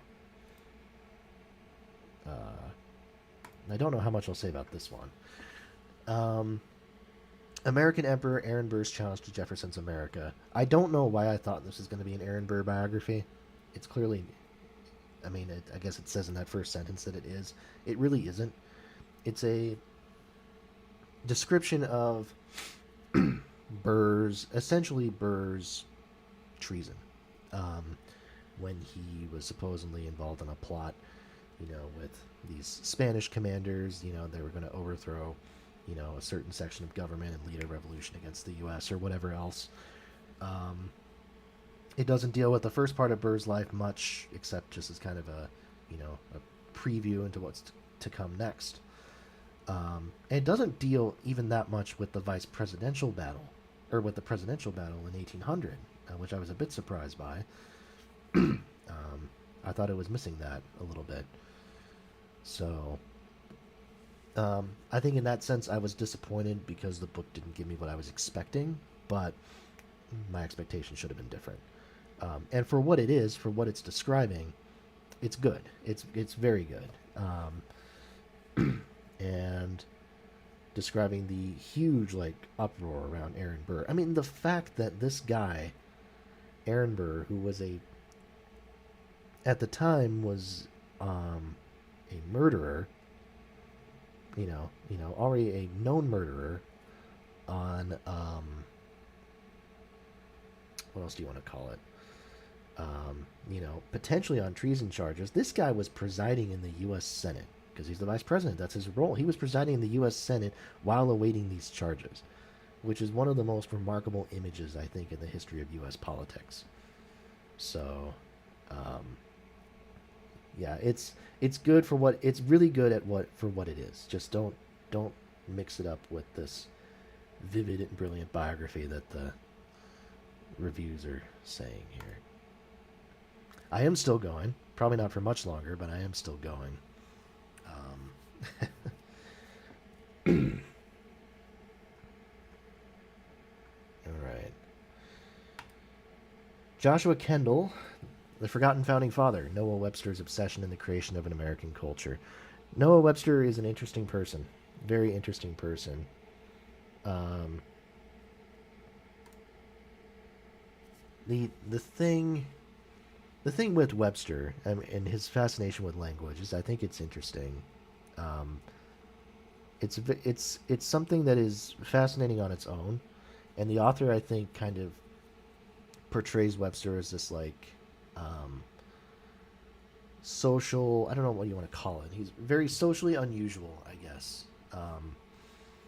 You know, like I don't think the author used the words autistic at all, or if he does, very seldomly. But I think he makes a lot of those comparisons.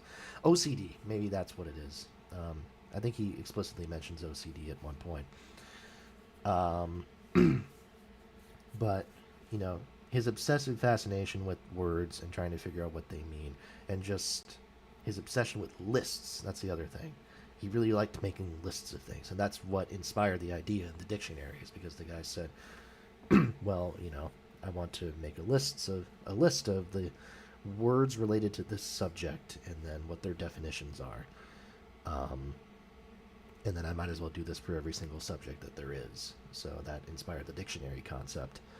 Um, the problem with the book itself, I guess, is just that it's so incredibly detailed, like to the point where it's like a play-by-play of his life. Like on this specific day in 1784, he did this. On this specific day in 1813, he did this. Very step by step in that way, and methodical, and it kind of drags. Um, which is a surprise given it's a lot shorter than a lot of these other books I've talked about, but it drags. Um, but Noah Webster as a figure is interesting. A very interesting guy. um, this one is really good. Undaunted Courage by Stephen Ambrose. Stephen Ambrose, I think, is probably most famous for writing the book that inspired the television series Band of Brothers. So I was a bit surprised to find that out. Um, to find out that he'd written a book like this, and I guess he's written a bunch of other books about various U.S. history-related stuff. I was blown away at how good this was. I was really blown away, and I think what is the most impressive is that Ambrose talks in great detail about the actual Lewis and Clark voyage, because that's what this is about, and details it in the different steps, what the goal was for the mission, you know, how they were to reach that, etc., etc. The I'm trying to think. The thing that kind of raises it a notch above great to like this is a fantastic book is his treatment of Meriwether Lewis as a character. Meriwether Lewis, I think, is a really underappreciatedly tragic figure. That probably wasn't a good word choice at all, but a very tragic figure in early U.S. history.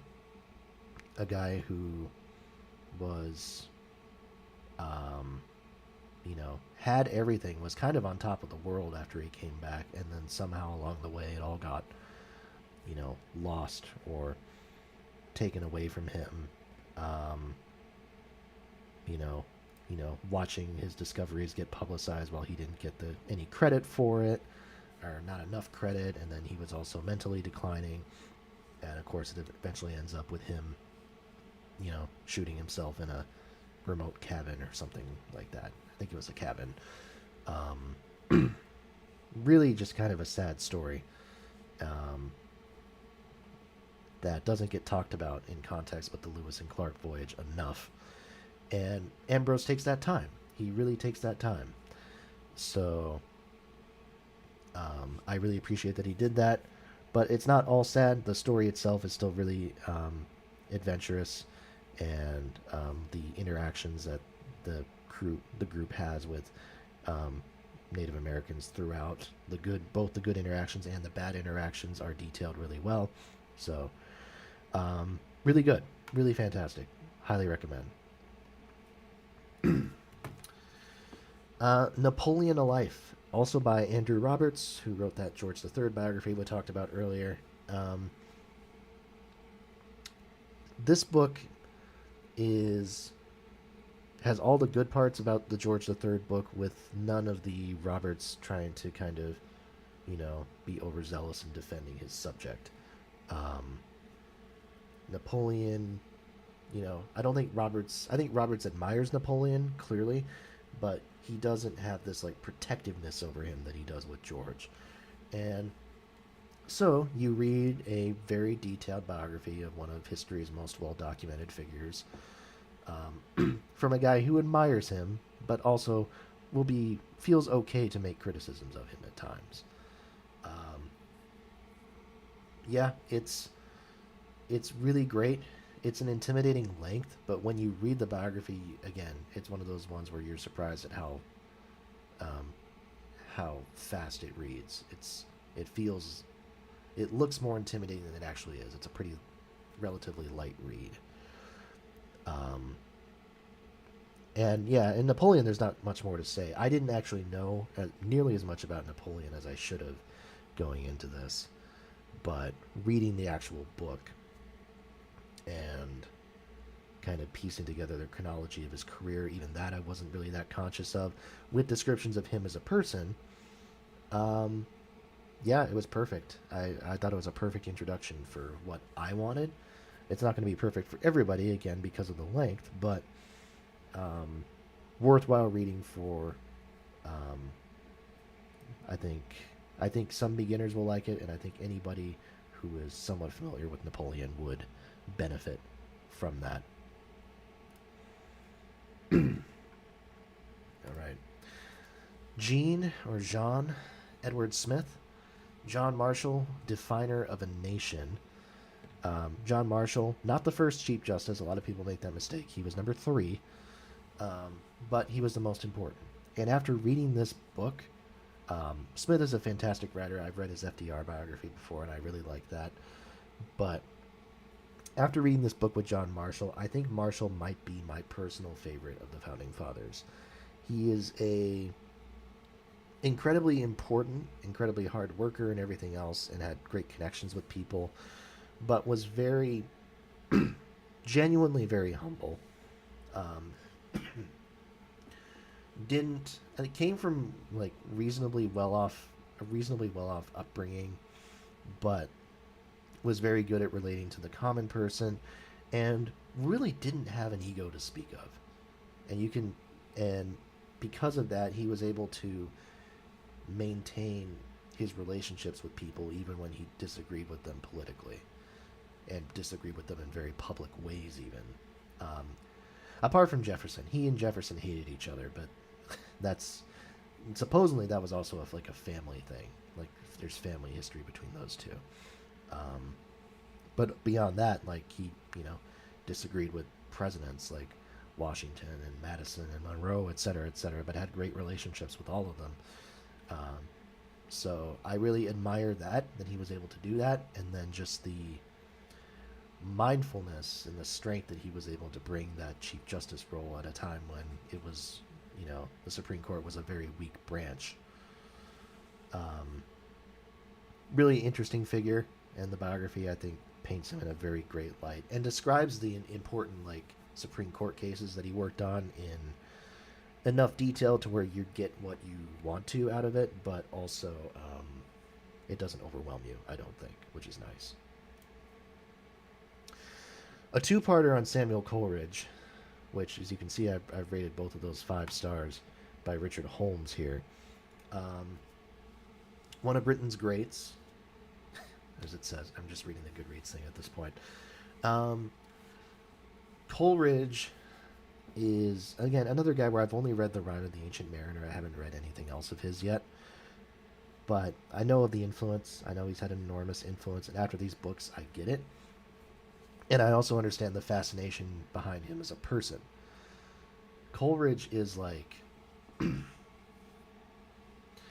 he's a very strange figure, um, very eccentric, very prone to just going random places and staying there for like 5 years or something like that, and um, and has these like opinions on everything, um, and has this really complex relationship with William Wordsworth, where they're like on again, off again, and Coleridge loves him, and Wordsworth thinks that Coleridge is just a bit too much of a loose cannon, and they kind of break it off for a while, and they get back together.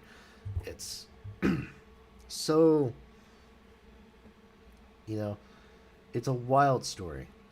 And you know what it reminds me of is the Peter Guralnick two-part biography of Elvis a little bit, in that the first part is kind of the promising Coleridge, um, you know, showing him, rising to his peak as a poet.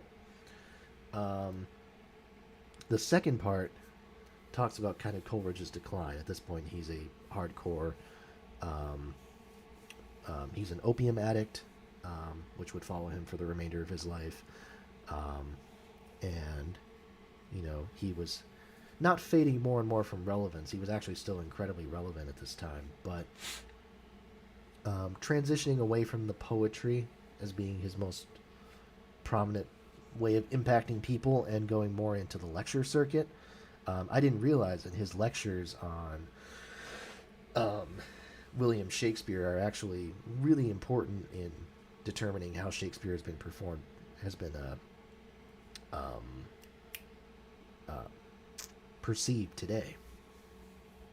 I can't remember which play it was. I want to say it was Macbeth, where Coleridge was actually the primary reason why Macbeth kind of had a renaissance of critical approval, because for a lot of time they thought it was one of his minor plays, one of Shakespeare's minor plays, not really worth noting.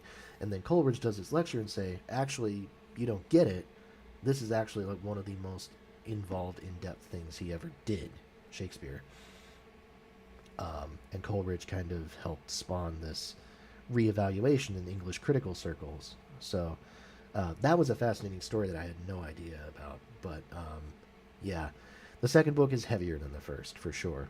And so, take that as you will. That being said, I think these are both exceptionally well written. I felt really connected to Coleridge as a person, even though I wasn't familiar with with that much of his work. So, and I think that's to the absolute credit of Richard Holmes, the author.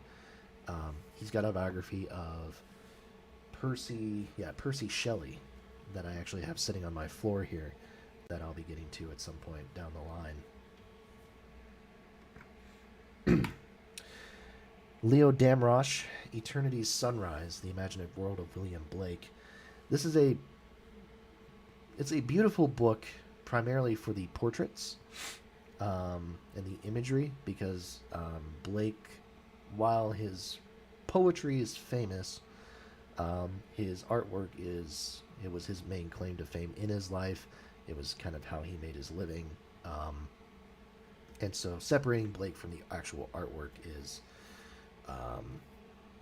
kind of a mistake when people make that. So,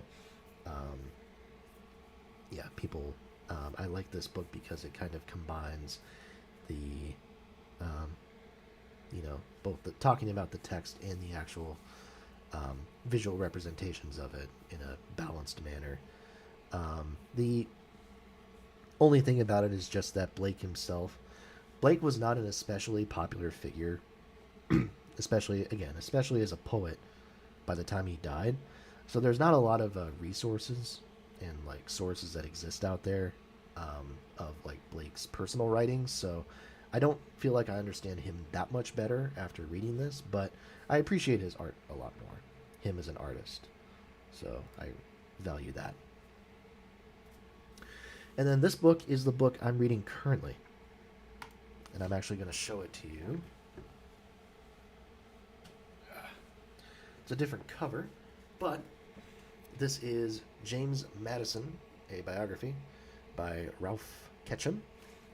It's a reprint here, which is why I think it's a different cover.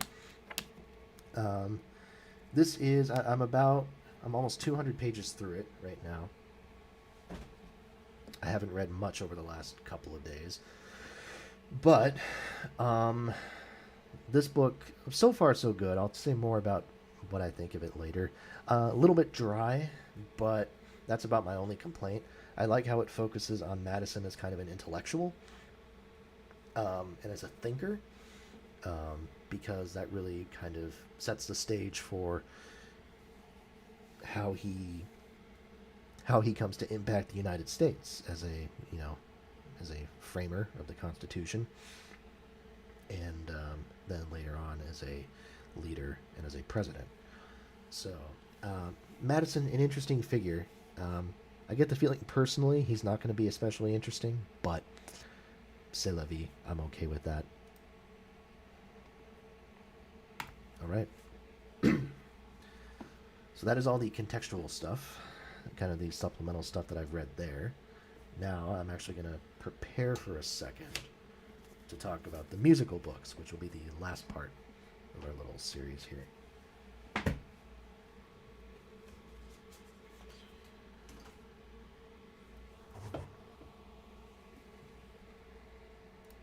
And why I'm doing this is in part because, well, it's because um, these books I've actually some the other books that I've been talking about I have in my most of these I have in the house that I'm in right now, um, but in my basement, and there's so many of those books, like I'm not going to bring like 150 books upstairs to show them off.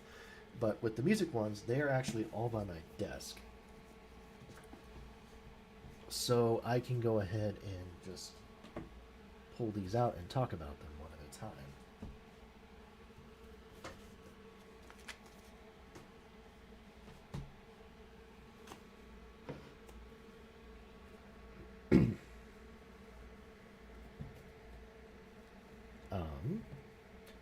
But what's really funny is that the first one that we have here is actually one that I don't own physically. It's a little bit too expensive. I actually read this online. It was in a JSTOR, the the database of like academic journals and stuff. But it's Hildegard of Bingen by Honey McConey from 2018. Hildegard is an interesting figure, and I mean she's interesting in part because I have multiple books about her. This volume is good. I would say it's maybe a little bit.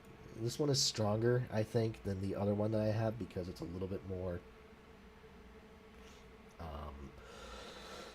a little bit better researched, and because it's brief. I mean, Hildegard, again, we're talking about a figure who lived 1,000 years ago almost. There's not going to be a lot of detail about her personally, so I think this book recognizes that and doesn't go into more detail than it needs to.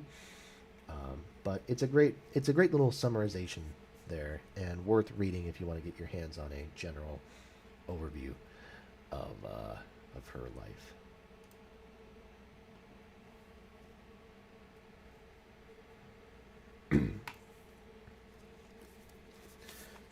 So this book, I have here.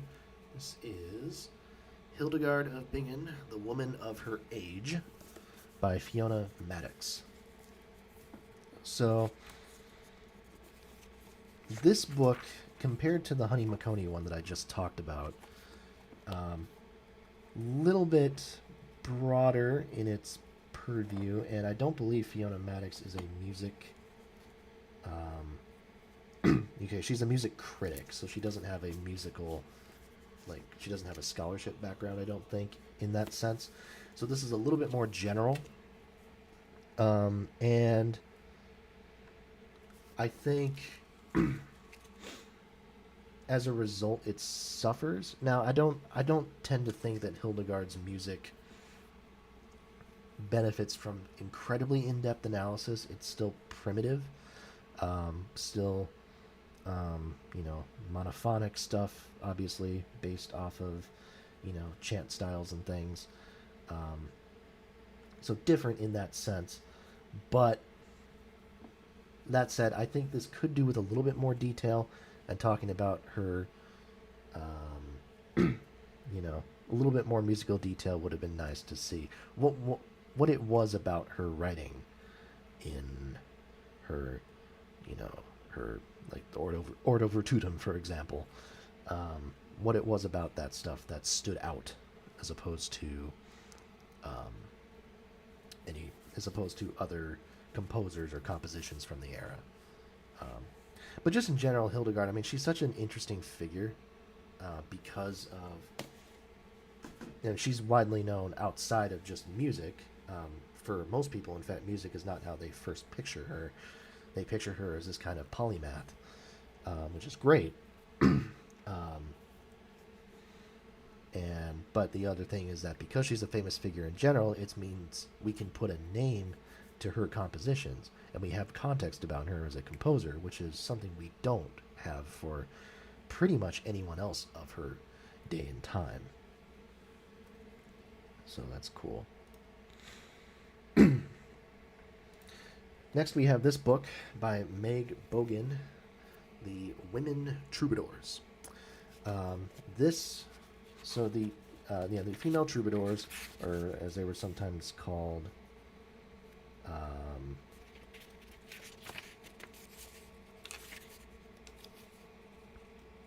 no, I was going to say something incorrect there, so forgive me.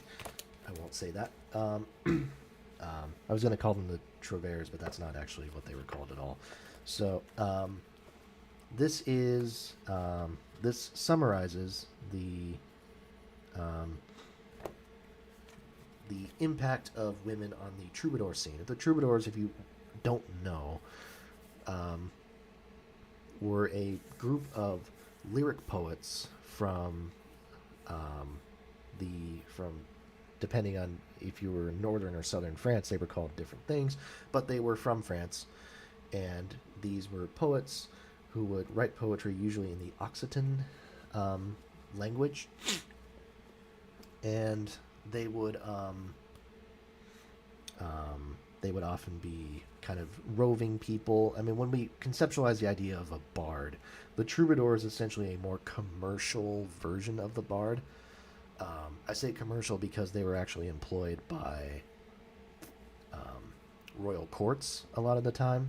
They would bounce around from court to court sometimes and would travel with the royal entourages. Bernard de Ventadorn is probably the most famous troubadour. But most of the ones we know about, most of the ones we talk about, are men talking about love with women. So this idea of courtly love is also important. This romantic desire, is not desire just as in like lust or sex, but it actually talks about love as a more beautiful but more powerful thing. And generally speaking, we think of it as a man imposing that on a woman. And the Women Troubadours actually talks about people like the Comtesse de Dia, for example, Beatrice de Dia. She is the most famous of all of them, but it talks about other ones. Maria de Ventadorn, for example. But it basically reframes the whole idea of troubadour ideas and how it would relate to women, how women were related to it, and how they sort of adapted to the standards of that whole movement. And it also, I believe it chronicles just about every single piece of like troubadour text written by a woman that we know of today, which is pretty cool. The Music of the Troubadours by Elizabeth Aubrey. Here's the book in question. Some glare there. There we go.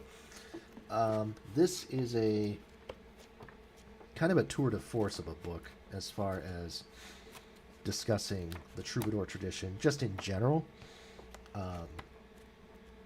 Talking about the history of it, the musical traits of it, um, how it was structured, how these pieces were structured formally, like melodically, um, harmonically, kind of, and how they would be performed. Um, it's a kind of a one-stop shop for everything you need to know. So if you can find this, yeah, go ahead and get it. It's terrific, and yeah, essential if you're interested in this stuff. And I think people should be. I think it's of interest to people who study folk music, who study the idea of the singer songwriter, to research the troubadours, because that's where that idea really um, takes shape. At least the kind of the Western perception of that idea really takes shape around then. So, great stuff. This one's buried on the bottom here. Come on. The Renaissance Reform of Medieval Music Theory by Stefano Mengozzi. There we go. There we go. Nice. Okay. This is it's subtitled Guido d'Arezzo Between Myth and History. Guido d'Arezzo was the most famous music theorist of the medieval age. His primary kind of contribution to music theory was introducing the idea of solfege. So, the idea of attaching specific syllables to specific notes in a scale or a mode, and then using that as a way to help singers practice sight singing. So they'd be able to see a melody written out, they'd be able to attach these different notes there, or these different syllables to these notes, and they'd be able to help them kind of work their way through the piece. So Guido is the person where that idea originated, and the book in general actually talks about more than just Guido. It talks about kind of what music theory looked like in this time, as well as just how many of the accomplishments, the things that Guido is credited with, how much we can actually credit him for, and how much of that is maybe the work of other people kind of in his field, how much of that maybe came after him. It's there's a mix of things going on. So but yeah, it's a good book. This is one of the more expensive ones I have. I want to say this was like $30 or something. The other ones I've shown were bought used for like, at most like $7 or $8. So this one though, I think out of all the ones we have left, yeah, this is the most expensive one, music related book that I've shown off so far.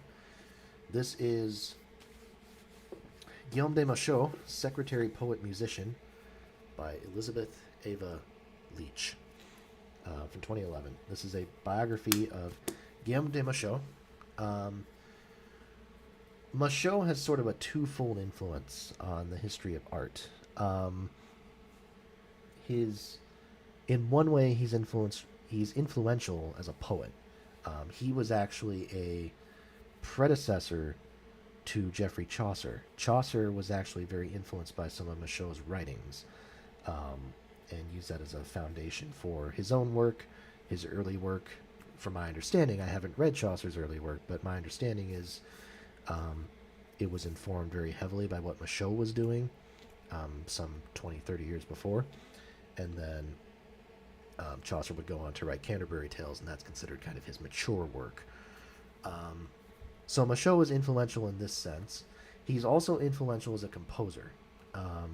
He wrote a lot of individual kind of songs. Not just monophonic songs, but also kind of early polyphonic stuff. We got to remember this is in France in the 14th century is when he lived. And this is after kind of the rise of the Notre Dame school of polyphonic thought, where polyphony becomes really acceptable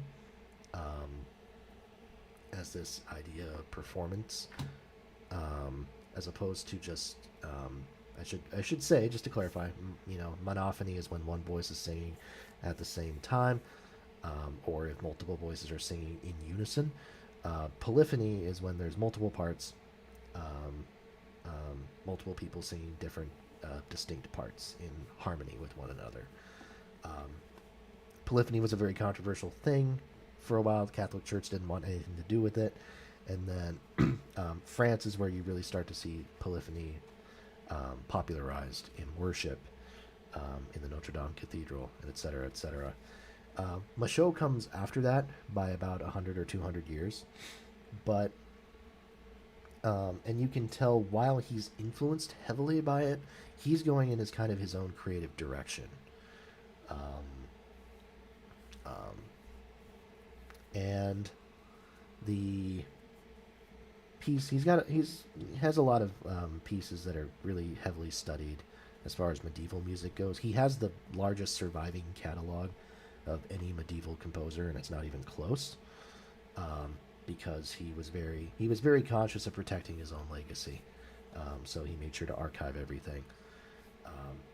So he has a lot of pieces that have garnered some recognition as a result because they're kind of some of the only documents we have. Maybe his most famous work, though, is his Messe de Notre Dame from like 1365-ish,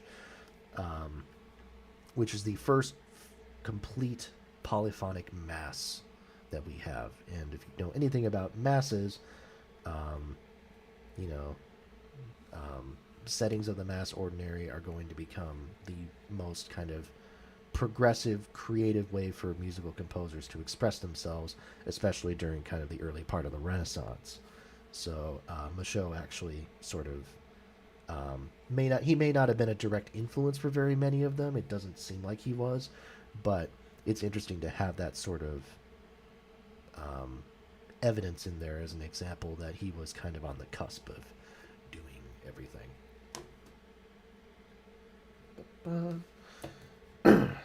So yeah, that book is very expensive though. $40 is what I got it for, and that's on the cheap side.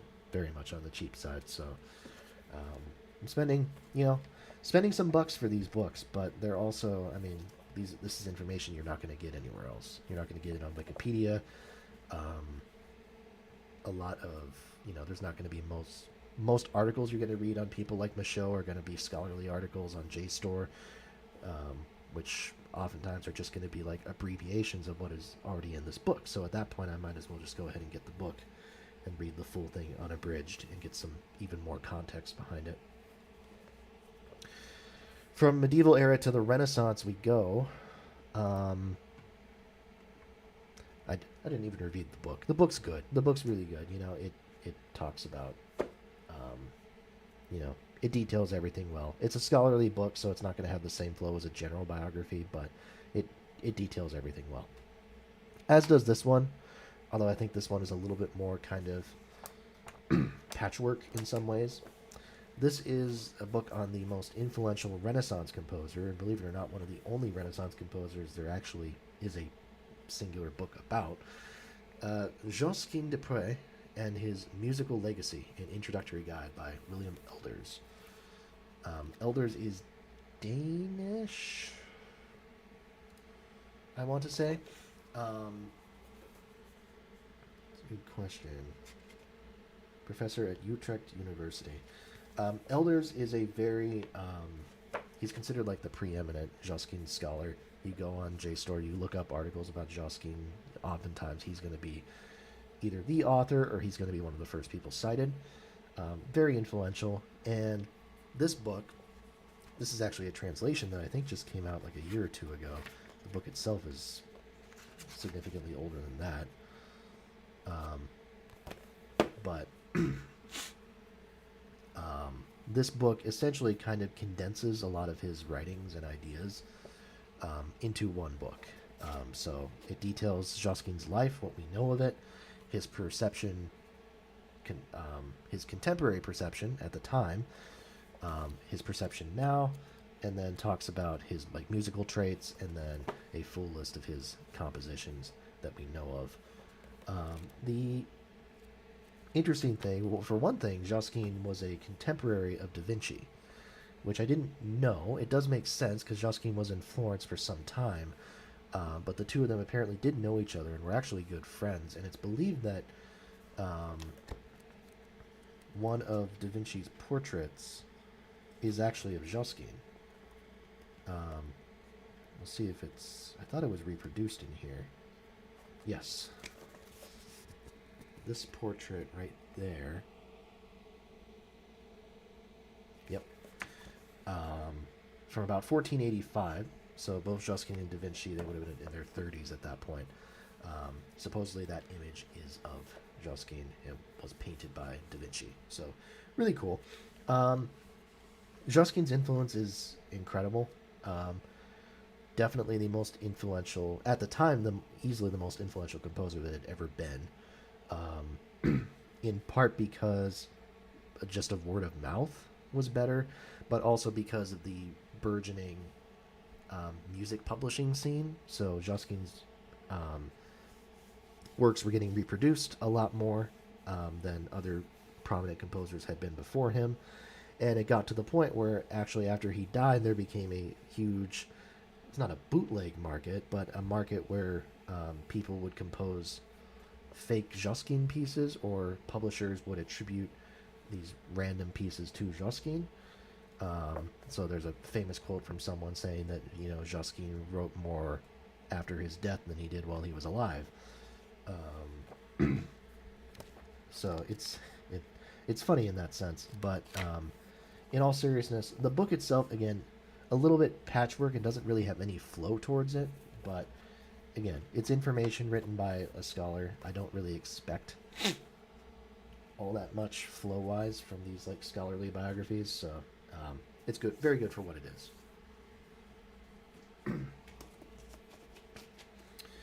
The Jes move that. The Gesualdo Hex Music, Myth, and Memory by Glenn Watkins. So, as I said, there's not a whole lot of Renaissance biographies out there. There is one on Luca Marenzio that I'm looking to get at some point, but that one's like $60, $70, and Marenzio's not important enough to what I'm doing to where I have any reason to prioritize that, but I do want to read it at some point.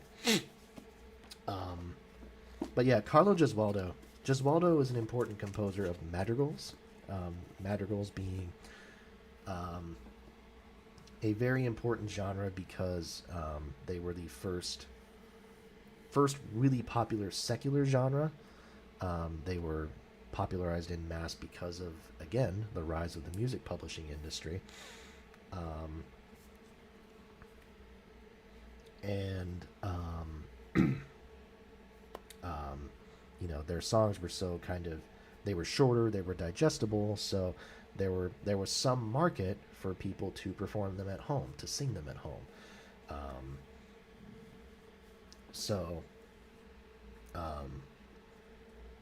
the madrigal basically, I mean, it emerged in Italy in like the 1520s, 1530s, and exploded in popularity. Exploded, and from then on, for the next like 100 years almost, it became, the predominant genre of note for Italian composers. Carlo Gesualdo is one of the most interesting ones because Gesualdo, who has kind of been made famous because he killed his first wife and his first wife's lover after he caught them in bed with one another. He ended up getting acquitted, I think, but the scandal followed him for the rest of his life. Now, I should say he was acquitted even though it was pretty conclusively found that he'd done it. I think they ruled in court that it was justified or something, something along those lines. But yeah, Gesualdo is a very interesting composer because he's more inclined to darker things, which some of that's probably coincidence and people reading into it because of his reputation, but some of it is definitely legitimate. And especially in his later madrigal books that he would publish in like the like 1510, I think, roughly, or 1610, sorry. He uses techniques. He uses a lot of actual dissonance. Generally speaking, like consonance is the name of the game in this early stuff. If you're writing like a dissonant interval, like a minor second or something like that, I mean, it's a no-go. But the madrigal was where people started to really experiment with that dissonance more and more, and Gesualdo goes ham with it, to the point that actually in the 20th century, when We have Schoenberg and the rise of atonality. Schoenberg actually cited Gesualdo as an early example of this and was actually a big fan of some of Gesualdo's later works. The same goes with Igor Stravinsky. When Stravinsky was practicing with atonal music, he cited Gesualdo as kind of a precursor to that. So this whole book, actually, by Glenn Watkins, this book grapples with the connections between these two eras. So it serves as a sort of biography of Gesualdo, but it also connects him with these later figures and kind of compares and contrasts the merits of their music, which I think is really interesting. So, for research purposes, it's maybe not the most helpful, at least if we're just looking at Gesualdo, but the connections between earlier and later musicians, I think, are really cool to explore. Probably sounded a bit robotic. That was kind of weird. Okay. No cover on this one, but luckily, again, I have the book here, so it doesn't matter. This is Leo Schrad's Monteverdi. Can't figure out the angles. Creator of modern music. Claudio Monteverdi is the link between the Renaissance and the Baroque periods. He's, I would argue, one of the most influential composers ever as a result of that. The big claim to Monteverdi's fame, and this whole book, it makes a fantastic case for it. I already was like pretty partial to Monteverdi stuff, and this book just fully convinced me of his merits as a composer and as a visionary. Monteverdi basically took these like Renaissance ideas. So he takes the madrigal concept, he sort of pushes it further by experimenting with like more voices. He plays around with the dissonances more. In addition to that, Monteverdi is also conscious of this rise in experimenting with instrumental music. So he's starting to write, works for instruments as well as voices. So instruments are starting to become a legitimized thing. That's one characteristic of the Baroque period. The other is Monteverdi is one of the first to experiment with a new scene in Rome at the time. This little stage, this type of stage work that had been conceptualized by these people, these members of what was called the Florentine Camerata in the 1580s and 1590s. This little kind of this idea that this was going to be a stage work that would copy these ideas of the ideas portrayed in like madrigals and stuff like that, with the sort of structures and the settings of Greek tragedy, of the Greek plays. It was a sort of a getting back to our roots type of idea, and this genre would be called what was going to be called the plural of opus. So opus, singular, means work. The plural of opus is opera, so works. So this new genre ended up becoming known as opera. And Monteverdi was not the first person to write an opera, but he was very early on that train. And he was also one of the first people to recognize the potential of opera and what it could do. So opera originally, if you listen to the recordings, is actually pretty... it's kind of small-scale stuff. The stagings of it, the instrumentation, it's not very big. Monteverdi takes this, and in the span of about 30-ish years of writing operas, number one, he's a much more interesting composer than any of his contemporaries, so already they're very popular just because of that. But he also starts expanding the structures. He starts expanding the idea of what an aria could be. So like these grand emotional moments where the singer would go nuts. And he starts expanding the instrumentation. Again, him being more open-minded to adding different instrumentation, like brass instruments and percussion and things like that. He starts throwing those into the mix. And the result is the opera, for example, the Incurazione di Poppea from 1643. And Poppea is a masterwork, honestly. It's one of the best pieces of music that had been written, that I've heard, written up to that point. It's incredibly epic. I mean, it's long. It's a hefty commitment if you ever want to listen to it, but remarkable piece of work. Remarkable piece of work.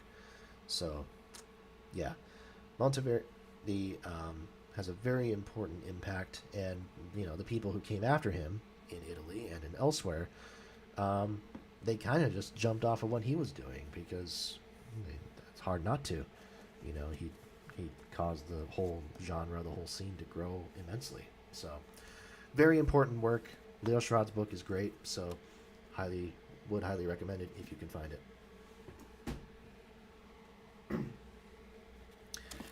A small book next. This is H.C. Robbins Landon's book, Vivaldi, Voice of the Baroque. So here it is, slightly different cover than what you see on Goodreads. Vivaldi is one of those figures who was very popular in his time, completely disappeared after his death, and then has sort of received a huge revival in the 20th century. Vivaldi in his day was really mostly known for his work kind of as an educator and as an ensemble leader. He he spent most of his career in Venice.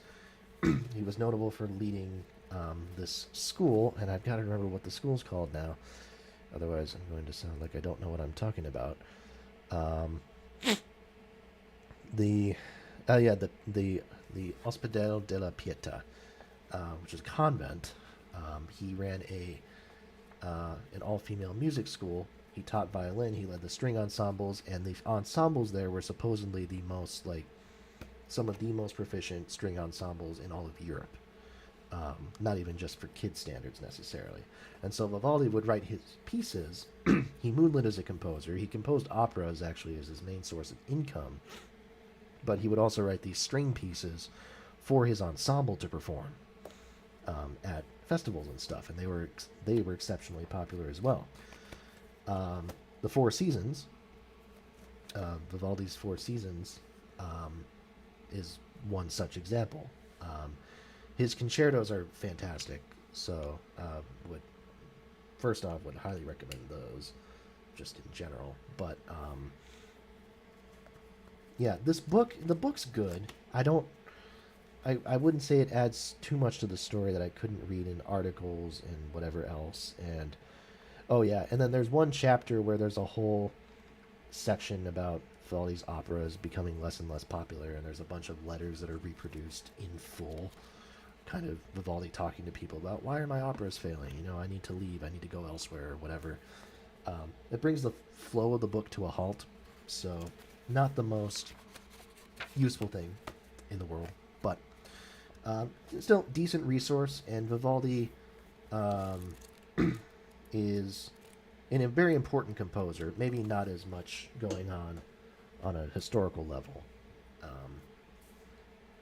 compared to other composers, but we'll see. I want to skip ahead to this one. Jean-Philippe Rameau's treatise on harmony. I have the half-price book sticker still on there because I don't really ever remove those. Jean-Philippe Rameau was an organist and a music teacher. That was kind of his background. But he actually, the big point in his favor was that he was a proficient writer, and his treatise on harmony, he published it in 1722. So actually, reasonably early in his career. He lived for 45 more years after this, or closer to 40. I think he died in 1764. But Rameau, this work, his perception of harmony was not necessarily brand new. He's expanding on ideas that were already kind of extant in several Baroque composers, including the fellow we're going to be talking about next here. But he wrote all of them down in a very concise way, in a very, or not a concise way, but like a thoroughly explained way, actually. So the opposite of concise. I've been doing this for 5 hours, so I'm beat. But um, the treatise on harmony and its focus on functionality.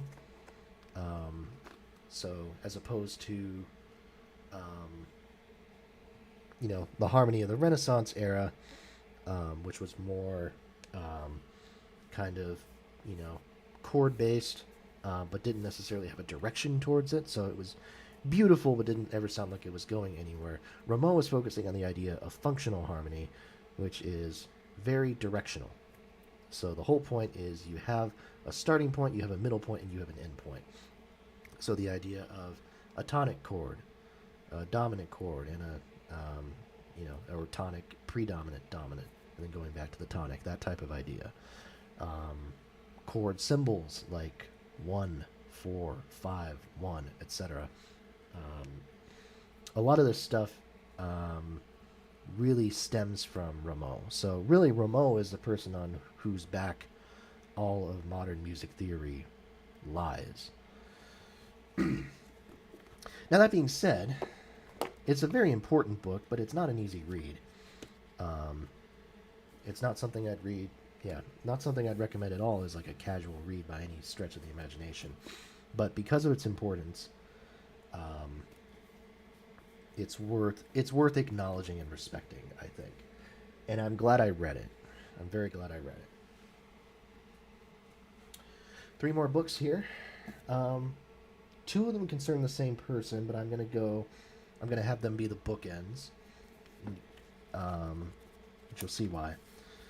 The first concerns a guy whose music I've been listening to a lot over the last few months, and who I think I understand better now than I did before. This is John Elliott Gardner's. There's a lot of glare in this one. Can't see it super well, but this is Music in the Castle of Heaven, a portrait of Johann Sebastian Bach. Now, John Elliott Gardner, I'll pull him up here. It's a different cover, but you still get the same vibe. John Elliott Gardner is considered the founder of the sort of early music trend of like interpretations that you will see in modern, that you see in like the classical music scene over the last 40 or 50 years. Gardner sort of kickstarted that idea, or was one of the people who did this idea of taking early music, because people have been recording early, like Baroque music and earlier for decades before that. Gardner's contribution was to promote authentic re-recordings, finding the original instruments and recording them that way. So he was very responsible for doing that. So he has a lot of experience reinterpreting Bach pieces with with authentic instruments. So he spent a lot of time with Mr. Johann. Having said that, it's one thing to spend a lot of time with someone, but it's a completely different thing to develop a love for that person and a real deep respect. And this book, like, you can tell Gardner. First off, I think he'd written a book before, but I'm not sure. Yeah, see, he'd never even attempted a biography before. He'd maybe written essays, but biography was a whole different thing he'd never attempted before, and he admits as much in the introduction. But this guy is so completely in love with his subject, and I mean like so passionate about it. And this isn't a case where, like, Gardner doesn't get into the weeds of who Bach is as a person, because there's nothing. You're limited. You're limited in what you can say about Bach as a person, because we don't know a lot of facts about him. What we do know is the music, and Gardner will use the music as a jumping off point to make observations about Bach and his character. And you can tell Gardner is passionate about this music. He knows this stuff inside and out. And at times he will go on to kind of tangents, and not really tangents, but he'll talk about his own experiences with the music and how he's related to it. I believe, yeah, Gardner. I believe his family actually that portrait of Bach that's on the cover. It's like it's kind of like the stereotypical portrait of Johann Sebastian Bach that was done in his lifetime. His parents, I think, actually own the original copy of it, so he's had Bach kind of, watching over him, if you will, his whole life. Um, it's a beautiful book. The writing is stunning. I'm like, again, this guy is not a writer by trade at all. He's a conductor, and but it's beautiful. It's a beautifully artistic book, and I would thoroughly, deeply recommend it. Thoroughly. Wow. This book, by contrast, is a little bit disappointing because, I mean, and I should say, it it was written earlier. It was written about 20-ish years earlier, so it's different in that sense. But this is Christopher Hogwood's Handel, um, written in the 80s. Christopher Hogwood is another very popular early music interpreter. He's I believe he's a harpsichordist by trade. I should know that, because he gets credited, and he directs. I mean, he's a musical director as well. Yeah, harpsichordist. Okay, he's passed away. He's no longer with us. But yeah, he was a harpsichordist and a musical director, as well. So, because of his own focus on early music, you'd think he would have a connection with Handel. I think he does. However, it seems as though Hogwood's aim in this book was to focus on a more objective portrait, focus on a biography, which is laudable. Which is laudable. I think it's just I read this literally right after the Gardner book, and so after that I was a bit disappointed. Um, so not nothing wrong with it though. And Handel's importance. I mean, I didn't talk about Bach's importance because it's such an omnipresent name. We don't even need to talk about it that much. There'll be time for it. Handel. The thing with him is, he was an exceptionally prominent composer in his day, exceptionally prominent, and he's one of those few composers who I talked about Vivaldi, where his popularity dropped off immediately after his death, and then had to be revived in the 20th century. Handel is one of those figures who's always really remained popular, even if, in his case, it's mostly because of the success of The Messiah, which in his lifetime was a gigantic hit, and has endured since then. But Handel never really had that ebb and flow. Even Bach did, but Handel didn't. And so it's just this kind of like, he's this kind of steady figure in the history of classical music, during a period of time which didn't have a lot of those kind of steady hands. But I mean, it's a very good book. It's a very good book. I'm not even gonna slag it off because I gave it 4 stars. It's just it's not. It was a come down, I think, from the beauty of the Gardner. And that leads me to Christoph Wolff, Johann Sebastian Bach, the learned musician. So, this was written in. Originally, I want to say this was written in like 2013, 2000. No, not even close. I think this edition might be from like 2013. But this is closer to like a popular, like, to a proper, like, objective biography of Bach, and it's excellent. It's excellent. I think the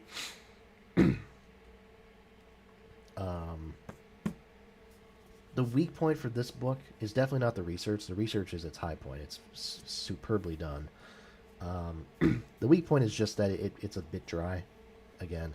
It's a scholarly book, and it even though it has more structure than most scholarly books do, um, which is 100% to its benefit, um, it's not the most organically written thing.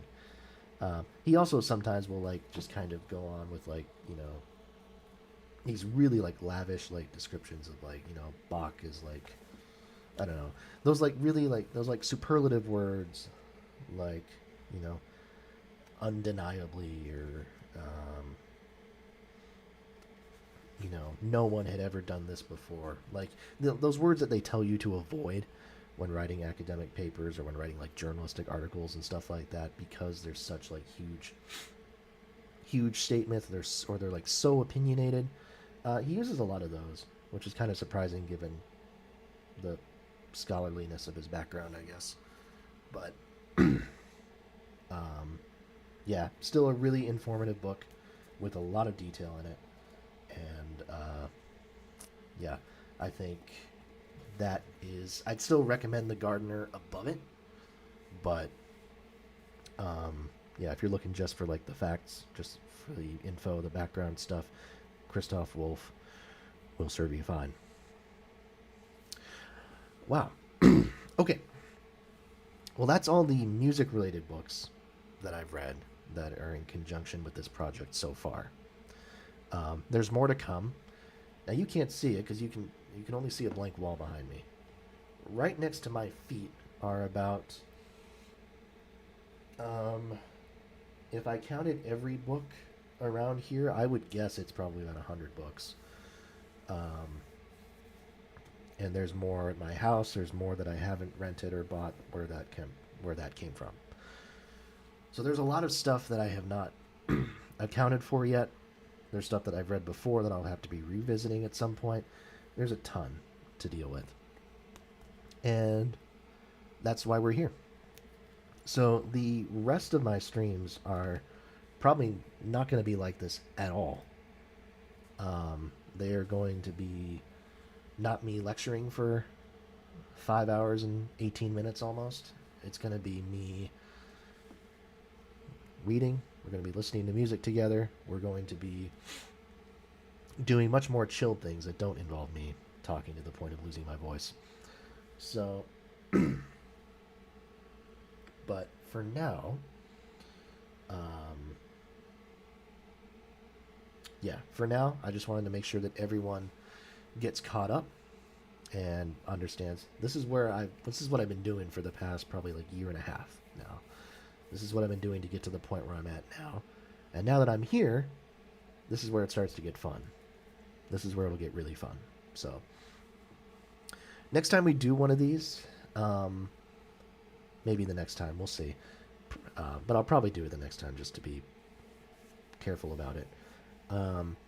I will be going over the CDs that I've listened to, or some of them anyways. Maybe I will hold off on that for later. I don't know. I have a large collection of CDs and vinyl records as well, just in general. But I also want to talk about the specific albums and recordings that I've used to listen to these pieces so far. As I said at the beginning, I'm at about 1745-ish. So I've still got a few Bach pieces to listen to, maybe a little bit of Handel. And then we'll be getting more into kind of the classical period of things. I'm not completist by any means. If I was a completist, we'd still be way back in like the medieval period, maybe the Renaissance at this point. So I'm listening to highlights. I'm being thorough when I need to be, or frankly when I want to be. But right now, we're just, I'm getting a sense of what the classical landscape was like, and then I'm just moving forward. Because at the end of the day, the goal is to get to that period in, I guess you could say 1851 when the first, was it 1851? I'm going to sound stupid now, but when the first recorded sound was made. I'm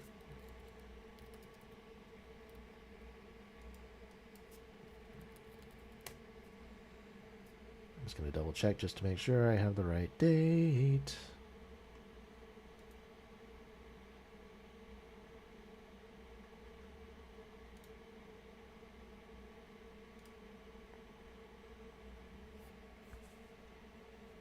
1860. Okay, 1860.